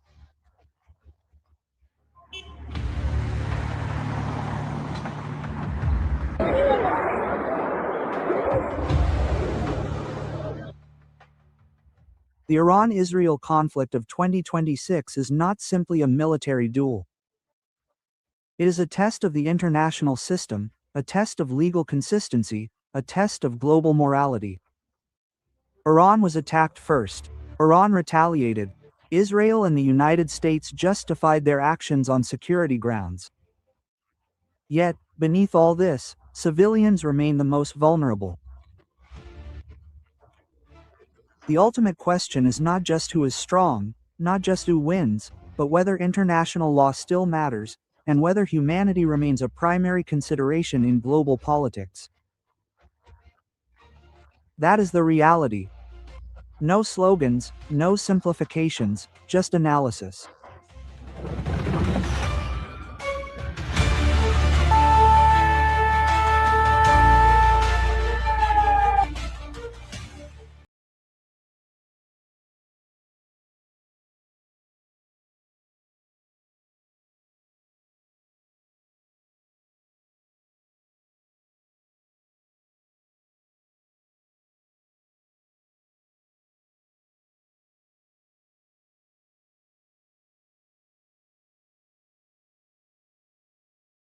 In West Asia, Iran has released fresh visuals of its missile attack on Israel, US bases, and Gulf countries. The images are of the moment of firing the Fateh 2 missile in what Iran calls as Operation Sadek Promise 4. Fateh 2, Iran's most advanced hypersonic missile. Fateh 2 has made its debut in the ongoing war against Israel. In fact, the missile is a better version of the original Fateh 1 that features a hypersonic guide vehicle warhead that's designed to evade modern air defense systems through high-speed maneuverability as well.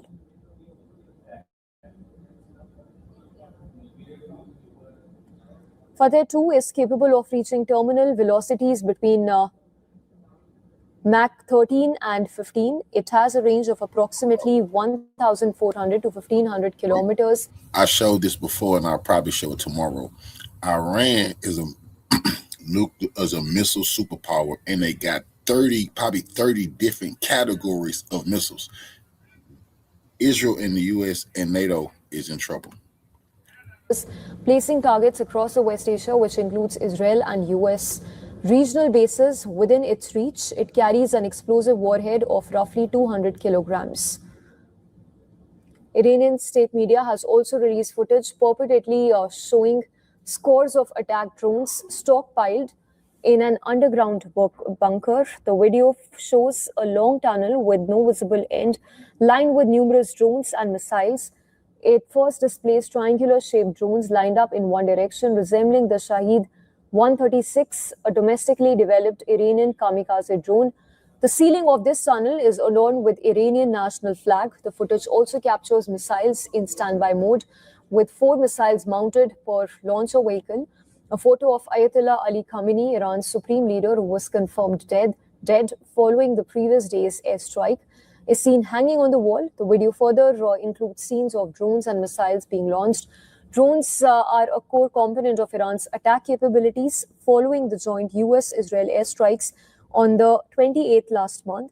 Iran even conducted retaliatory strikes using ballistic missiles and drones against targets in Israel, Bahrain, Qatar, United Arab Emirates, and Kuwait.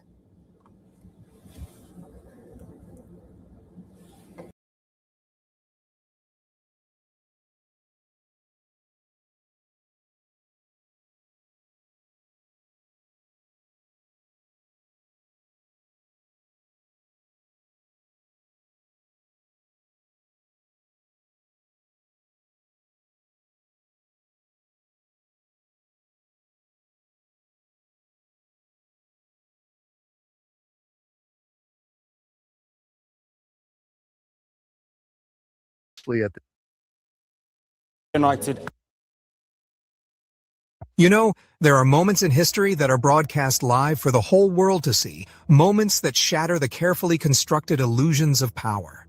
We are witnessing one of those moments right now in the Middle East. A video has emerged from Dubai, and it is nothing short of seismic. It shows, in plain sight, the United States military in what can only be described as a full-blown evacuation. We aren't talking about a few troops rotating out. We are talking about warplanes, nuclear-capable bombers, and those iconic heavy-lift helicopters ferrying personnel out of the region as if the ground beneath them has turned to fire. And we'll now shift focus specifically to the United Arab Emirates, where Iran's retaliatory strikes are continuing for a third day. Iran continues to batter UAE's Dubai. Iranian Shahed drones in Dubai skies. Dubai night sky lights up in Iranian strike. Tehran retaliated, launching waves of drones and missiles across the Gulf.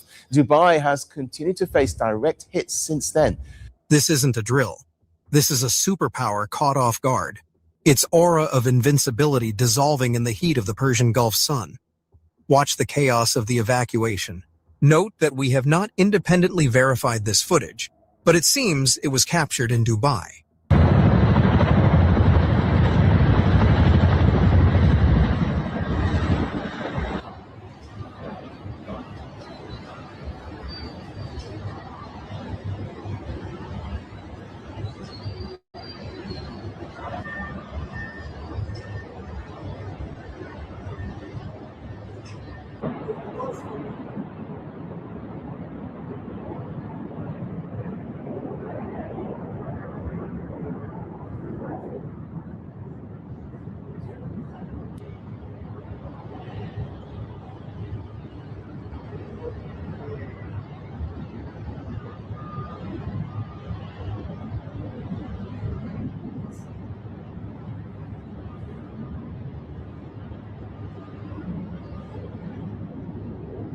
And the entrenched dictatorships of the region have slept soundly under the American security blanket.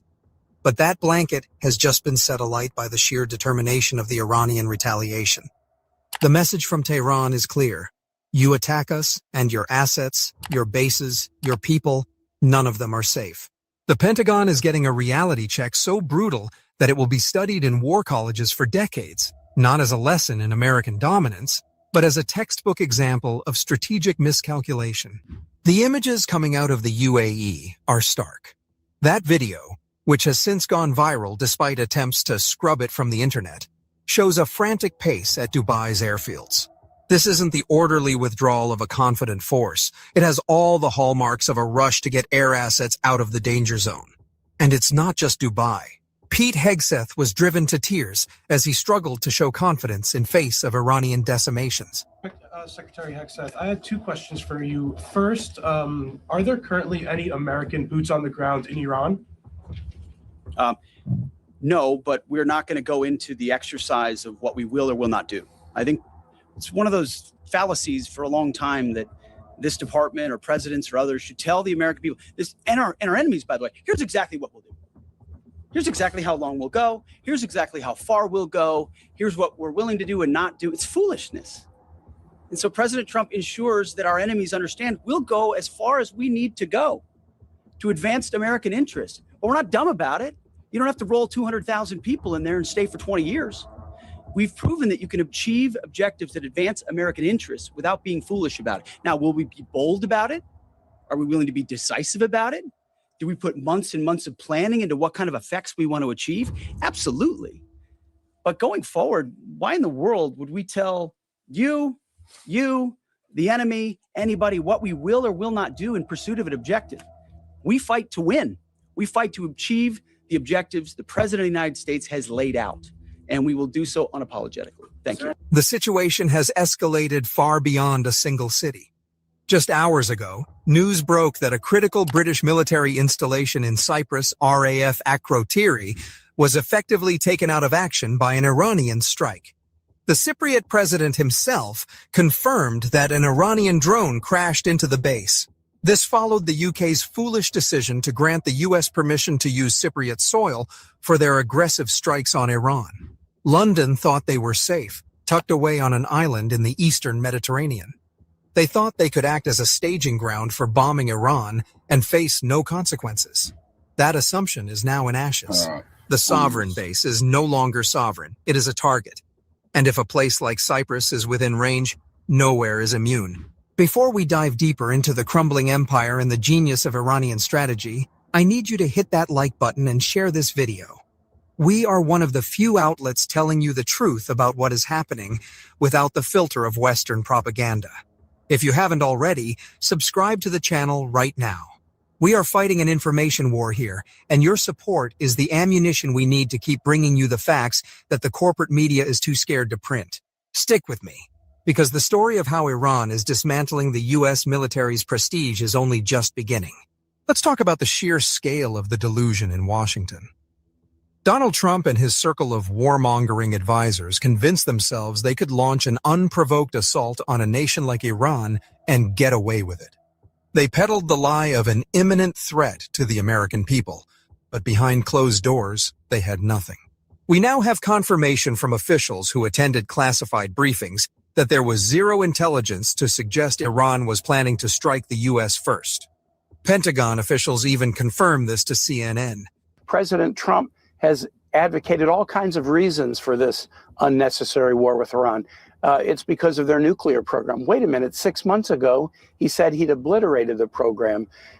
Years ago, he tore up a diplomatic deal that was controlling Iran's nuclear program. He suggested last night the war was justified because Iran interfered in the 2020 election that he refuses to concede that he lost. It's to protect protesters. Wait a minute, President Trump is sending Iranian refugees back into Iran to face persecution. If he cared about Iranian citizens being oppressed by their government, he wouldn't be doing that at the same time.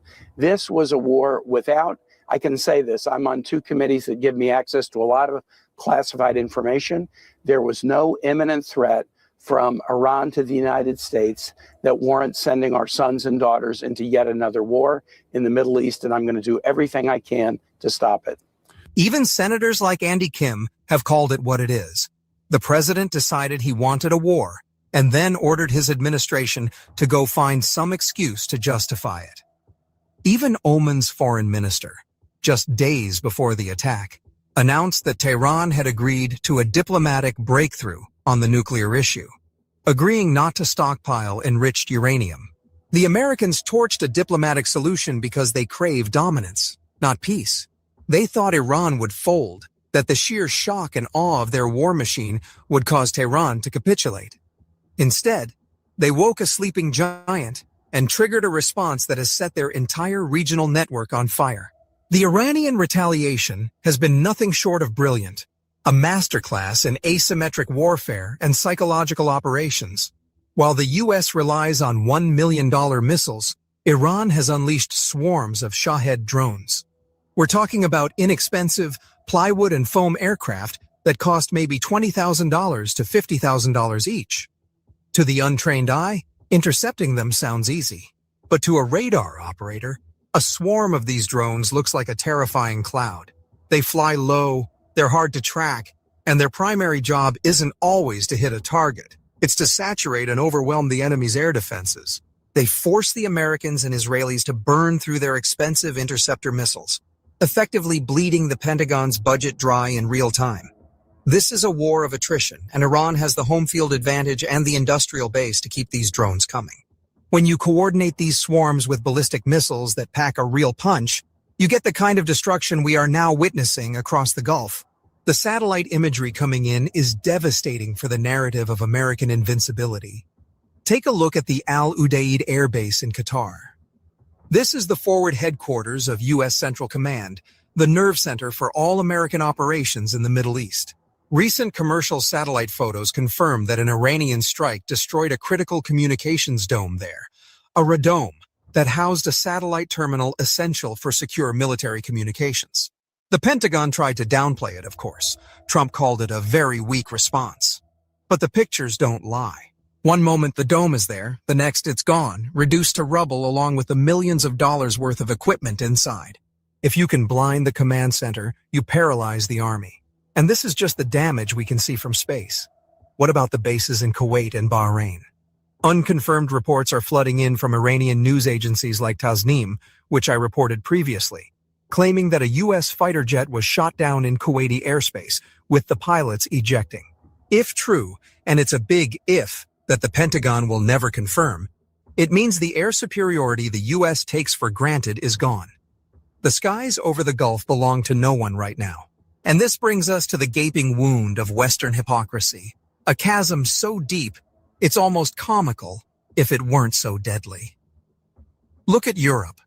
When Russia moved into Ukraine, the continent was up in arms. Sanctions were swift, rhetoric was fiery, and the media united in a chorus of condemnation for violating international law.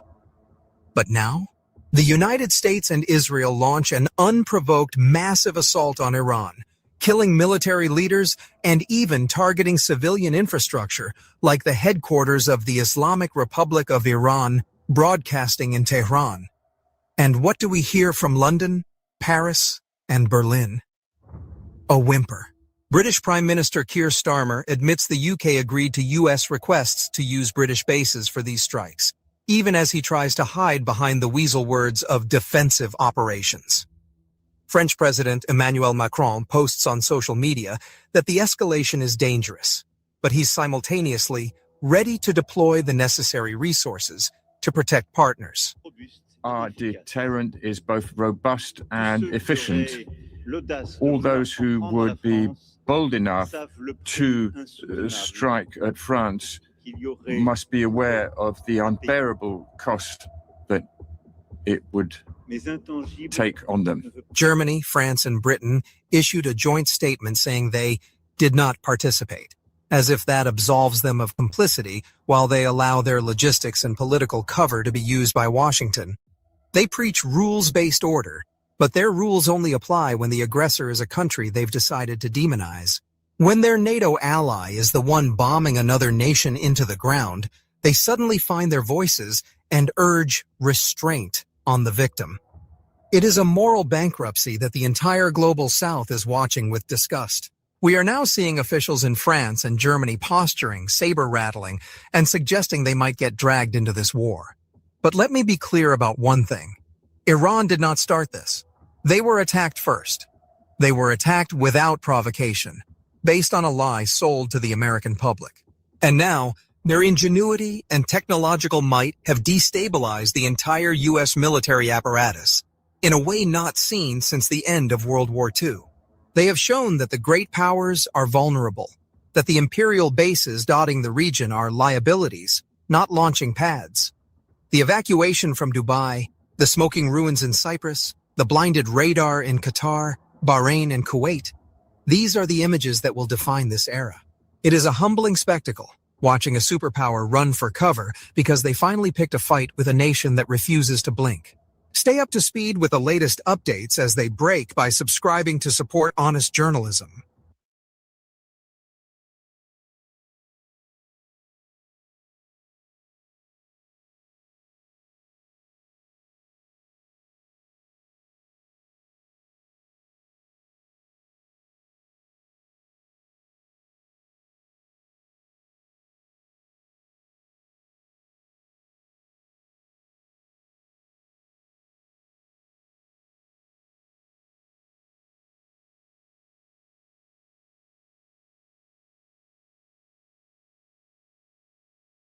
One, that Trump would win. Two, that he would start a war with Iran. And three, that the US would lose that war. Let's take a listen to that. In this class this semester, I'm making three big predictions, right? First is that Trump will win in November. Second is that the United States will go to war against Iran. And the third big prediction is that the United States will lose this war, which will forever change the global order. So obviously that last one is the only one that has not yet come to fruition. Is quite a stunning prediction. You know, do you stand by it? And what have you seen so far that leads you to sort of stand firm in that conclusion? So given my analysis of how the war is progressing, I think that Iran has many more advantages over the United States. The reality is that right now, it's a war of attrition between the United States and Iran. And the Iranians have been preparing 20 years for this conflict. In their eschatology, in their religion, this is a war against the great Satan. They've had many practice runs. Last June was a 12-day war when the Iranians were able to examine and analyze the strike capacities of both the Israelis and the Americans. And they've had a lot of time, 8 months, to prepare fully for this new attack. They, through their proxies, the Houthis, Hezbollah, Hamas, and the Shia militias, have been able to really grasp the American mentality. And now they have a pretty good strategy of how to weaken and ultimately destroy the American empire. So what the Iranians are doing is they're waging war against the entire global economy. And so they are striking the GCC countries. And not only are they striking GCC countries, American bases, they're going after the critical energy infrastructure of these bases. They blocked off the Strait of Hormuz. And eventually, they will go after the water desalination plants, which is the lifeblood of these nations because they don't have fresh water supply. In fact, the water desalination plants provides 60% of the GCC's water supply. So if a drone, and these drones cost $50,000, if they wiped out a desalination plant in Riyadh, Saudi Arabia, and it's a city of 10 million people, right? They'd be out of water in 2 weeks. In 2 weeks. And right now, the Iranians have de facto closed off the Strait of Hormuz, and the GCC gets 90% of its food from the Strait of Hormuz. So I know a lot of people are talking about the disruptions to the global economy, but right now, the Iranians are actually threatening the very existence of Saudi Arabia, UAE, Bahrain, Qatar. And why this is important is that the Gulf states are really the linchpin of the American economy. So what they do is they sell petrodollars and then they recycle the petrodollars back into the American economy through the investments in the stock market. And right now, we know that the entire American economy is propped up by AI investments in data centers. And a lot of that comes from the Gulf states. So if the Gulf states are no longer able to sell oil, and they're no longer able to finance AI, this AI bubble in the United States, then this AI bubble will burst, and with it will burst as well as the entire American economy, which is really a financial Ponzi scheme. Right. So that's a dire situation that the Americans are facing right now.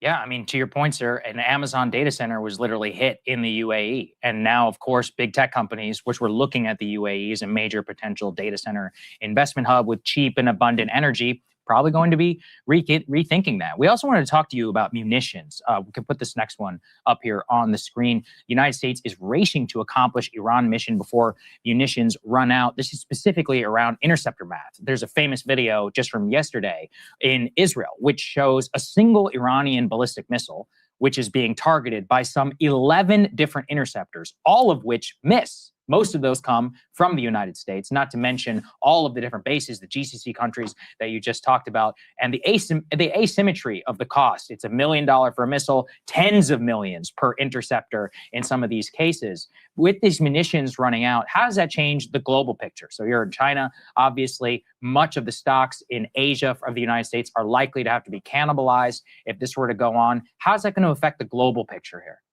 Right. So my first point is that the United States military is not designed to fight a 21st century war. Remember, the military-industrial complex came to being after World War II, and it's designed to fight the Cold War. And the Cold War was really about muscle flexing, about who was able to send people up into space, who was to first get the person on the moon, who had the more complex missile systems. And so the entire American military strategy revolves around very sophisticated technology that costs a lot of money to build. And that's what the American air defense system is basically. And that's why we're seeing this asymmetry, as you point out, in this war, where you have these $1 million missiles trying to take out these $50,000 drones. And it's not sustainable in the long term. And so what we're seeing is really the puncturing of the aura of invincibility and inevitability that sustained American hegemony for the past 20 years, especially after the collapse of the Soviet Union. And this is really a reordering of not just the global economy, because this signals the collapse of the petrodollar, and with it, the entire US dollar-based reserve currency system, but also the global hegemony of the United States. We're moving towards a multipolar world. Professor, this morning, Secretary of War Pete Hegseth was asked a question about potential ground troops in Iran. He refused to rule out that possibility. And he said, oh, well, we're not going to project to you what we will or will not do, but we don't want to, rule anything out. We will do what it takes.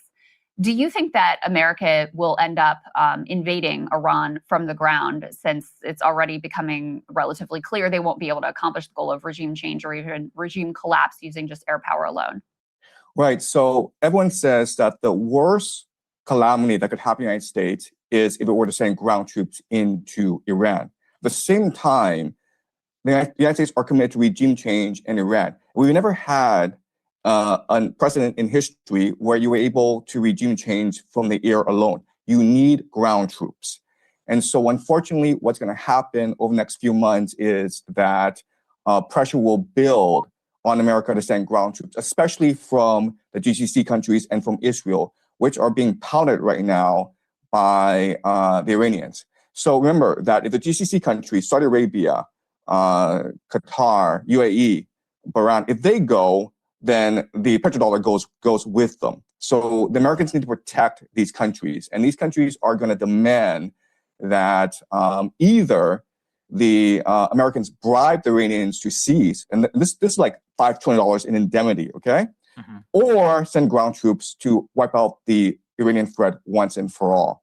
And I know that there's no political will for ground troops to be used against Iran among the American people. But remember that 78% of American people was against initial strikes against Iran in the first place. Right. And one of the things that really comes into question, I think, with all of this, sir, when we're looking at the geopolitical picture and the sacrificing in much of this from the United States on behalf of Israel, is kind of a question as to who and what wanted this. We were actually curious for your view on a disputed report here from the Washington Post. We can put it up here on the screen, F3. A push from the Saudis. Israel helped move Trump to attack Iran. Now, this has been internally disputed by Saudi Arabia, saying that they did not push the Trump administration to attack Iran. However, this is clearly an authorized leak from our own government, trying to at least lay some of the blame on behalf of the GCC. What do you make of this analysis and of this narrative that Saudi Arabia was also trying to be behind this push to bomb Iran? So I've always argued that both Saudi Arabia and Israel are heavily invested in regime change in Iran.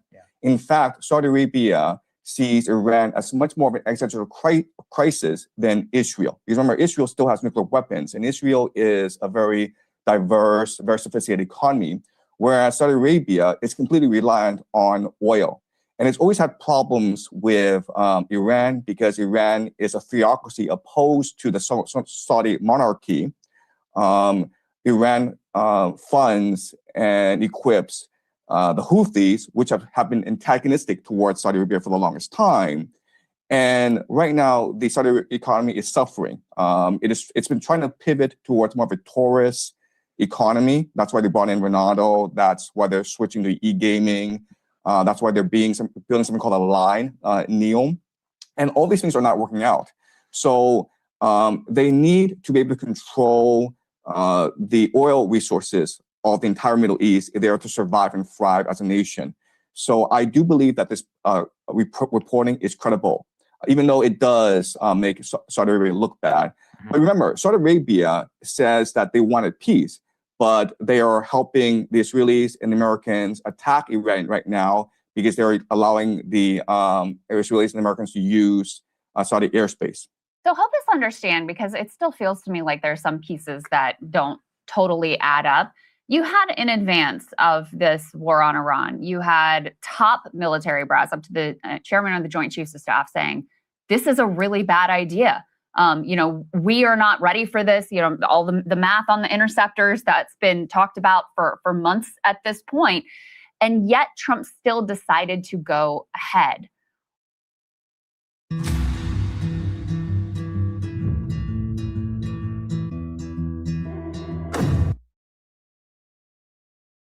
What is the calculus that he was making here that led him to take what, already appears to be catastrophic actions? Right. Okay. So this is the key question. Why do they do this? I think there are three possibilities. Okay. And I think all three possibilities are valid. The first is the idea of hubris. If you look at history, this is how empires behave. So the Mindoro kidnapping was quick, successful, and it was adrenaline rush for Trump. And that made him overconfident in the capacity of the American military. Okay, so hubris is a factor. And we see this throughout history. Why did Hitler invade Stalin? Because he conquered Europe really easily and he thought he was invincible, right? And that led to the destruction of the German army in the Soviet Union. So hubris is a factor. Then you have to look at internal political calculus, where even though America does not benefit from this war against Iran, Trump himself personally benefits. Why? Because the Saudis and Israelis are bribing him to attack Iran. Remember that the Saudis invested $2 billion in the private equity fund of Jared Kushner, who is the son-in-law of Donald Trump. And the Israelis, through Miriam Adelson, have been financing Trump's political career, right? So Miriam Adelson, a few months back, said that she will put up $250 million if Trump were to run a third term. So Trump is getting a lot of financial and political support from the Saudis and Israelis. Also remember that if this war goes sideways and Trump is forced to use ground troops, he will probably get approval from Congress, and this will give him emergency war powers, which will allow him to influence the midterms. So Trump is thinking about a third term. And I think at the ballot box, he probably won't get it. But if there's a war going on and you can delay elections and you have emergency war powers and people rally around the flag, then he probably will get a third term. And the last factor that is very important is the eschatological factor, where if you look at the Epstein files, it's clear that we are run by secret societies. It's clear that the world is run by these individuals who have a lot of power. We don't know who they are, but they control the military. They control the national security apparatus. And these people, there are different names for these people. You can call them the Illuminati. And the Illuminati are composed of three major groups. Okay, you have the Jesuits, who control the Vatican. You have the Sephardim Frankists, which control the modern state of Israel today. And you have the Freemasons, which control the national security apparatus of the United States. And they believe that Israel, this war in the Middle East, is key to the end times in creating heaven on earth. So it's almost like a script that they're following, even though it doesn't make any geographical sense. Okay, so I would say that these three are the best reasons why this is happening. Wow. Well, sir, I hope you come back. This was very informative.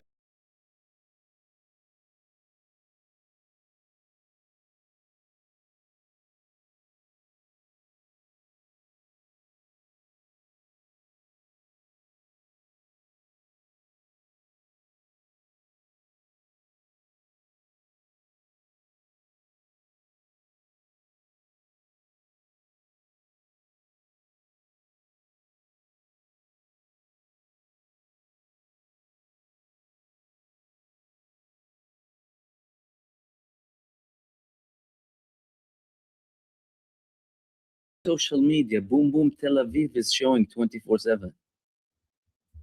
But these people are delusional, totally detached from reality. This type of brainwashing that they've been facing since their childhood really did a lot of damage. There's a psychological catastrophe in Israel. That's something that has to be studied. Someone has to study this situation that we have here in that country. A severe treatment is required. But hell, you know, the president of the United States of America is enabling this and he's going away with it. and participating in it. Let's begin with all of the recent reports that happened today, and then we'll share some of the videos that took place. Firstly, we'll begin with the declaration of the IRGC. The IRGC declared that they had their new round in True Promise 4, where they targeted the Zionist regime's government complex inside of Tel Aviv. And again, later on in the following part, I will share the clips and videos of the launches and the landings. According to the statement number 9 from the IRGC's Public Relations Department, a number of Khaybar missiles were deployed in this wave of operation, which opened doors to a massive inferno in the occupied territories. The IRGC warned settlers of the occupied territories to evacuate immediately, they're listening, by the way, from areas near military bases, security centers, and government facilities, because Israel embeds its government complexes in civilian facilities, including the Kiryat, what's called the Kiryat, the hub. The targeted attack on the Israeli regime's government complex in Tel Aviv, military and security centers in Haifa, and areas in East Al-Quds or East Jerusalem were among the objectives of the 10th wave. That's the 10th wave. We had the 11th and the 12th as well, by the way, which we will be talking about. The 11th included that missile attack that I shared with you earlier in the previous live stream. The IRGC had previously warned of plans to escalate attacks on enemy bases and occupied territories, asserting that siren sounds in Israel would never cease, and they are not ceasing. The sirens in Israel are operating 24/7. The illegal settlers of the occupied territories are now advised to maintain a safe distance from military bases, security centers, and governmental facilities, and to evacuate immediately from the occupied territories. And like I said, they listened. Now, that was the IRGC. Iran also has something called the Quds Force, which is in charge of supporting the resistance against the Zionists globally. They support the Palestinian resistance, the Lebanese resistance, all of these resistance movements. And they came up with the first statement since the beginning of the acts of terror of the United States and Israel against Iran. And that statement was very interesting and very important. The Quds Force said that enemies will not be safe even within their own homes. On Monday evening, the Quds Force of the Iranian Revolutionary Guard issued the first statement following the American-Israeli aggression, asserting that the enemies will not be safe anywhere in the world, even in their own homes. That's a declaration from Iran that they're going to be hunting them down everywhere they see them, and they are hunting them. They're hunting them in hotels across West Asia, apartments, any location that they have intel about any Zionist terrorist or anyone participating in this aggression against Iran are being hit with a Shahed drone or a targeted attack. Dozens of attacks all across. These people are not safe anywhere.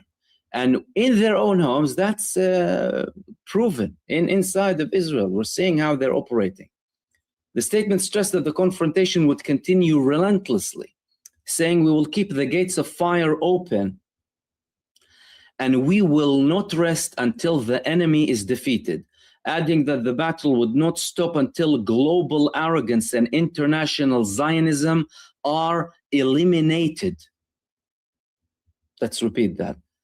The battle would not stop until global arrogance and international Zionism are eliminated. That is what the world population is waiting for. This is what the global population is waiting for. This is what every human being with an ounce of dignity is waiting for. For this global arrogance and international Zionism to be eliminated and wiped off the face of the earth, once and for good. They've caused too much destruction, too much damage, too much misery to so many people across the world. And now the Quds Force is telling them this is what you need to, this is what needs to happen to you.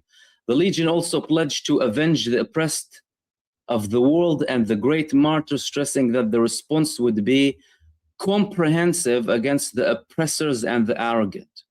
So we're talking about a global war. This is a global war declaration from Iran. We're seeing it on the ground with all of these attacks on so many geographical locations where US bases are in, or any base that is tied with the Zionists, with the satanic cabal, are based, and they are targeting them left, right, and center, non-stop, no calculations whatsoever, to a level where, trust me, in the decision-making rooms in the United States and Israel, they're shocked. They didn't know what's coming. They're trying to play normal. They're getting hammered, ladies and gentlemen. They're getting hammered severely. The American fighter jets are falling like fire. Revolutionary salute to our brother Vincent Brown Scott for the donation to the war chest. Revolution is a way of life. Absolutely appreciate the love, family. Salute. Netanyahu is hiding like a rat, left, right, and center. Israel is being bombarded. Buildings are collapsing on top of the heads of the Zionist settlers, and they're remaining in their bunkers. The Iranian missiles go into bunkers, and the people are there. They stay there.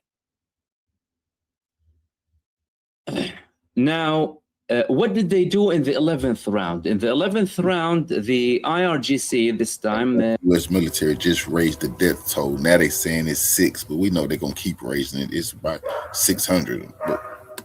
Their statement said that they targeted U.S. intel centers, military depots in the 11th wave of attacks. The Iranian armed forces have started a new wave of extensive drone and missile attacks on targets in the Israeli-occupied territories and U.S. assets in regional countries. A late Monday statement from the IRGC said that the 11th wave of offensive attacks under Operation True Promise 4 had been launched by the naval and aerospace units of the elite force. The statement said that extensive and high-density operation had targeted American intel centers and military support warehouses in the Persian Gulf, the Israeli communications industries complex in the occupied city of Be'er Sheva, as well as 20 locations in the occupied regions of Tel Aviv, West Al-Quds, and Galilee, all across occupied Palestine. It said the brave sons of Iran's armed forces had used more than 700 drones, and I will get to the total statistics so far, by the way, and hundreds of missiles to hit 60 strategic targets and 500 military locations linked to the United States and the Israeli regime since the start of the US-Israeli aggression on Iran on Saturday. The statement said that the number of missiles and drones and the success rate of the attacks had far outpaced records seen during the 12-day war with Israel and the US in June 2025. That is despite the fact that Iran is using first and second generation missiles, but are saying that they will be introducing the third and fourth generation missiles. The IRGC said that the brutal and terrorist attacks on Iran that targeted citizens in hospitals, schools, and offices of National Media Service had further strengthened their resolve and determination to pursue an all-out war against their enemies. It's Iran declaring an all-out war against the Epstein regime and the Zionist pedophile state. Iran is declaring an all-out war. The IRGC has been carrying out retaliatory strikes on US military assets across the region and on targets in the Israeli-occupied territory since Saturday, when the US and Israel started the unprovoked war of aggression against Iran and assassinated the leader of the Islamic Revolution, Ayatollah Sayyid Ali Khamenei. That is the 11th wave, and there were 12 so far. Now, what are the latest developments to do with this Aramco thing? So Iran targeted assets of the Epstein regime in many parts of the region. They told the countries, we're not targeting you, we're targeting the US bases. Yet some people shamelessly try and portray this as an act of aggression against these countries. Have some shame. You're already full of shame that you have American bases in your region. Shut up. Shut the hell up. It's better for you. It would really be better for you. Thankfully, there are some wise voices coming out from Gulf states who are saying that we need to take this seriously. We need to have a strategy of defense. The United States is not protecting us, which is very important when Israel is trying to meddle. And they know the score. They want to drag them into a confrontation between Iran and the other Arab states in the region, so Israel can, it can be easier for Israel to have the greater Israel strategy. And again, the ideal situation is for them, for all of them, to wake up, support Iran, and finally get this over and done with, because this opportunity doesn't come every day. But that's the situation. However, Iran didn't say that they're targeting strategic locations of these countries. They're targeting any Zionist or American official tied with this operation, wherever they are, whether they're in a hotel, in a bed, somewhere, they'll attack them. And they killed many, over 500 according to the IRGC, killed and wounded. Of course, America wouldn't admit these numbers. They don't want to show the American people how many of their people are dying for Netanyahu, who views them as goyim, you know what I mean? That they don't want to share these numbers. They only said 3, and that's it. But the attack on Aramco then, Iran called Saudi Arabia. They told them, we did not attack Aramco.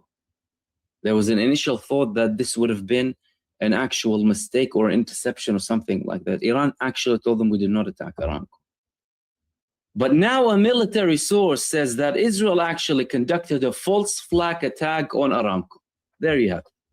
Why? Because they want Saudi Arabia to start saying that we are, that's it, we're on Israel and America's side, want to go and attack Iran. Speaking to Tasneem, the informed military source said the attack on Aramco was an Israeli false flag operation, adding that Israel's goal is to distract the minds of regional countries from its crimes in attacking civilians in Iran. Iran has announced frankly that it will target all American and Israeli interests, installations, and facilities in the region, and has attacked many of them so far, but Aramco facilities have not been among the targets of the Iranian attack so far, the source added. The information source also underlined, according to data provided to us by intel sources, the port of Fujairah in the UAE is also one of the next targets of the Israelis in the false flag operation, and this regime intends to attack it. So we have a situation where Iran is confirming its attacks. They're taking responsibility. They're telling them, we're not intending to attack you, but the American bases. However, the Zionists are trying to attack other strategic locations to portray Iran as an aggressor against these locations, when what Iran is doing is only blocking the Hormuz Strait against the movement, not the actual facilities, which is a perfectly legal move, perfectly understandable move, following a vile aggression, such as the aggression that came from the United States and Israel against Iran and against the Iranian people and Iranian children and the Iranian Supreme Leader.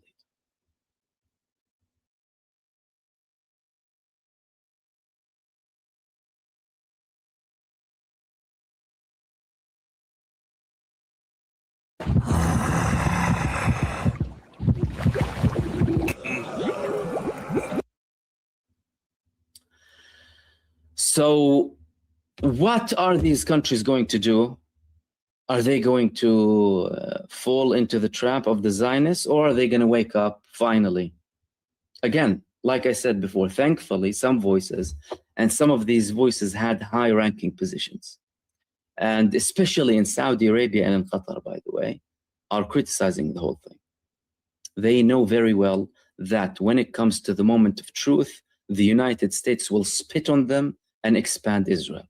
Mike Huckabee already spat at them by saying that he's fine with the concept of expanding Israel. That's spit in all of their faces. So you would be not only naive, you would be stupid, you would be a really thick individual not to understand what's happening here. And the sooner they wake up, the merrier. And especially the countries who are next in line. Turkey, Syria, and all of the territories that are part of the Greater Israel Project. The Israelis are saying it. Turkey is next, Saudi Arabia is ours, Jordan, Iraq. That's what they want. And of course, for now, the situation remains as it is. These countries are officially condemning these attacks, which is shameful, to be fair, as it is. You know the score. You know the score. The United States participated in an attack against Iran from these bases with or without your knowledge. Stop this shameful act. Wake up. Wake up. You need to have joint cooperation to create a real deterrence. A real deterrence from any further aggression coming from the Epstein regime and the Zionists. That's what needs to happen. Now, Trump said that Iran wants to talk. But the problem with what Trump is saying is the level of contradictions of Donald Trump. How?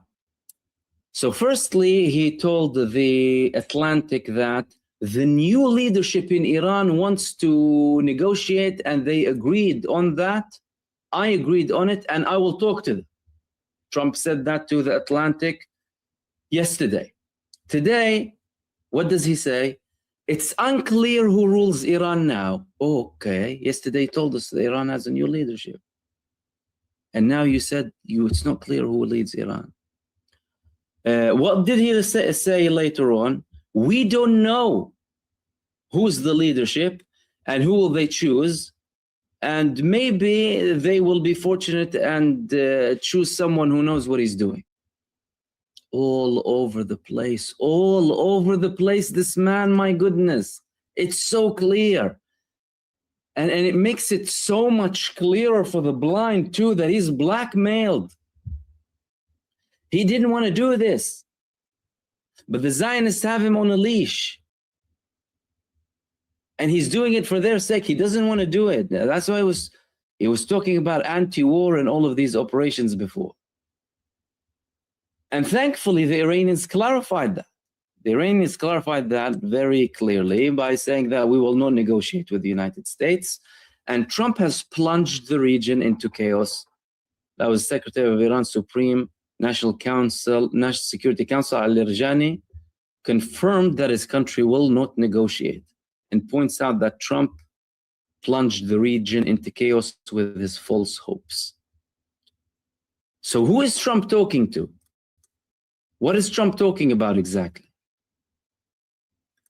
Now, the main person who was talking in these negotiations before was the foreign minister of Iran, Abbas Araghchi, who really went out of his way to try and reach a deal with the Omani mediators. And he went to Geneva, he went to Amman, he went to so many capitals. And to be fair, part of the reason that he spoke was because of the Arab countries. They were asking him to talk. Because there was a notion in Iran, they attacked us before, we're not going to talk again. But said, well, because of these mediation attempts, Turkey and Saudi Arabia, Qatar and what have you, will talk.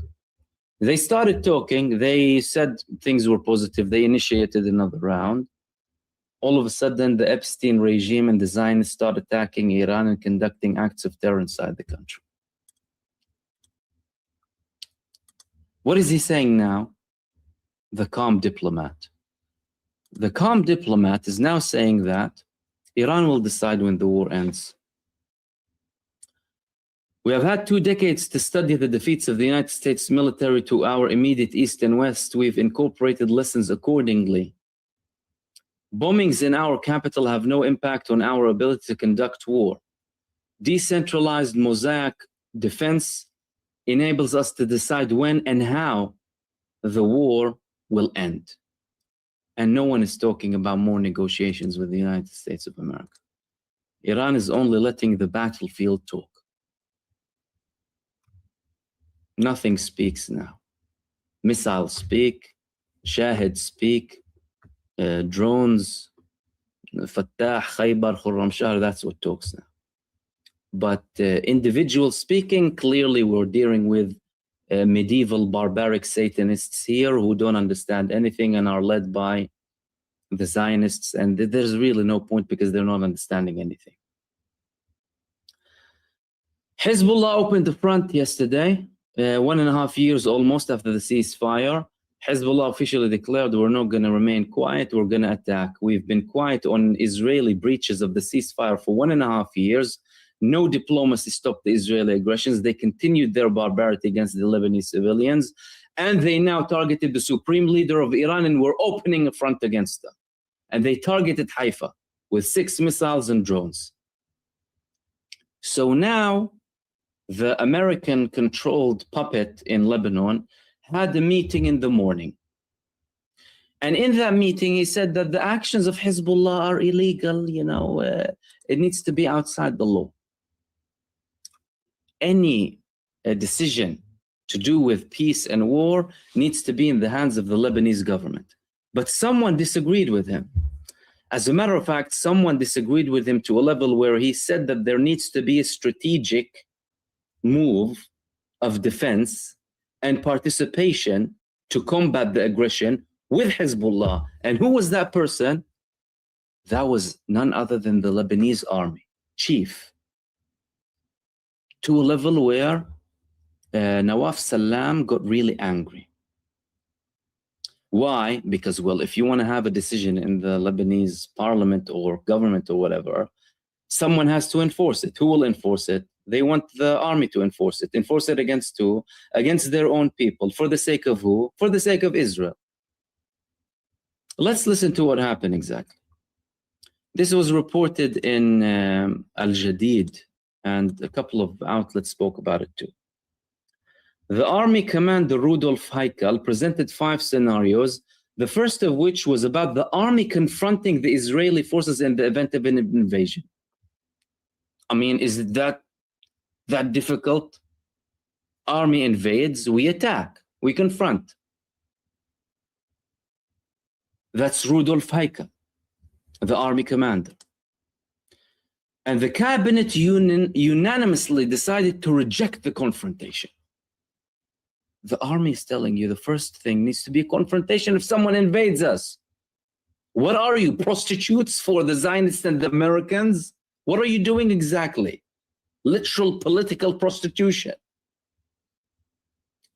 They said that no confrontation because it would be suicide for the army.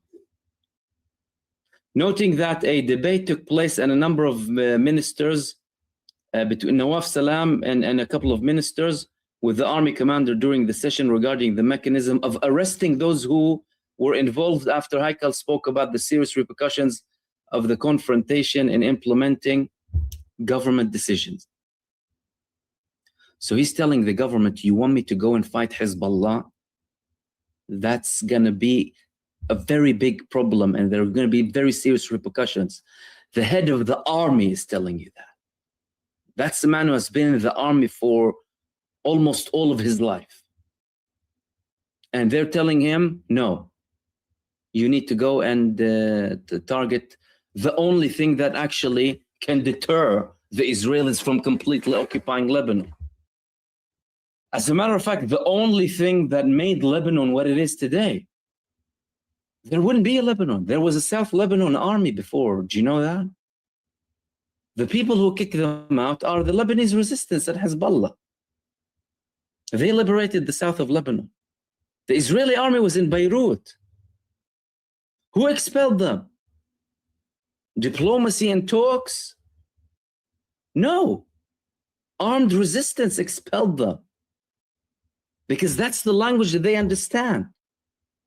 And they've been trying to talk, full of hypocrisy, by the way, they've been trying to talk for 1.5 years and they couldn't prevent Israel from continuing to attack Lebanon. And they want the Lebanese army to arrest Hezbollah members who launch missiles on Israel.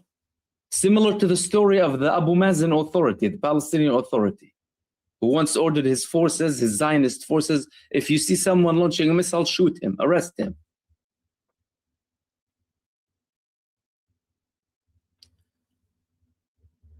The term is political prostitution, basically selling yourself politically to a foreign entity for any reason, money, whatever it is.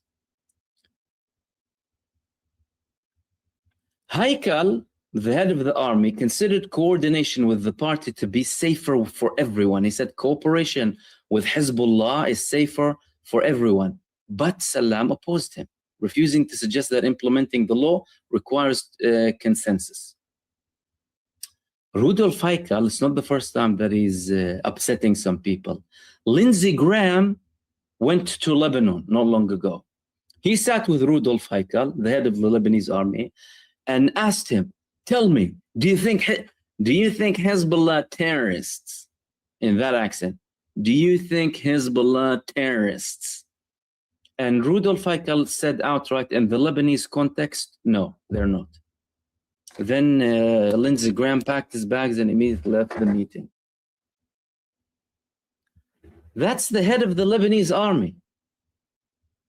And why is he saying that? Because he knows what he's talking about. He knows that Hezbollah are more equipped to create deterrence with Israel, and Lebanon as a whole would be stronger if the Lebanese army was actually hand in hand with the Lebanese resistance. They joined together.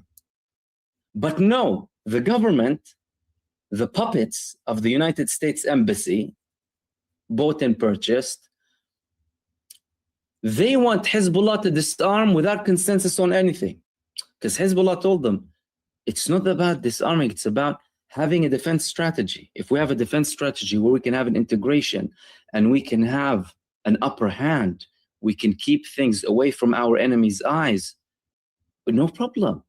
But the fact of the matter, you don't want that. You want an army that will only act as a police force against the Lebanese people. And we're not willing to do that. We want to create an actual deterrence against Israel. And there is no other way apart from resistance. But of course, the Lebanese government doesn't want that. However, the fact that the head of the Lebanese army has this position makes this whole ambition of the government impossible. He nullifies it. It will not be possible to stop Hezbollah from attacking Israel, and the Lebanese army will not be a tool in the hands of the United States and Israel against Hezbollah, which is the national thing to do. Are you sure your tax expert is right for you? Switch to TurboTax Full Service. You'll be matched with a TurboTax expert and get real-time updates on their progress, and you get your best outcome guaranteed. Switch to TurboTax Full Service.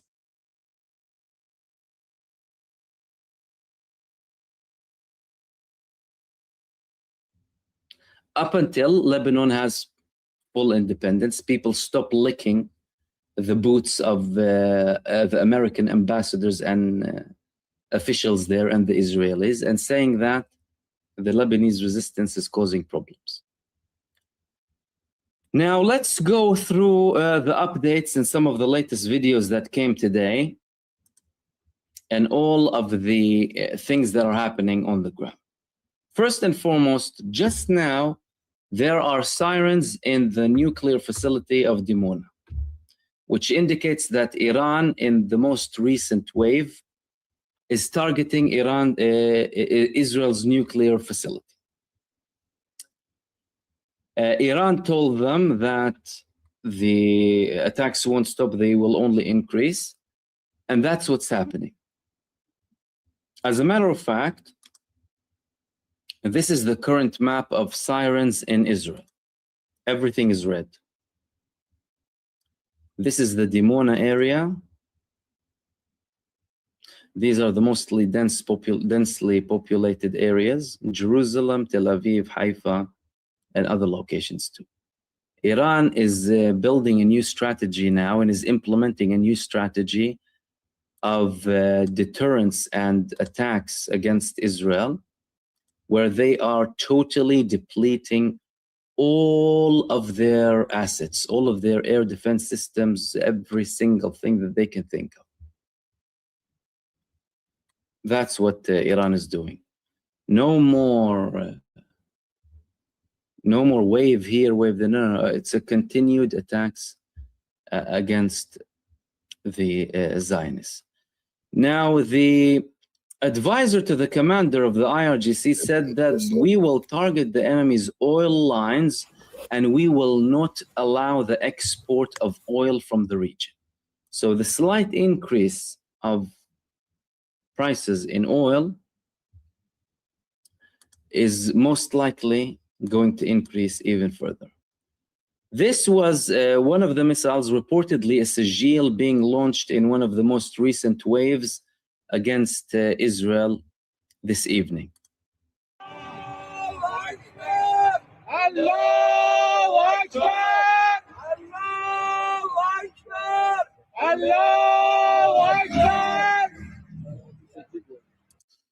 According to the reports, this is a Sigil missile that Iran launched against Israel, still from the initial rounds.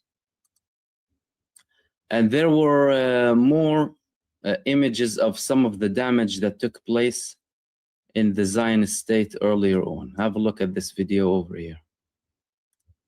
Oh, yo, הלך הבניין. Yo.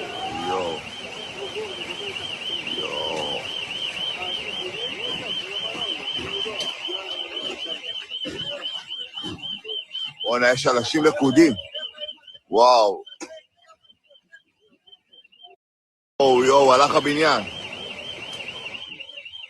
יו.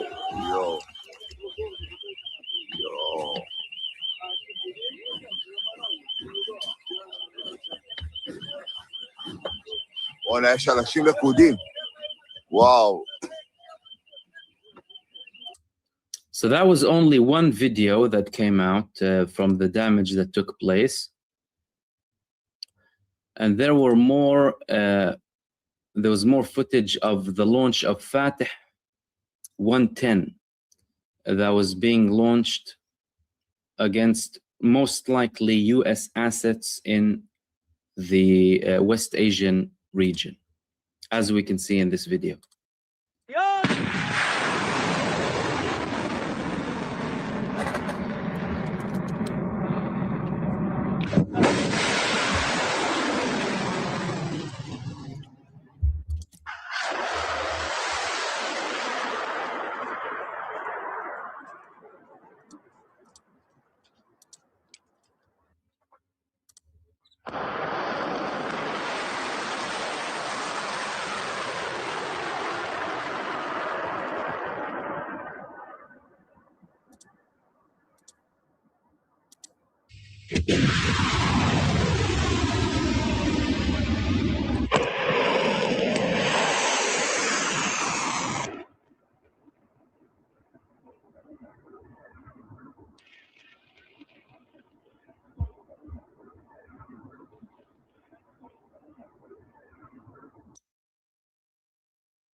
I just built a budgeting app. What? How? Base 44. Look, it pulls all our expenses into one.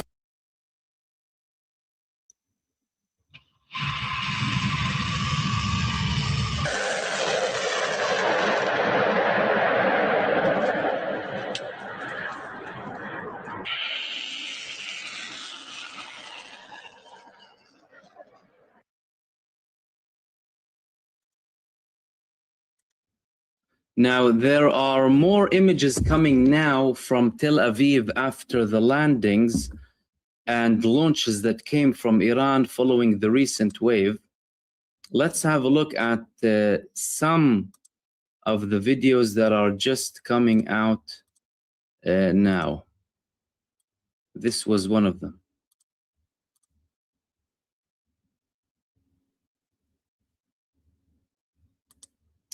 So Iran is clearly using a multi-warhead missile in this attack.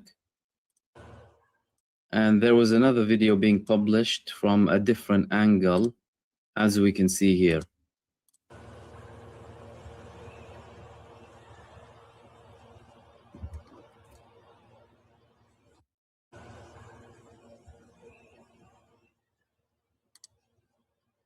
So that was the recent landing inside of the occupied territories following Iran's latest round of missiles that are taking place.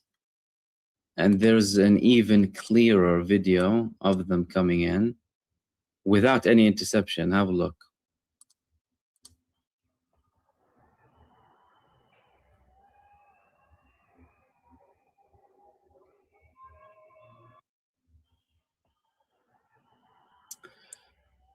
I can't see the Iron Dome working. Can anyone see any Iron Dome?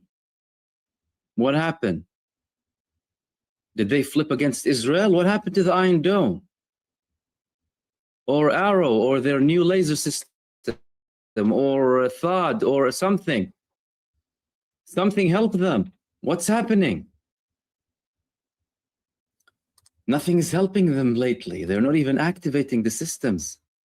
Guys, iron doomed. I usually call it iron foam. Iron doomed, or something more suitable. So these were just the latest attacks that are coming in, and we'll of course continue sharing some of them as and when they come in. Because again, you know, Israel, it has a lot of censorship. Iran didn't only launch the Fateh missile that I showed you before, the 300-kilometer range one. They also launched the Qadr one called Qadr, with a range of approximately 1,800 kilometers and a speed exceeding Mach 12, which makes it very, very difficult to intercept. And today they released a video of the actual launch from within Iran. Again, you know, Israel and the United States are telling you that we are attacking all of the missile launchers and all of their missile arsenal as if they have access. The Iranian missiles are buried deep under the ground, guys. No nuclear bomb would take away the Iranian missiles, just for your knowledge. But this is what was released from Iran today.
So that was the launch of their long-range ballistic missile. Not the longest range, but enough, of course, to hit Israel hard.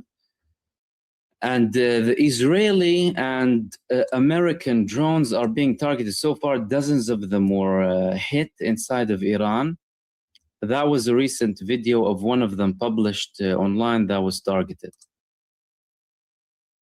Nathan Watkins doesn't believe in limits, especially limits on your property taxes. Watkins testified against Governor Abbott's property tax caps, saying, "Tax caps are revenue caps." Nathan Watkins, he's reckless, and he'll leave you in his dust.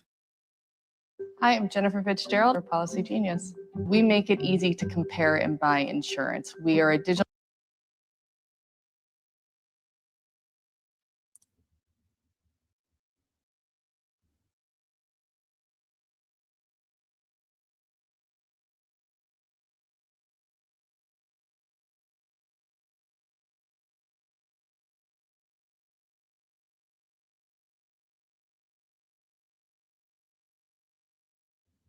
And there you have it. Go on. They released some stats, which I will be sharing with you. Actually, I'll share it with you now.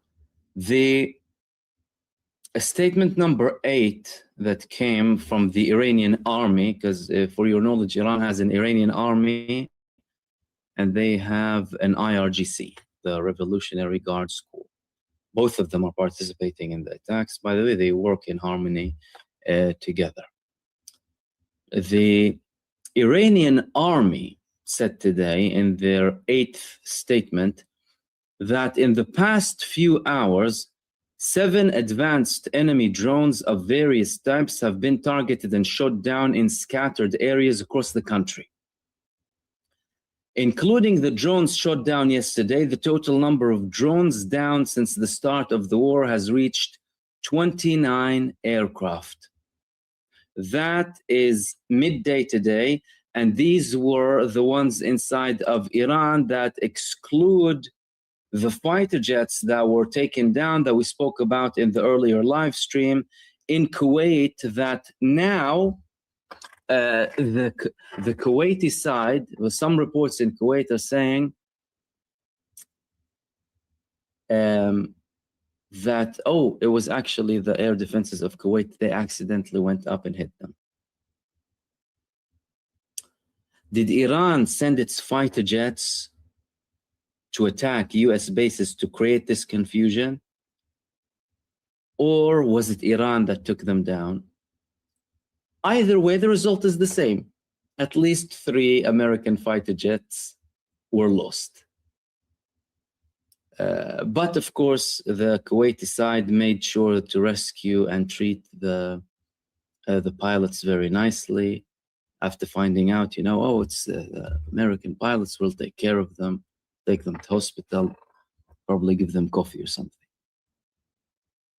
White House said today that the number of American casualties at the hands of Iran exceeds the number of casualties from any other terrorist regime in the world. What do they mean by that? In Iraq, they confirmed that 5,000, but I mean, what? Or is that the regime thing that they're talking? What are they trying to do? Are they hiding the numbers, or are they trying to come up with a statement to justify to the American people and convince them that no, we're not having this act of terrorism against an independent nation because we have a blackmailed president who's going on this war because he's blackmailed by a Zionist due to him raping girls and it being recorded, and we have to do it, unfortunately. It's difficult to convince the Americans now. It's very difficult. It's a difficult task. Deflect as much as you want, lie as much as you want. The Americans can see it.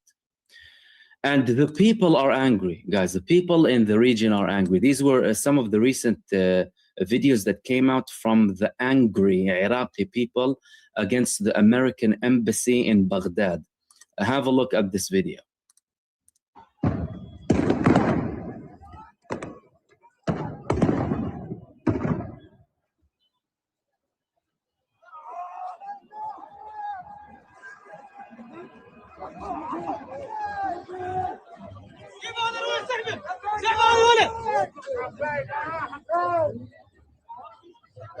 يلا شيل شيل شيل شيل وين وقع ما تقدر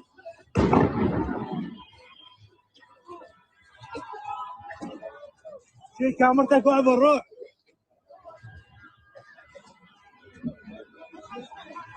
لا تروح لما تدخن بس لا تروح لما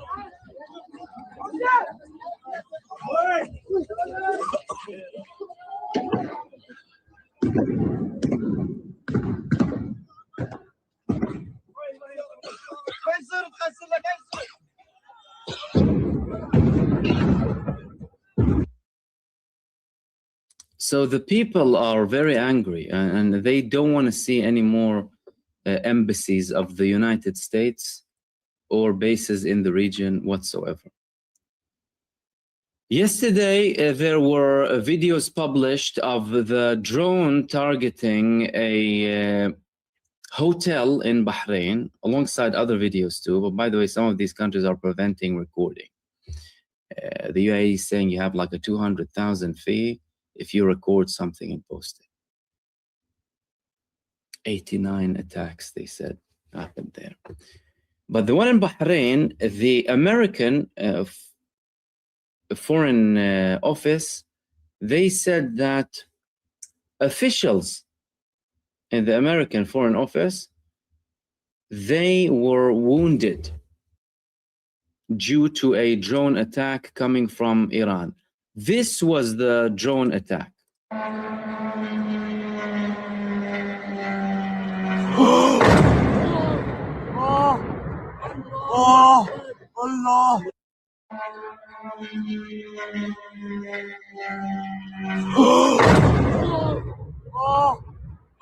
Oh, Allah. So this was when this is the event that the United States was addressing when they said that their people were wounded. The headquarters of the Khatam al-Anbiya, the central headquarters in Iran, in charge of the military operations that are taking place, are now saying that the Iranian armed forces have become more determined to launch a comprehensive war, to launch an all-out war. So far, we're hearing this from multiple sides. We've heard this from the Quds Force, Iran's foreign operations, the resistance supporting operations force. We're hearing this from the central command of the Khatam al-Anbiya base. And what is now being translated on the ground. They will not be safe anywhere in the world. We are waging a global war against them. That's clearly the case. Israel, funny enough, Israel published a video today. According to them, an Israeli F-35 just about getting away from an Iranian air defense missile.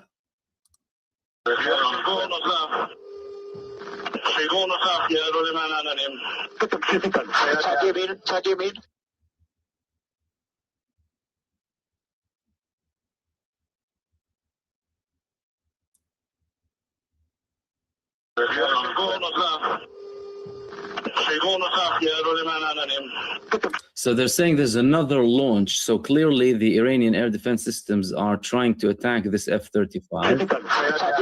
And that is the missile that was going towards the F-35. That is the cockpit here, the pilot cockpit. So Israel published that today. Why? I'm not sure. Are they trying to portray themselves as fortunate or, protected? I don't know. But what's for sure, it's proving that Iran's air defense systems are working against F-35s, which is supposed to be a stealth fighter jet. Mm-hmm. And in fact, they're supposed to be stealth. They are continuing to attack them.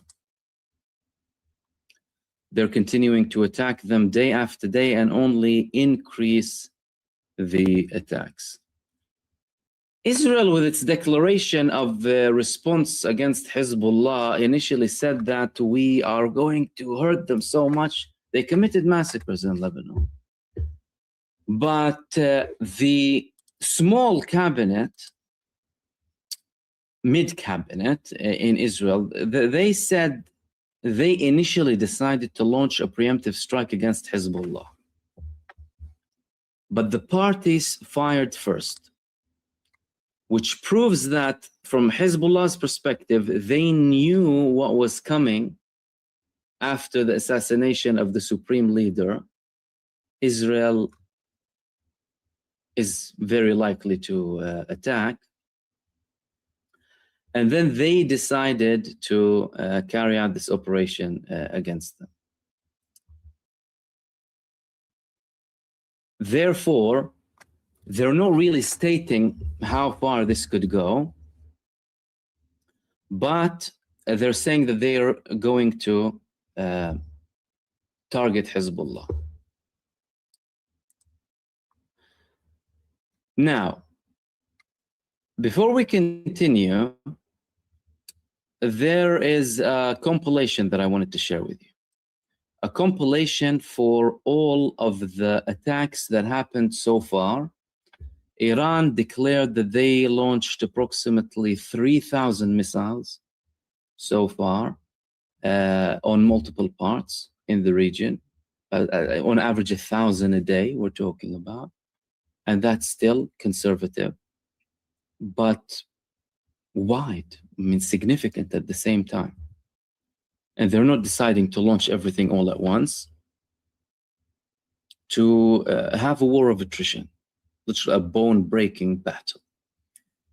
These were the attacks that took place so far. I'll share this video.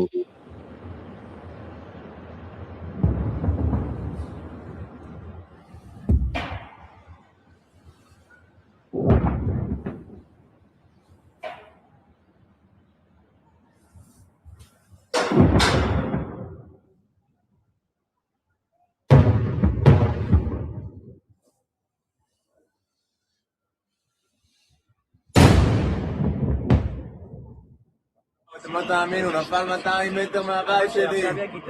טוב, לא תומך איפה זה.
خبط.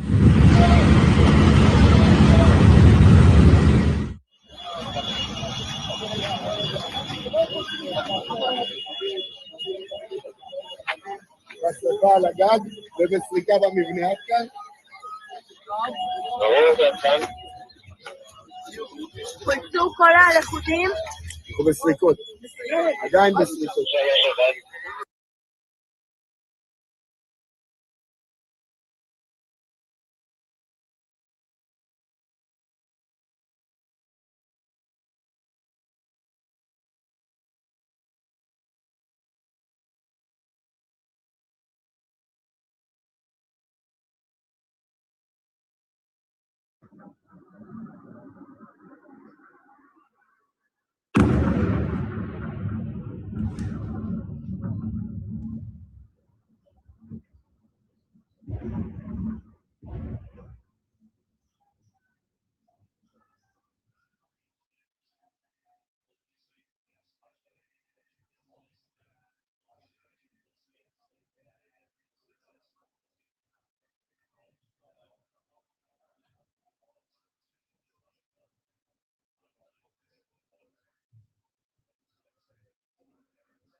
Madre.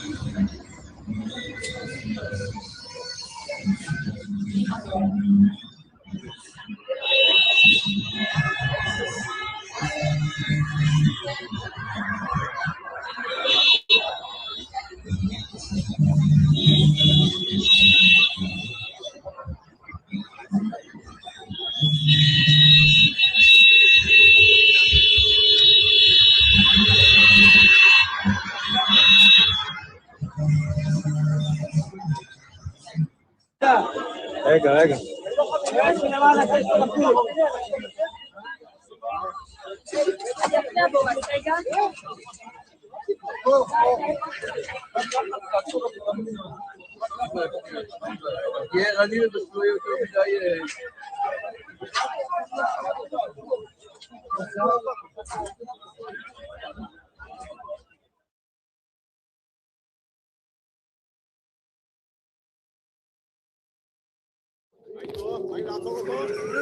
עצרו אותו!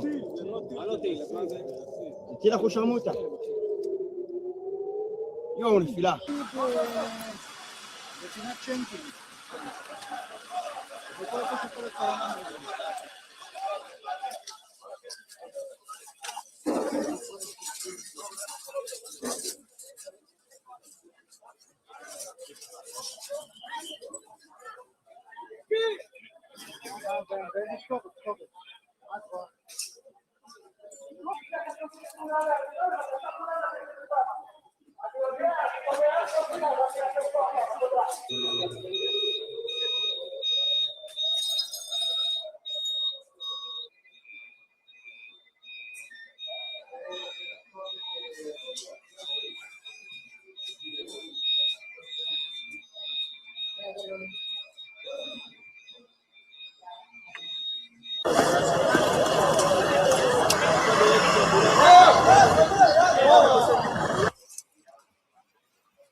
לחניון י"ד, להתכונן י"ד.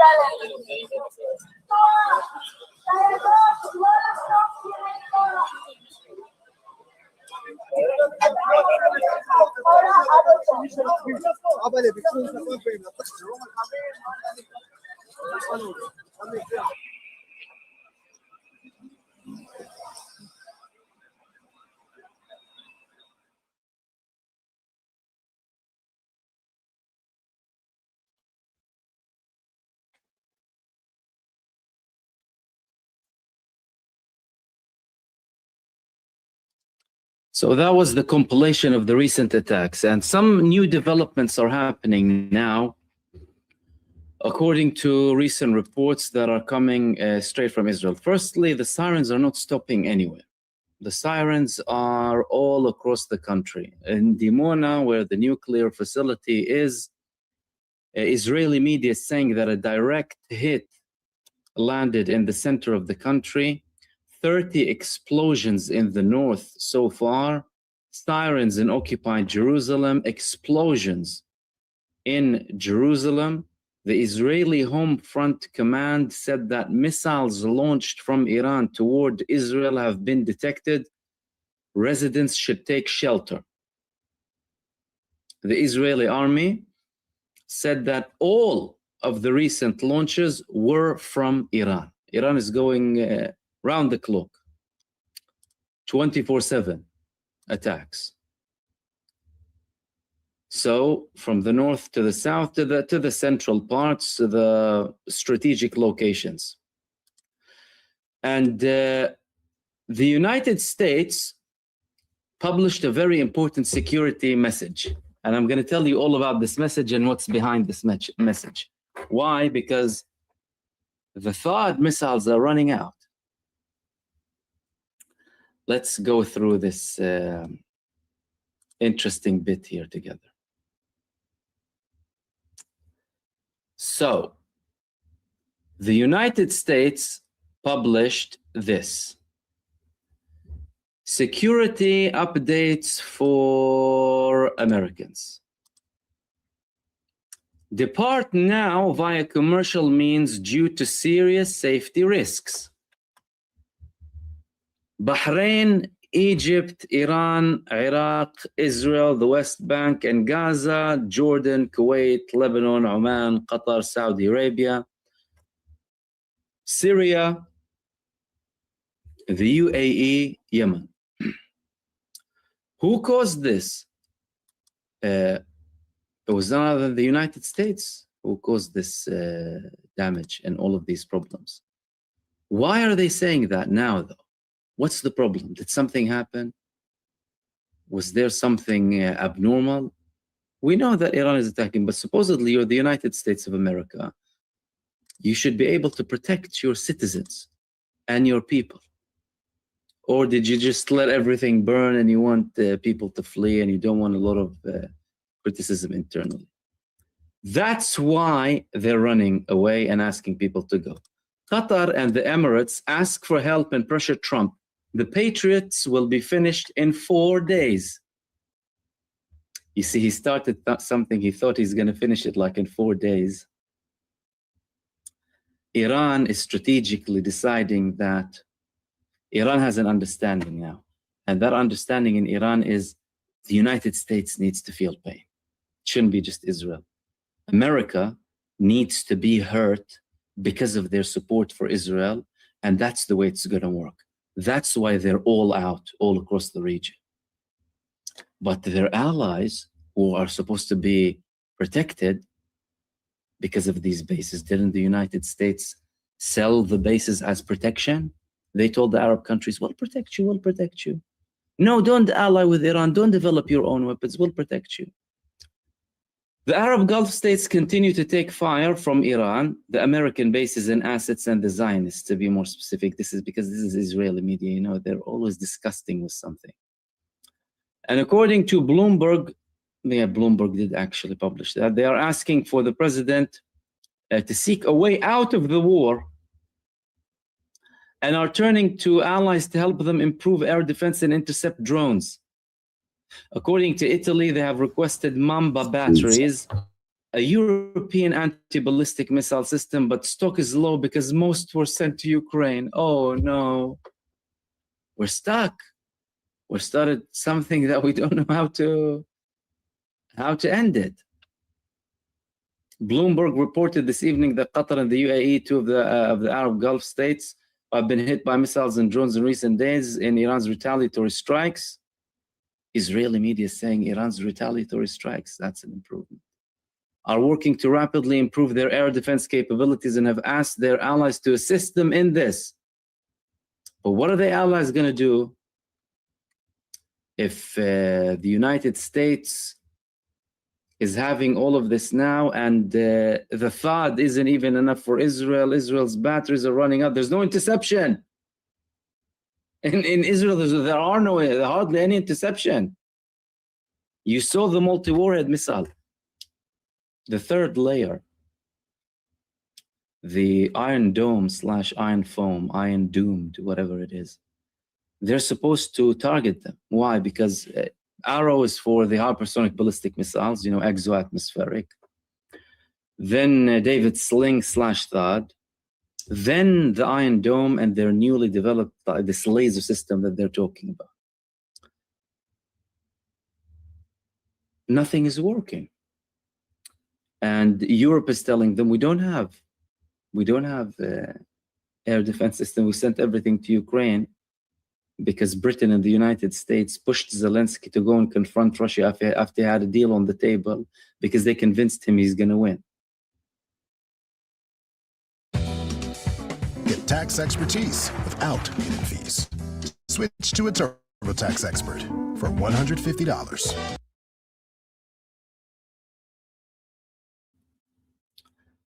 And now he killed over 1 million young Ukrainians and is forcibly recruiting over 60-year-olds to go and die for this death machine of a military-industrial complex when he had a deal with Putin on the table.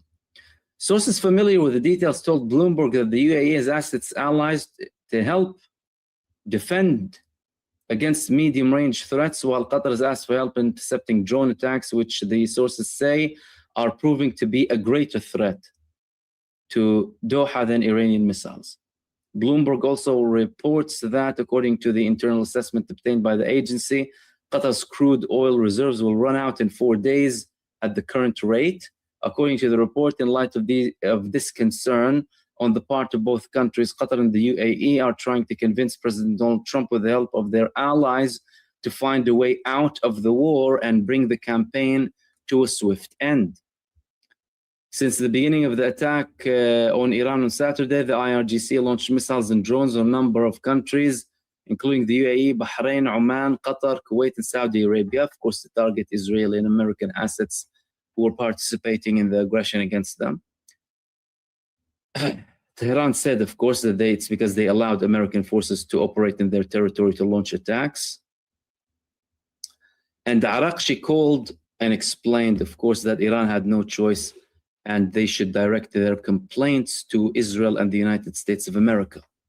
I mean, of course they should. Israel and America started this, go complain to them. And the notion that came from some of the Arab countries that no American bases were used in the attack against Iran were clearly proven to be false by satellite imagery that proved that there were different numbers of fighter jets in bases in Saudi Arabia.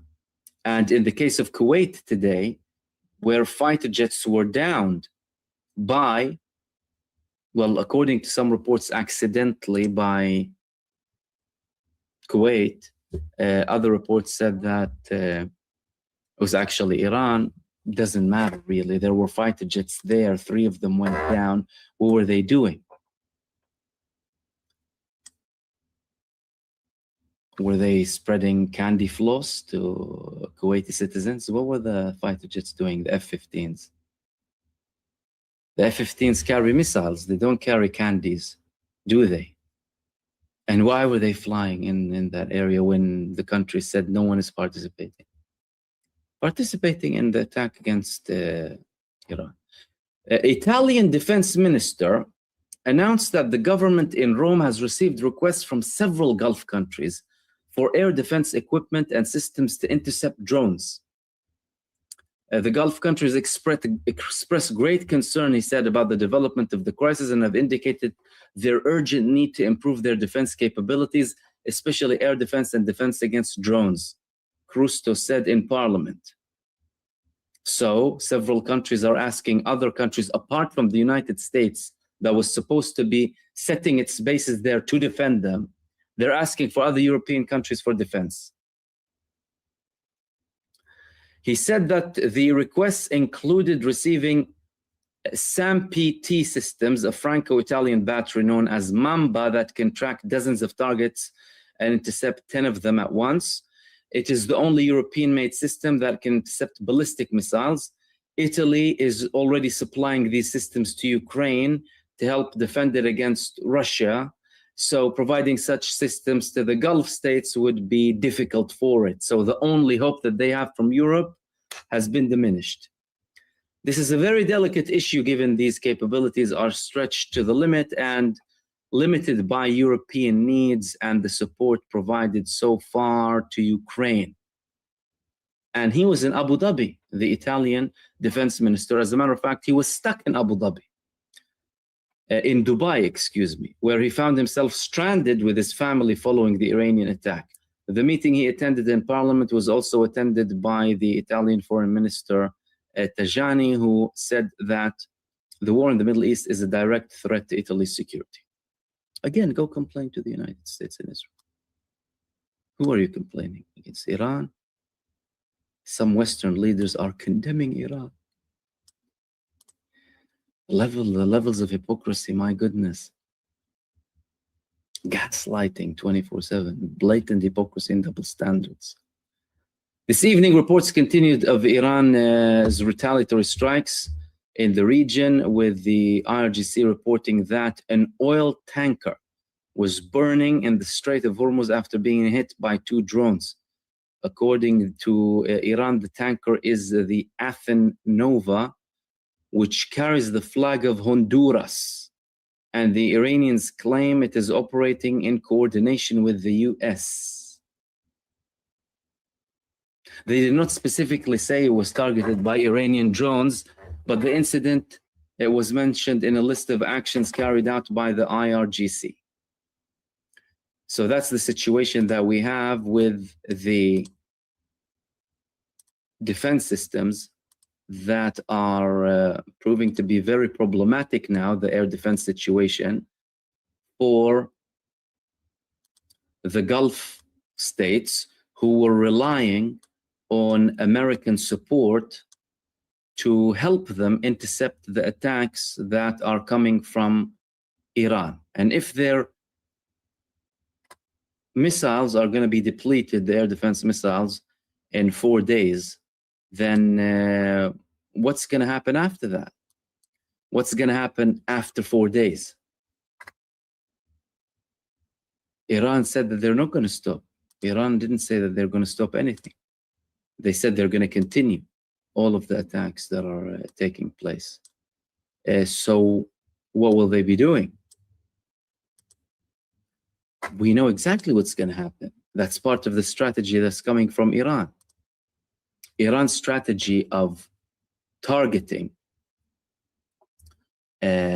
slowly and continuously is to get that information. Now Iran has free intel that how many batteries are operating, required, when will they depleted, both next to the American bases in the region and in Israel too. They're not confirming many of the details surrounding some attacks because clearly there's regional participation. Reports said that the attack on the UK base in Cyprus was actually Hezbollah, not Iran. Iran has the capability to attack it. Other attacks that are taking place in Iraq are attacks coming from the Iraqi resistance, which again indicates that we're talking about an all-out war here, an open front, a front that Israel and the United States opened and they don't know how to close. Now there is an armed battle going ahead in Iraq with the guards of the American embassy in Baghdad. That's the situation that we have here. And this situation is clearly not going to change, like I said, until one of the sides submits at the end of the day, surrenders, gives in more, whether they portray it as a victory or whatever it is. Surely it's not gonna be Iran. Now, more videos from the recent attack. There are more videos being from the recent attack of Iran. Let's go through some of these videos and share them with you. This is the first video.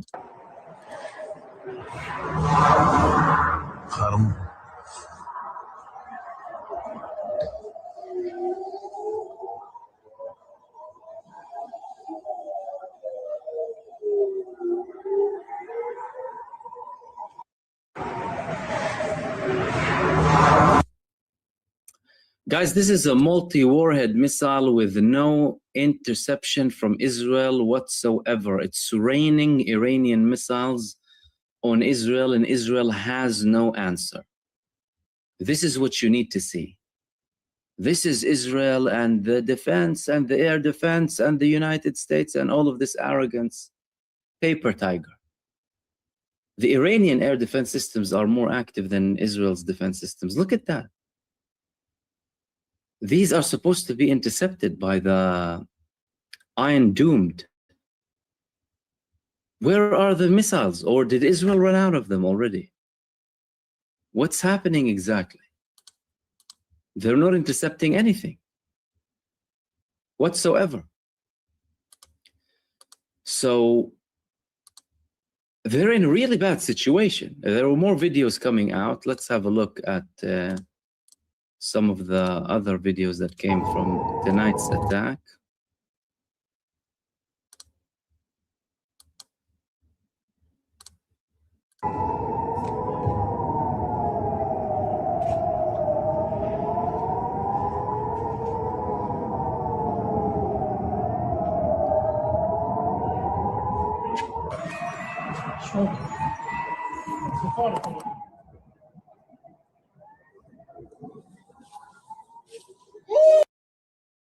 We have got to the point where literally anybody can build a fully working app without knowing how to code. This is Base 44. This is a first look at the current...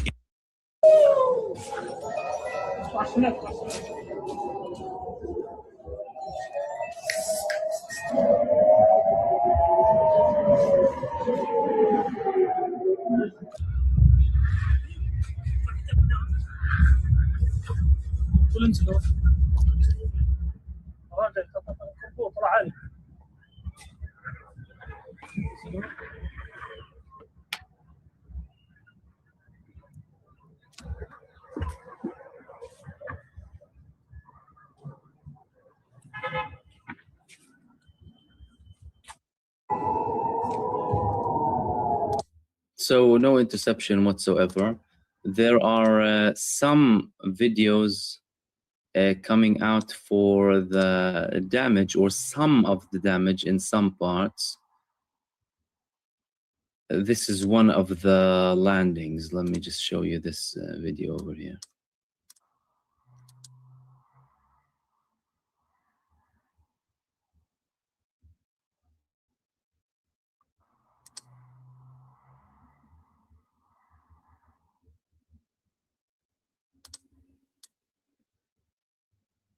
That's the moment of explosion.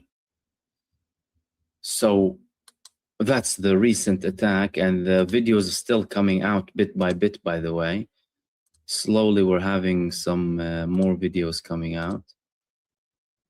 Some damage, clearly some from some particles or parts of the missile being published too, as we can see here.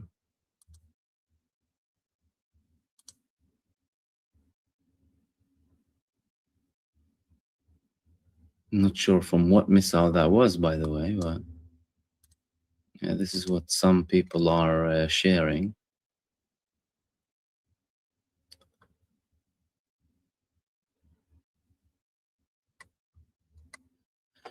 And okay.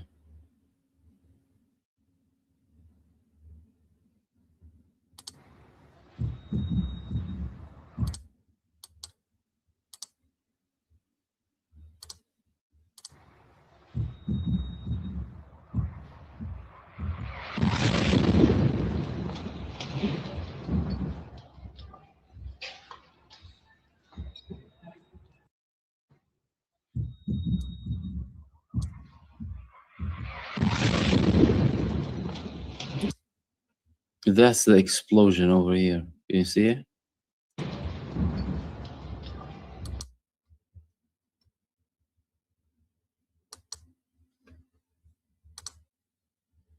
So they're not stopping.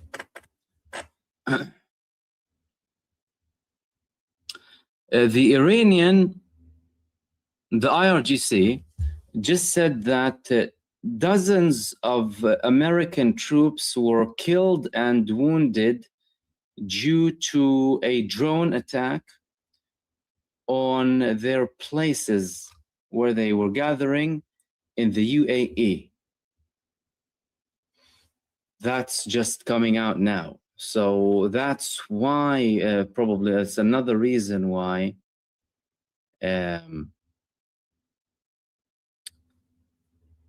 they're telling people to leave. And there are reports that Hezbollah began launching also a barrage of rockets to the northern part of occupied Palestine, which indicates that that front is going to be heating up also more now.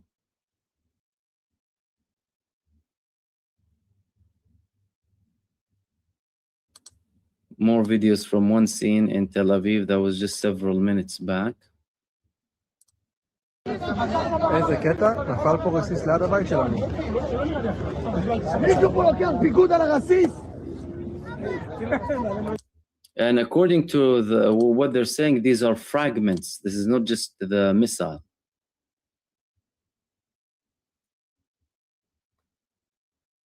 That's what's happening now.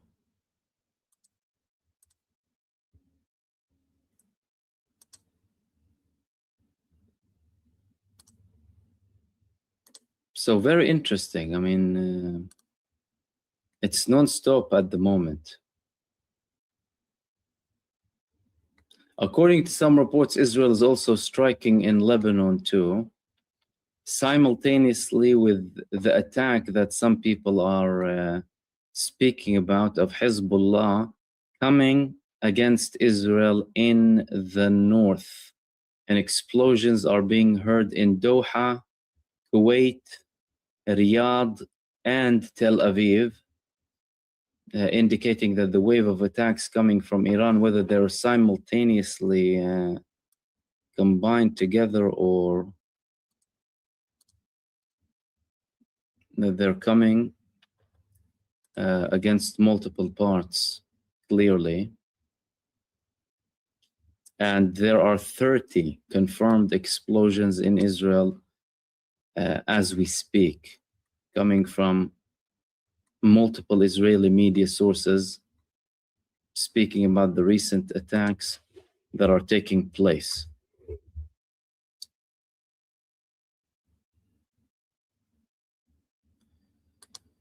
Now, from Israel, you know, people are wondering, how long is it going to take? We're not getting a lot of clarification from the American president, you know. He's just saying as long as it's going to have to take, and potentially deploying boots on ground, you know, these delusions that he speaks about, Donald Trump. An Israeli official just said that they're preparing for the war with Iran to continue until Passover.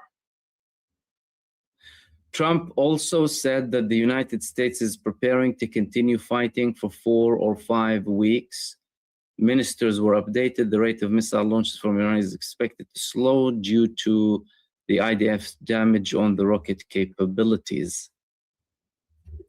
Again, you know, we're not talking about a real clarity here coming from Donald Trump about how long it's going to take.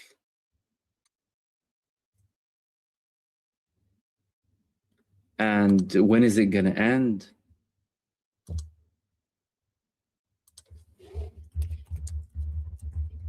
Four to 5 weeks.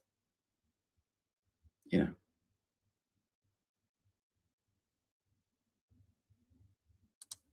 What is that exactly? Is it a sense to kind of, is he trying to contain it? Is he trying to show that he has the upper hand when it comes to the timing? And give people false hope that it's going to end soon? and deflect from the fact that that it's actually not in his hands. It's really not in his hands.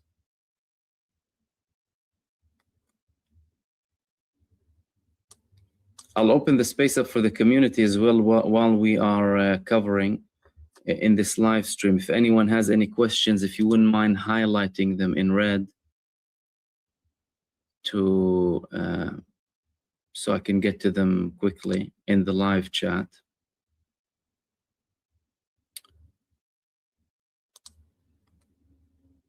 And thank you for everyone who sent supers, by the way, much appreciated.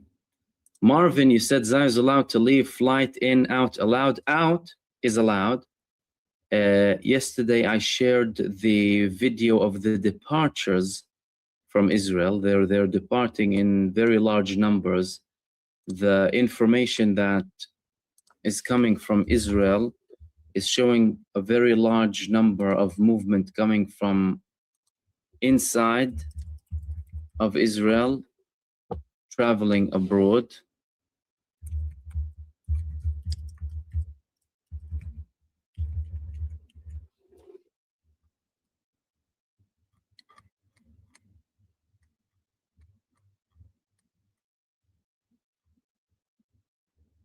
There were also reports that Benjamin Netanyahu was in and out of the country too.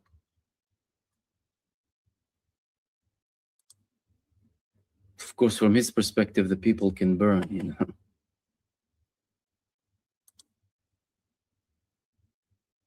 Send Baron was trending on social media. I wonder if it's still trending. Okay, the IRGC, just out now, we targeted, the IRGC said that we attacked with drones a gathering of US forces in the city of Dubai, and that gathering included 160 American soldiers.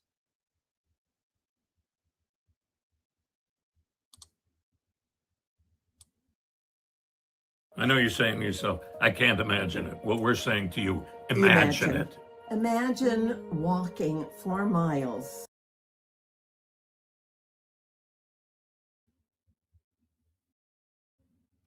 That's just out now.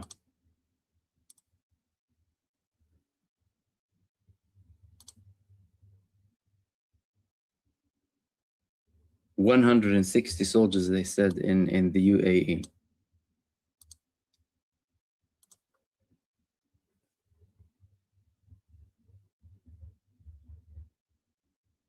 Now Trump is saying that the US attack on Iran is meeting its objectives ahead of schedule, and warns that the war could last far longer than his initial estimate, about a month. Far more Epstein documents and videos could be released if he stops this war for the sake of Benjamin Netanyahu has him on a leash, because otherwise he's going to release the videos of Donald Trump raping girls and potentially abusing them and slapping them and what have you. Far longer. We're already substantially ahead of time, he said in the White House. From the beginning, we projected 4 to 5 weeks, but we have the capability to go far longer than that. We'll do it. Really? You'll do it? Show us.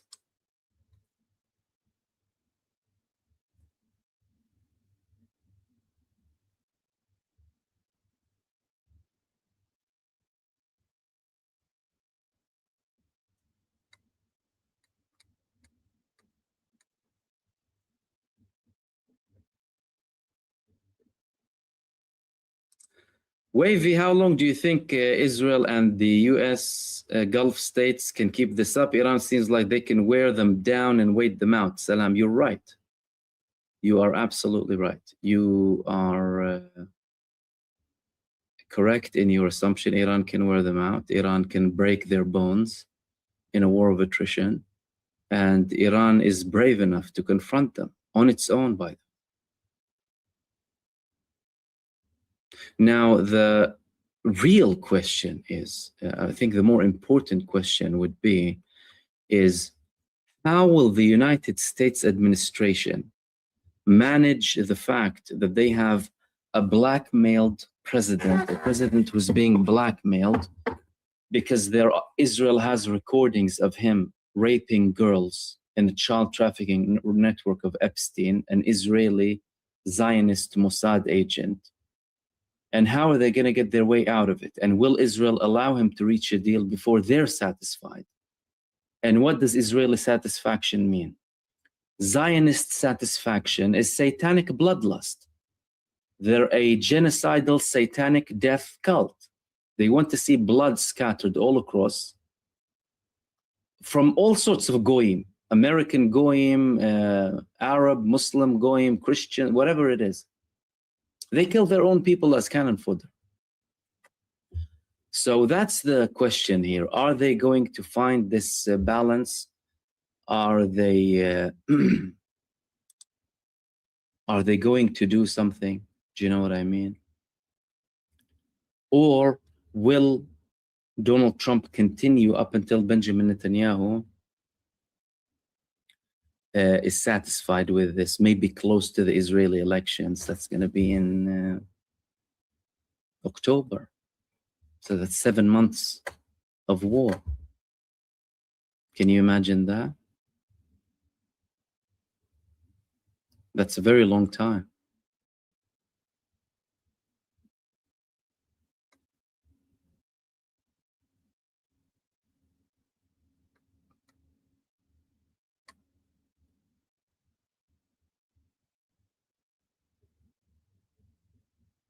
Israeli police is saying that there are casualties in Tel Aviv due to particles of the missiles landing in Tel Aviv.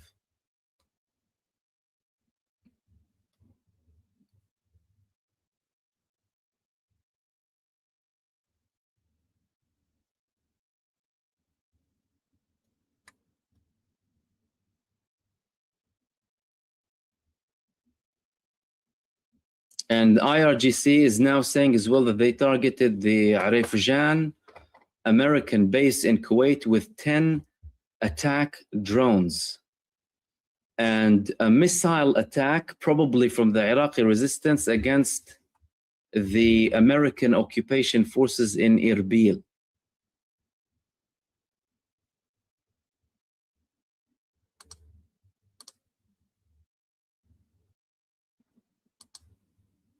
Then recordings of fires in Abu Dhabi now, which is also significant. Iran said that they targeted a gathering of 160 American soldiers with drones.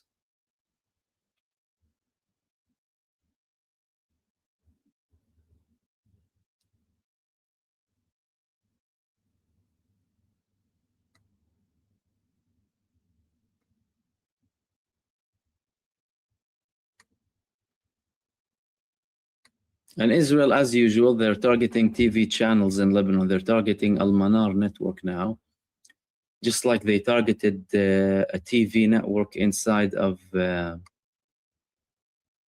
Iran, alongside, of course, the hospitals and the schools.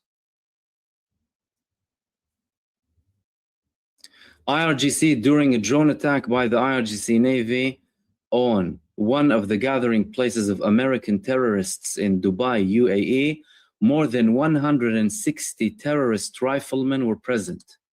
According to field reports, the American casualties in this combined missile drone attack by the combat units of the IRGC Navy are estimated to be more than 40 killed and 70 wounded, according to Tasneem news agency.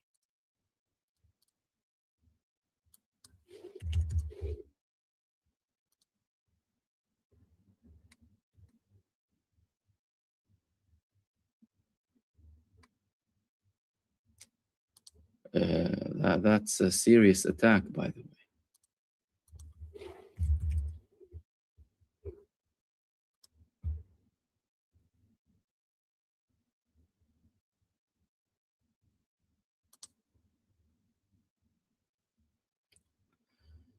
Meanwhile, in Iran, they're preparing the graves of the over 150 schoolgirls that Israel and America killed in their attacks on 3 elementary schools inside of Iran. Look at that. Children are going to be buried there. An American-Israeli infanticide. I'm telling you. Same thing as they're doing in Gaza. That's what these people do. They target children. That's what they're good at.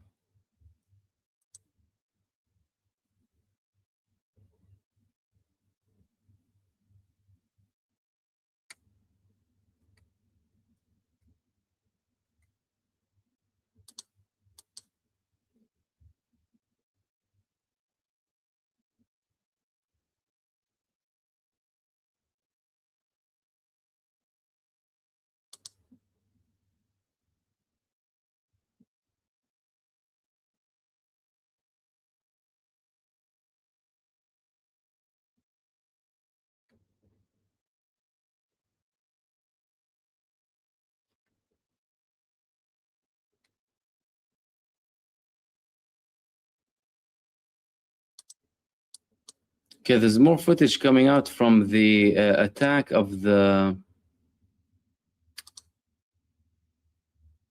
the American embassy in Iraq. Let's have a look at this here.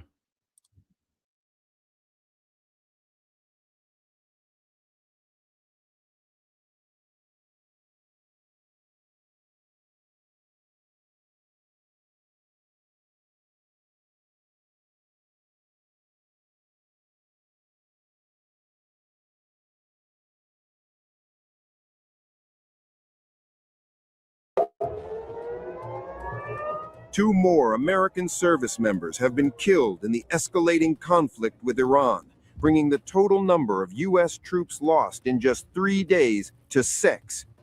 The announcement came Monday afternoon, marking one of the deadliest openings to a military confrontation in recent years.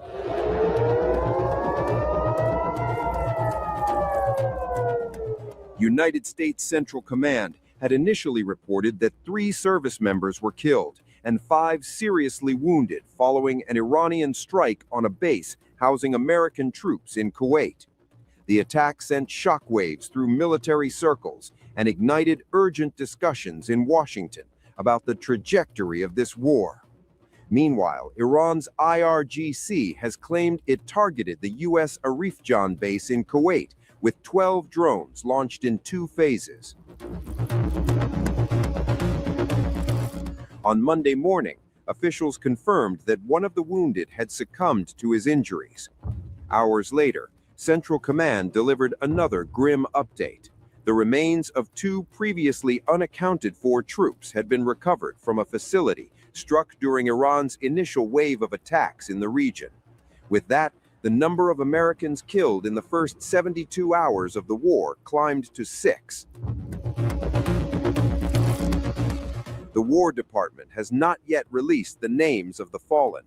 Under long-standing policy, identities are withheld until at least 24 hours after families have been formally notified.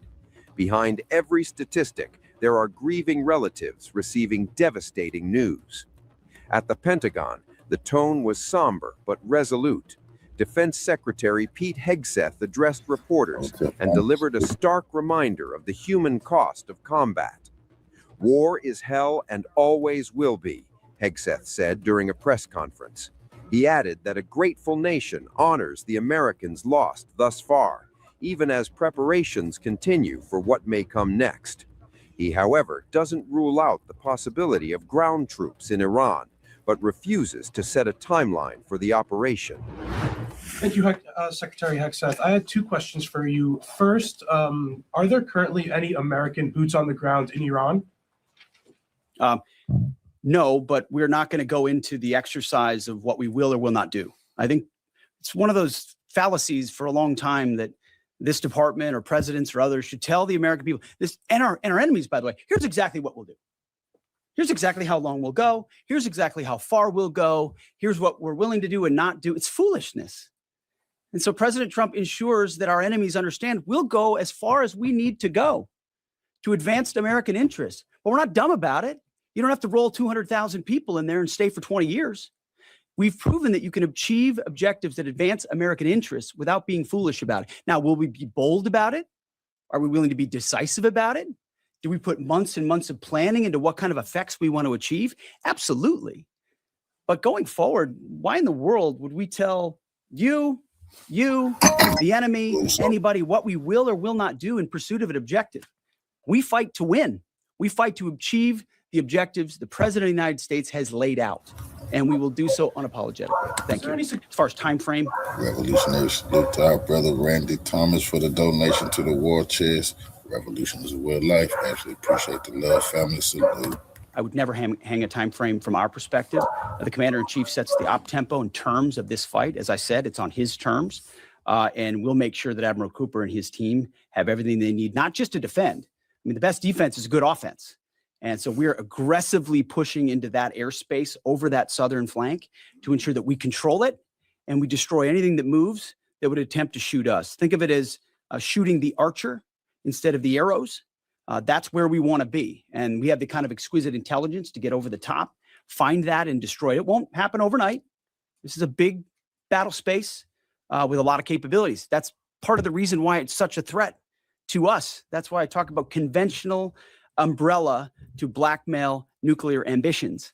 They were building up this conventional arsenal in order to ensure that no one would ever block them from their ability to get nuclear weapons. So we're very clear-eyed about the nature of this Iranian threat, and we're going to get after it. And then as it pertains to the U.S. casualties, that particular incident was, you have air defenses and the lot's coming in and you hit most of it. And we absolutely do. We have incredible air defenders. Every once in a while, you might have one, unfortunately, we call it a squirter that makes its way through. And in that particular case, it happened to hit a tactical operations center that was fortified, but these are powerful weapons. Standing alongside him, General Dan Kane, chairman of the Joint Chiefs of Staff, issued a blunt assessment. He said the United States should expect to take additional losses as operations continue. As I said, I'm going to walk you through the initial phases of the operation. But first, I want to express my deep condolences and the condolences of the Joint Force to the Department of War personnel killed and wounded in actions thus far. As the Secretary said, they're heroes and represent the best of our nation has to offer. They're true examples of what selfless service means. Our deepest and heartfelt condolences are with their families, their friends, and their units. We grieve with you and we will never forget you. Additionally, I stand here before you today grateful for each service member, planner, logistician, operator across our joint force, for our Department of War civilians, our intelligence community teammates, our interagency teammates who continue to stand in harm's way alongside us. I am proud of all of you as you take the fight to the enemy, and we are the best in the world at integrating, period. That warning signals a grim reality. Military planners appear braced for sustained engagement rather than a short-lived exchange. Administration officials have increasingly acknowledged that more casualties are possible, repeating the message publicly in recent days. The strike that triggered these losses targeted a base in Kuwait that housed American forces supporting regional operations. It underscores how quickly the conflict has expanded beyond symbolic strikes into deadly, direct confrontation. For families across the United States, the war's toll is measured not in strategy, but in sacrifice. 6 service members gone in 3 days, more wounded, and senior officials cautioning that the worst may not yet be over.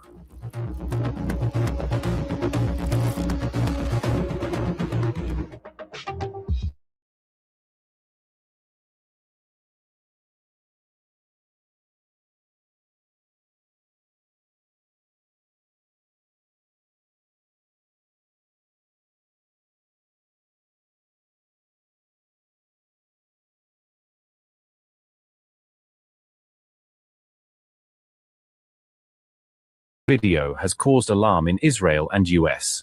One of Iran's advanced missiles purportedly seen evading volley after volley of interceptor fire, slipping past at least 10 defensive shots before slamming into its target in a massive explosion. The dramatic footage has gone viral online, with commentators describing it as proof that an Iranian hypersonic-style weapon managed to outsmart and outrun modern air defense systems in real time. In the clip, the missile appears to survive repeated interception attempts, then suddenly accelerates and sharply adjusts course, beating 10 incoming interceptors before striking its target with pinpoint accuracy. Washington insists that earlier US strikes destroyed a key IRGC headquarters in Iran, but despite those claims, Tehran's campaign of retaliation shows no sign of stopping. After a brief overnight lull in fighting, Iran has now launched a fresh wave of revenge attacks, signaling that it intends to keep up the pressure and prolong the confrontation. Iranian attacks intensified on March 2nd against Israel, US bases, and Washington's Arab allies, with fresh strikes reported across multiple fronts as the regional conflict sharply escalated. A video that went viral on social media appeared to show an Iranian missile purportedly evading several interceptor rockets fired from air defense systems trying to shoot it down. The clip claimed to feature an Iranian hypersonic missile dodging more than 10 interceptor projectiles, raising alarm about Tehran's growing ability to penetrate advanced defenses. In the footage, bright streaks of light, said to be air defense rockets, can be seen racing toward the incoming missile, tracing multiple arcs across the night sky. Moments later, the hypersonic missile suddenly appears to gather speed, change its flight profile, and then slam straight into its target in a powerful explosion. The person recording the video, along with other apparent witnesses nearby, can then be seen or heard fleeing the scene as the blast lights up the area. Also on March 2nd, the United States announced that it had destroyed what it described as the headquarters of Iran's Islamic Revolutionary Guard Corps, claiming a major blow against Tehran's command network. Washington said the strike was a decisive move aimed at crippling Iran's military command structure and degrading its ability to coordinate attacks across the region. U.S. Central Command stated that the IRGC has been responsible for the deaths of more than 1,000 Americans over the past 47 years, framing the operation as long overdue justice. The U.S. military said the large-scale strike had cut off the head of the snake in Iran, suggesting that key senior commanders were taken out in the attack.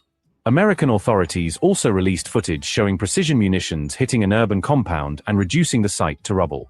President Donald Trump told the New York Times that joint US and Israeli strikes could continue for 4 to 5 weeks, indicating that this may be only the beginning of a broader campaign. Iran has vowed to exact revenge against both Israel and the United States after officially confirming the death of its supreme leader, Ayatollah Ali Khamenei. Tehran announced on March 1st that Khamenei had died in a joint US-Israeli strike carried out a day earlier, plunging the Islamic Republic into a historic leadership crisis. Israel and the US launched their airstrikes on Iran on February 28, just 2 days after peace talks in Geneva collapsed without a breakthrough. Since those strikes, Iran has fired more than 450 missiles and over 350 drones at Israeli, American, and allied targets, unleashing one of the largest barrages the region has ever seen. After a brief overnight lull in launches, Iran resumed its offensive on the morning of March 2nd, firing a fresh salvo at Israel and several Gulf states that host US forces.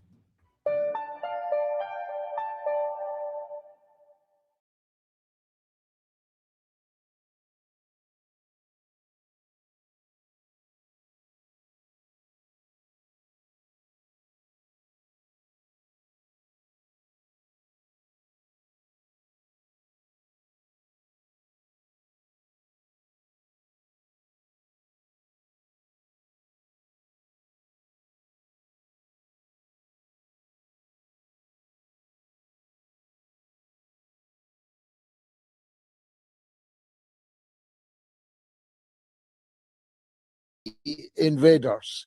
How does it look to you? Well, being able to look at this conflict now as it's entering, it soon to enter its third day, I can make the following assessment. This is a regime change conflict that the United States and Israel lost when they fired the first 6 missiles into Tehran, striking the residence of Ali Khamenei and killing the supreme leader of Iran, the second most important man in the Shia faith in the entire world after Grand Ayatollah Sistani in Najaf, Iraq. Donald Trump, when he announced this operation to the American people, said that basically our pummeling of Iran was designed to terminate the regime, decapitate the regime, suppress the regime, and create the opportunity for the Iranian people to rise up and take matters into their own hands. Today, the Iranian people are rising up and taking matters into their own hands. The streets are filled not with crowds shouting death to Khamenei, but crowds extolling the newest martyr, a man who gave his life in the service of his country and service of his faith. We have lost this war, the we being the United States. We being the United States and its controlling masters in Tel Aviv, Israel. The war is lost.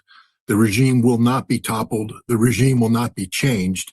And the Iranians will resist long after the United States and Israel have depleted and spent their forces, run out of ammunition, and will be compelled to sue for peace.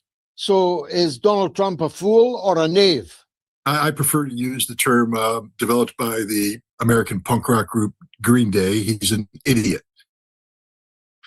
He's an American idiot. One of the dumbest people that have walked the face of the earth. A man who makes no effort to learn anything about what he's about to do. A man whose intellect is as shallow as the dust on my desktop.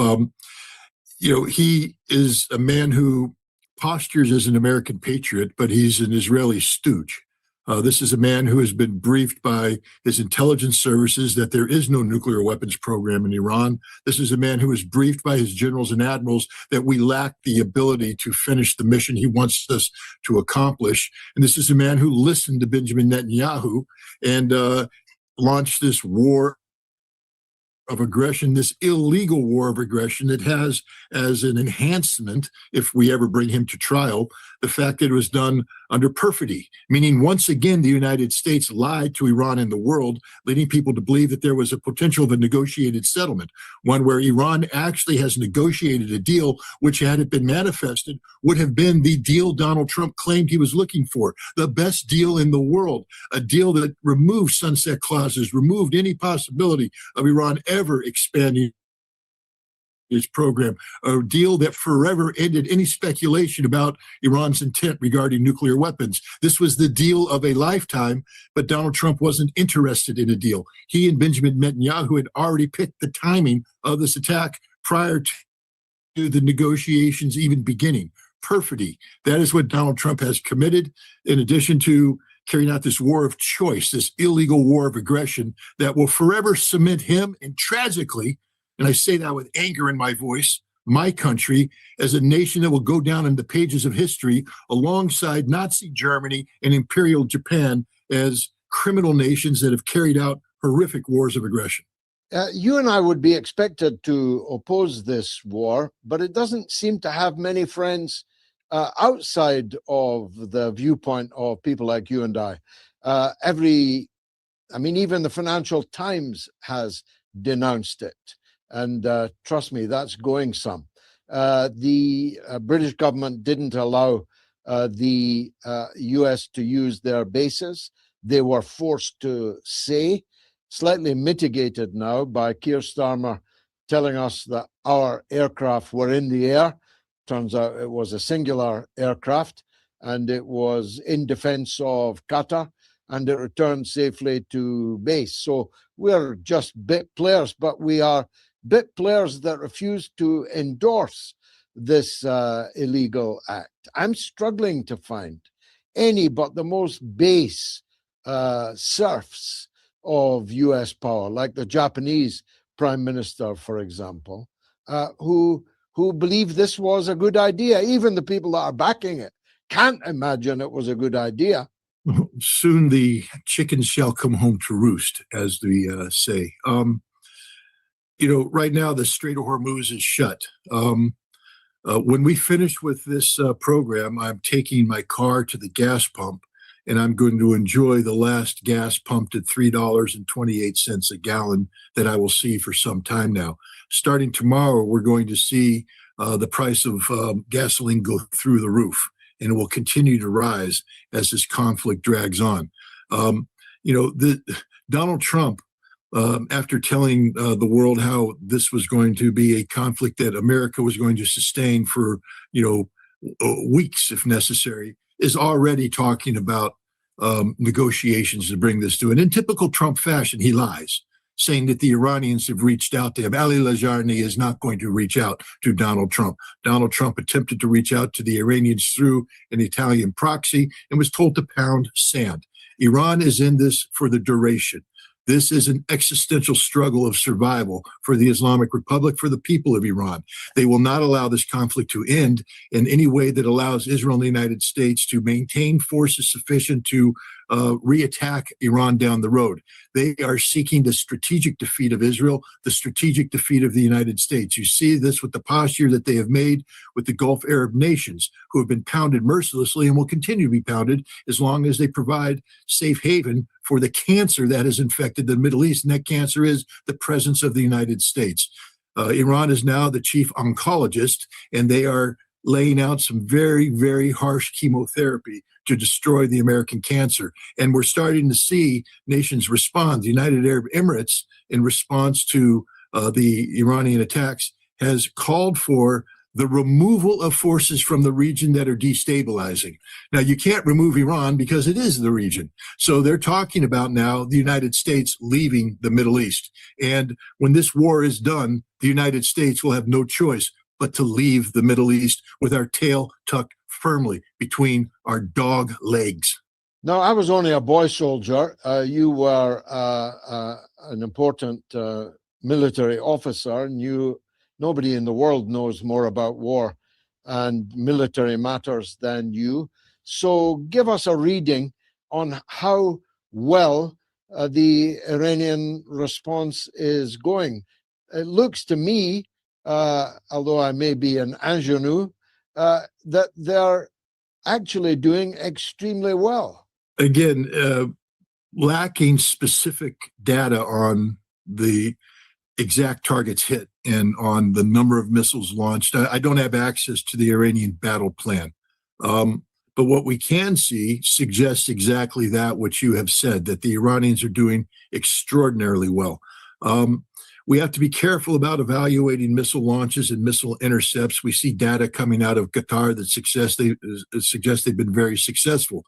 But once again, we don't understand the Iranian way of war, because most of the missiles Iran has launched are designed to be intercepted. Most of the missiles Iran's launched are designed to absorb interceptors. Most of the missiles Iran launches are designed to confuse the radar systems of the integrated anti-ballistic missile defense systems. And then Iran comes in with the killer touch at the end and hits the targets they want to hit. So if we evaluate Iran on the totality of the missiles launched, we would say they have about a 33% success rate. If we evaluate them on the missiles that need to hit the targets Iran wants them to hit, the success rate is close to 100%. And these targets are devastating in terms of what they're hitting. They're destroying American radar systems worth hundreds of millions of dollars, in one case, $1.1 billion. By the time they're finished with the United States, the price tag on infrastructure lost will be over $100 billion, $100 billion of American infrastructure that will be destroyed in the Middle East. And the price tag for the Gulf Arab states can go up as equally high if they want to continue this nonsense and pretend that the United States has some sort of legitimate function in the Middle East today. The United States does not. Israel is also paying a very heavy price. One has to be careful about reading what one reads on the internet, because the quality control filter isn't necessarily there.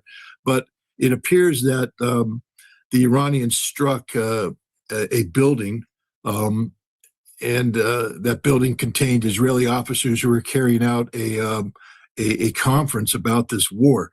The location of that building had been selected by the Israelis in the morning, meaning that by striking this building and killing the people inside, Iran not only proved that they had the capability to penetrate Israeli air defense at any time. This building was selected because it was supposed to be ringed by sufficient air defense systems.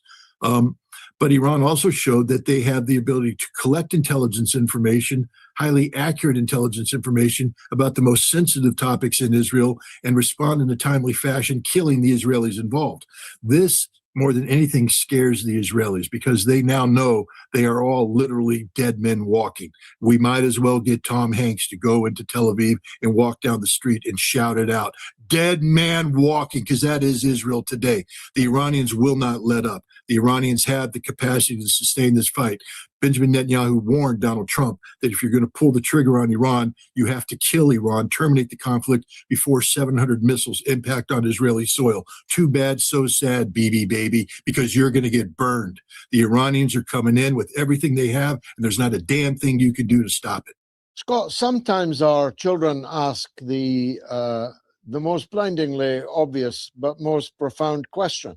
So let me pass my eldest son's question on to you. Once I told him how I thought the war was going, he asked the pretty obvious question, why then did they do it? Why did the United States and Israel launch a war which you say they were bound to lose? And looking at the pictures so far, it seems you were right. They are losing it. The reason why we launched this war is because of the ignorance of the people who planned this war, ignorance about war itself. Understand there's outside of the Joint Chiefs of Staff, there's very few people surrounding Donald Trump who actually have firsthand experience in war or the art of war. These are politicized dilettantes. The closest one you get is Pete Hegseth, who is nothing more than a glorified battalion operations officer and a reformed alcoholic who is probably best left sitting behind a Fox studio camera than actually trying to lead people. But hey, he could bench 315 pounds, so God bless him. But these are the people advising the president. They are simplistic people. They are foolish people. They are stupid people, fundamentally stupid people, and they are ignorant beyond belief. They have fallen victims of their own ignorance. These are people, Scott Bessent, setting off demonstrations by collapsing the value of the real back in December 28th. And then bragging about it at Davos, how he is the one responsible for creating demonstrations. Then the demonstrations get magnified by Mossad, by the CIA, by selective videotaping of violence, and then projecting it out here to the echo chamber that is the American social media environment. And we started believing that there's actually a critical mass of Iranian people in Iran ready to rise up and remove the theocracy from power, because we created a situation where a handful of people unveiled the flag of the monarchy, shouted death to Khamenei, and then we broadcasted here and we said, they're ready, and Trump believes this nonsense. So he was told, if you decapitate the regime, you bring down Khamenei, the people will rise up. He actually believed this. And then he bragged about it. Openly bragged about how I am tracking Khamenei. He should leave the country because I'm going to kill him. Does he not understand that Ali Khamenei volunteered to die on the first day of the war? Ali Khamenei was at home in his residence, knowing he was being hunted down by the United States, knowing he was being targeted by death. He was surrounded by fellow shaheeds who also knew that they were going to die, but they also understood that there was a purpose in their death, because by dying, they entered into martyrdom. And the Iranian people are in the streets, but they're not shouting death to Khamenei. They're shouting long live the martyr Khamenei. That's why we lost the war on day one. This was a trap set by the Iranians on day one by a people of faith. Donald Trump wouldn't even know what a Shia is or what a 12er is. He doesn't know who Hussein is. He doesn't know who Ali is. He has no clue what the Battle of Karbala is. And yet he fell into a trap where all of this is relevant.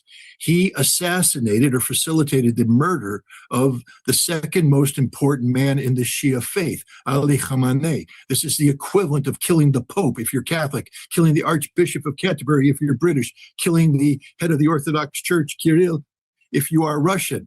And Donald Trump doesn't understand this. If the purpose of this operation was to get the Iranian people in the street, Donald Trump succeeded. But he got the wrong people in the street for the wrong cause. The people of Iran today are rallying in support of the Islamic Republic. The Islamic Republic is invincible at this moment because you can't kill people who are ready to die for their cause. And the Shia of Iran who are defending the Islamic Republic are prepared to a man, to a woman, to become martyrs in the cause of their faith. And it is the Islamic Republic of Iran that they are defending, not just their land, not just their culture, not just their history, but their faith. Donald Trump lost this war, the first missiles that impacted the ground in Tehran.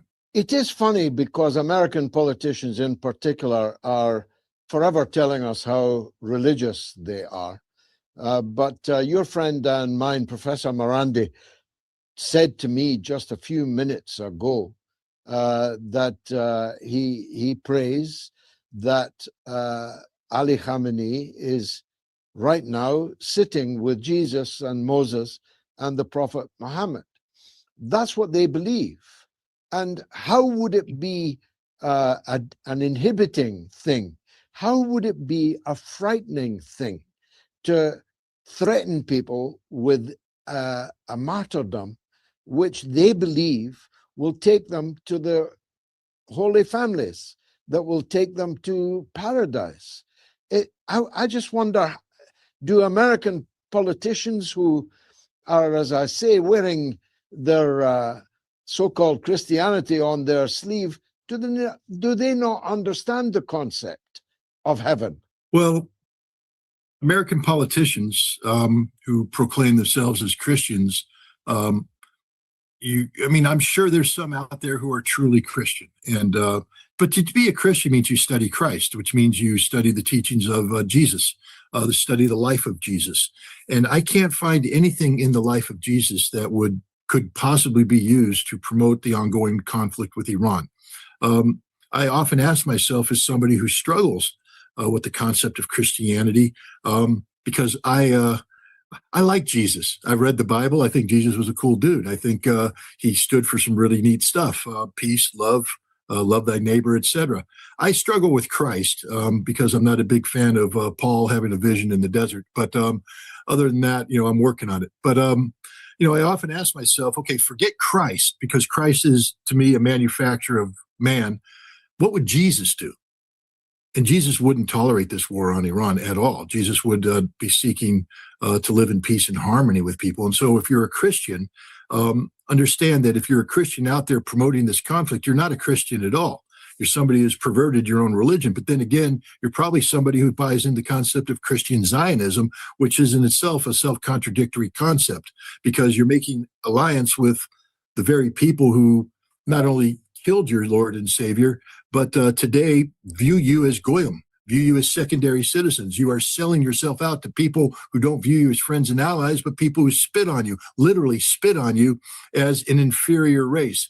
And worse of all, because again, I am not a man of faith, and so I don't put religion above all else. Worse of all, you've betrayed that which I do put above all else: the Constitution of the United States, the rule of law, what it means to be an American. Your behavior is an embarrassment to real Americans who embrace values that don't call for illegal wars of aggression against nations that have done nothing to harm you. In fact, nations that have bent over backwards to give you the best deal possible to achieve the results you deemed essential, preventing Iran from having a nuclear weapon.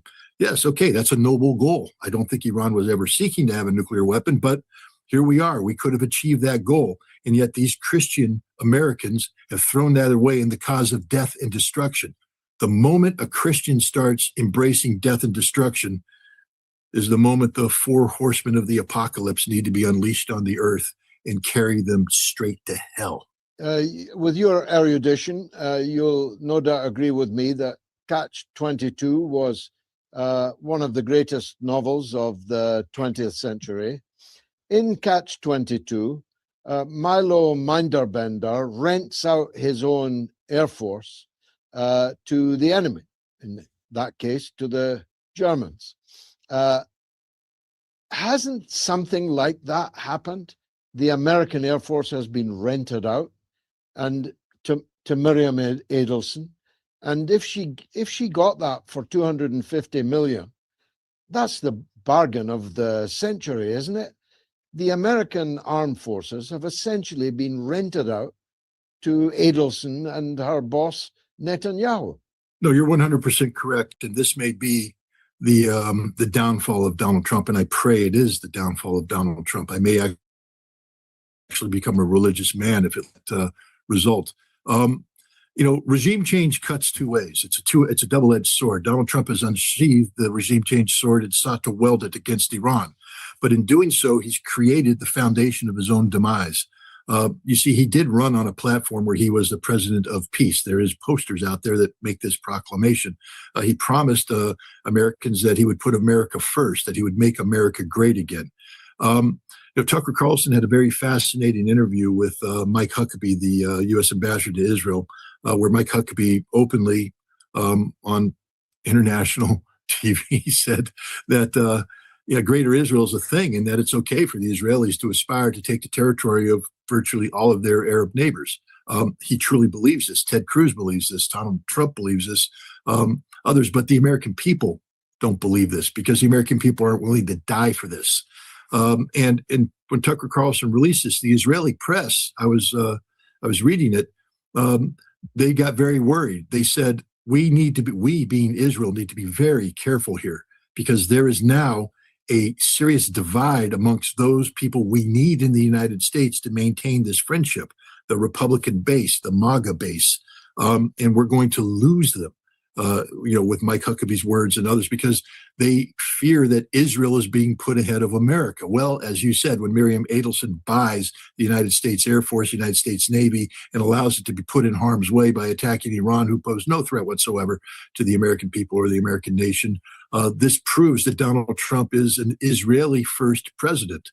Make Israel great again is his calling card. And when we lose this war, and George, I'm here to tell you, we have lost this war. This is going to be one of the most humiliating moments in American history when we have to admit we have run out of ammunition and we cannot sustain this fight while Iran continues to pummel Israel, American bases, and American regional allies. Donald Trump will now be compelled to once again lie to the American people about, how he achieved something, but now he's going to withdraw. And he is going to be crushed at the polls at midterms. And when he gets crushed, it's not just that he will lose the House, because he will lose the House. And by losing the House, it means he will be impeached. He will be impeached nonstop. There might be multiple impeachment trials going on. This is how much the Democrats despise this man. But he may lose the Senate, and he may lose the Senate in sufficient numbers that could lead to conviction. This is the end of Donald Trump's political legacy, and he saw it. You saw him, you saw his posture when he gave his speech announcing the beginning of this operation.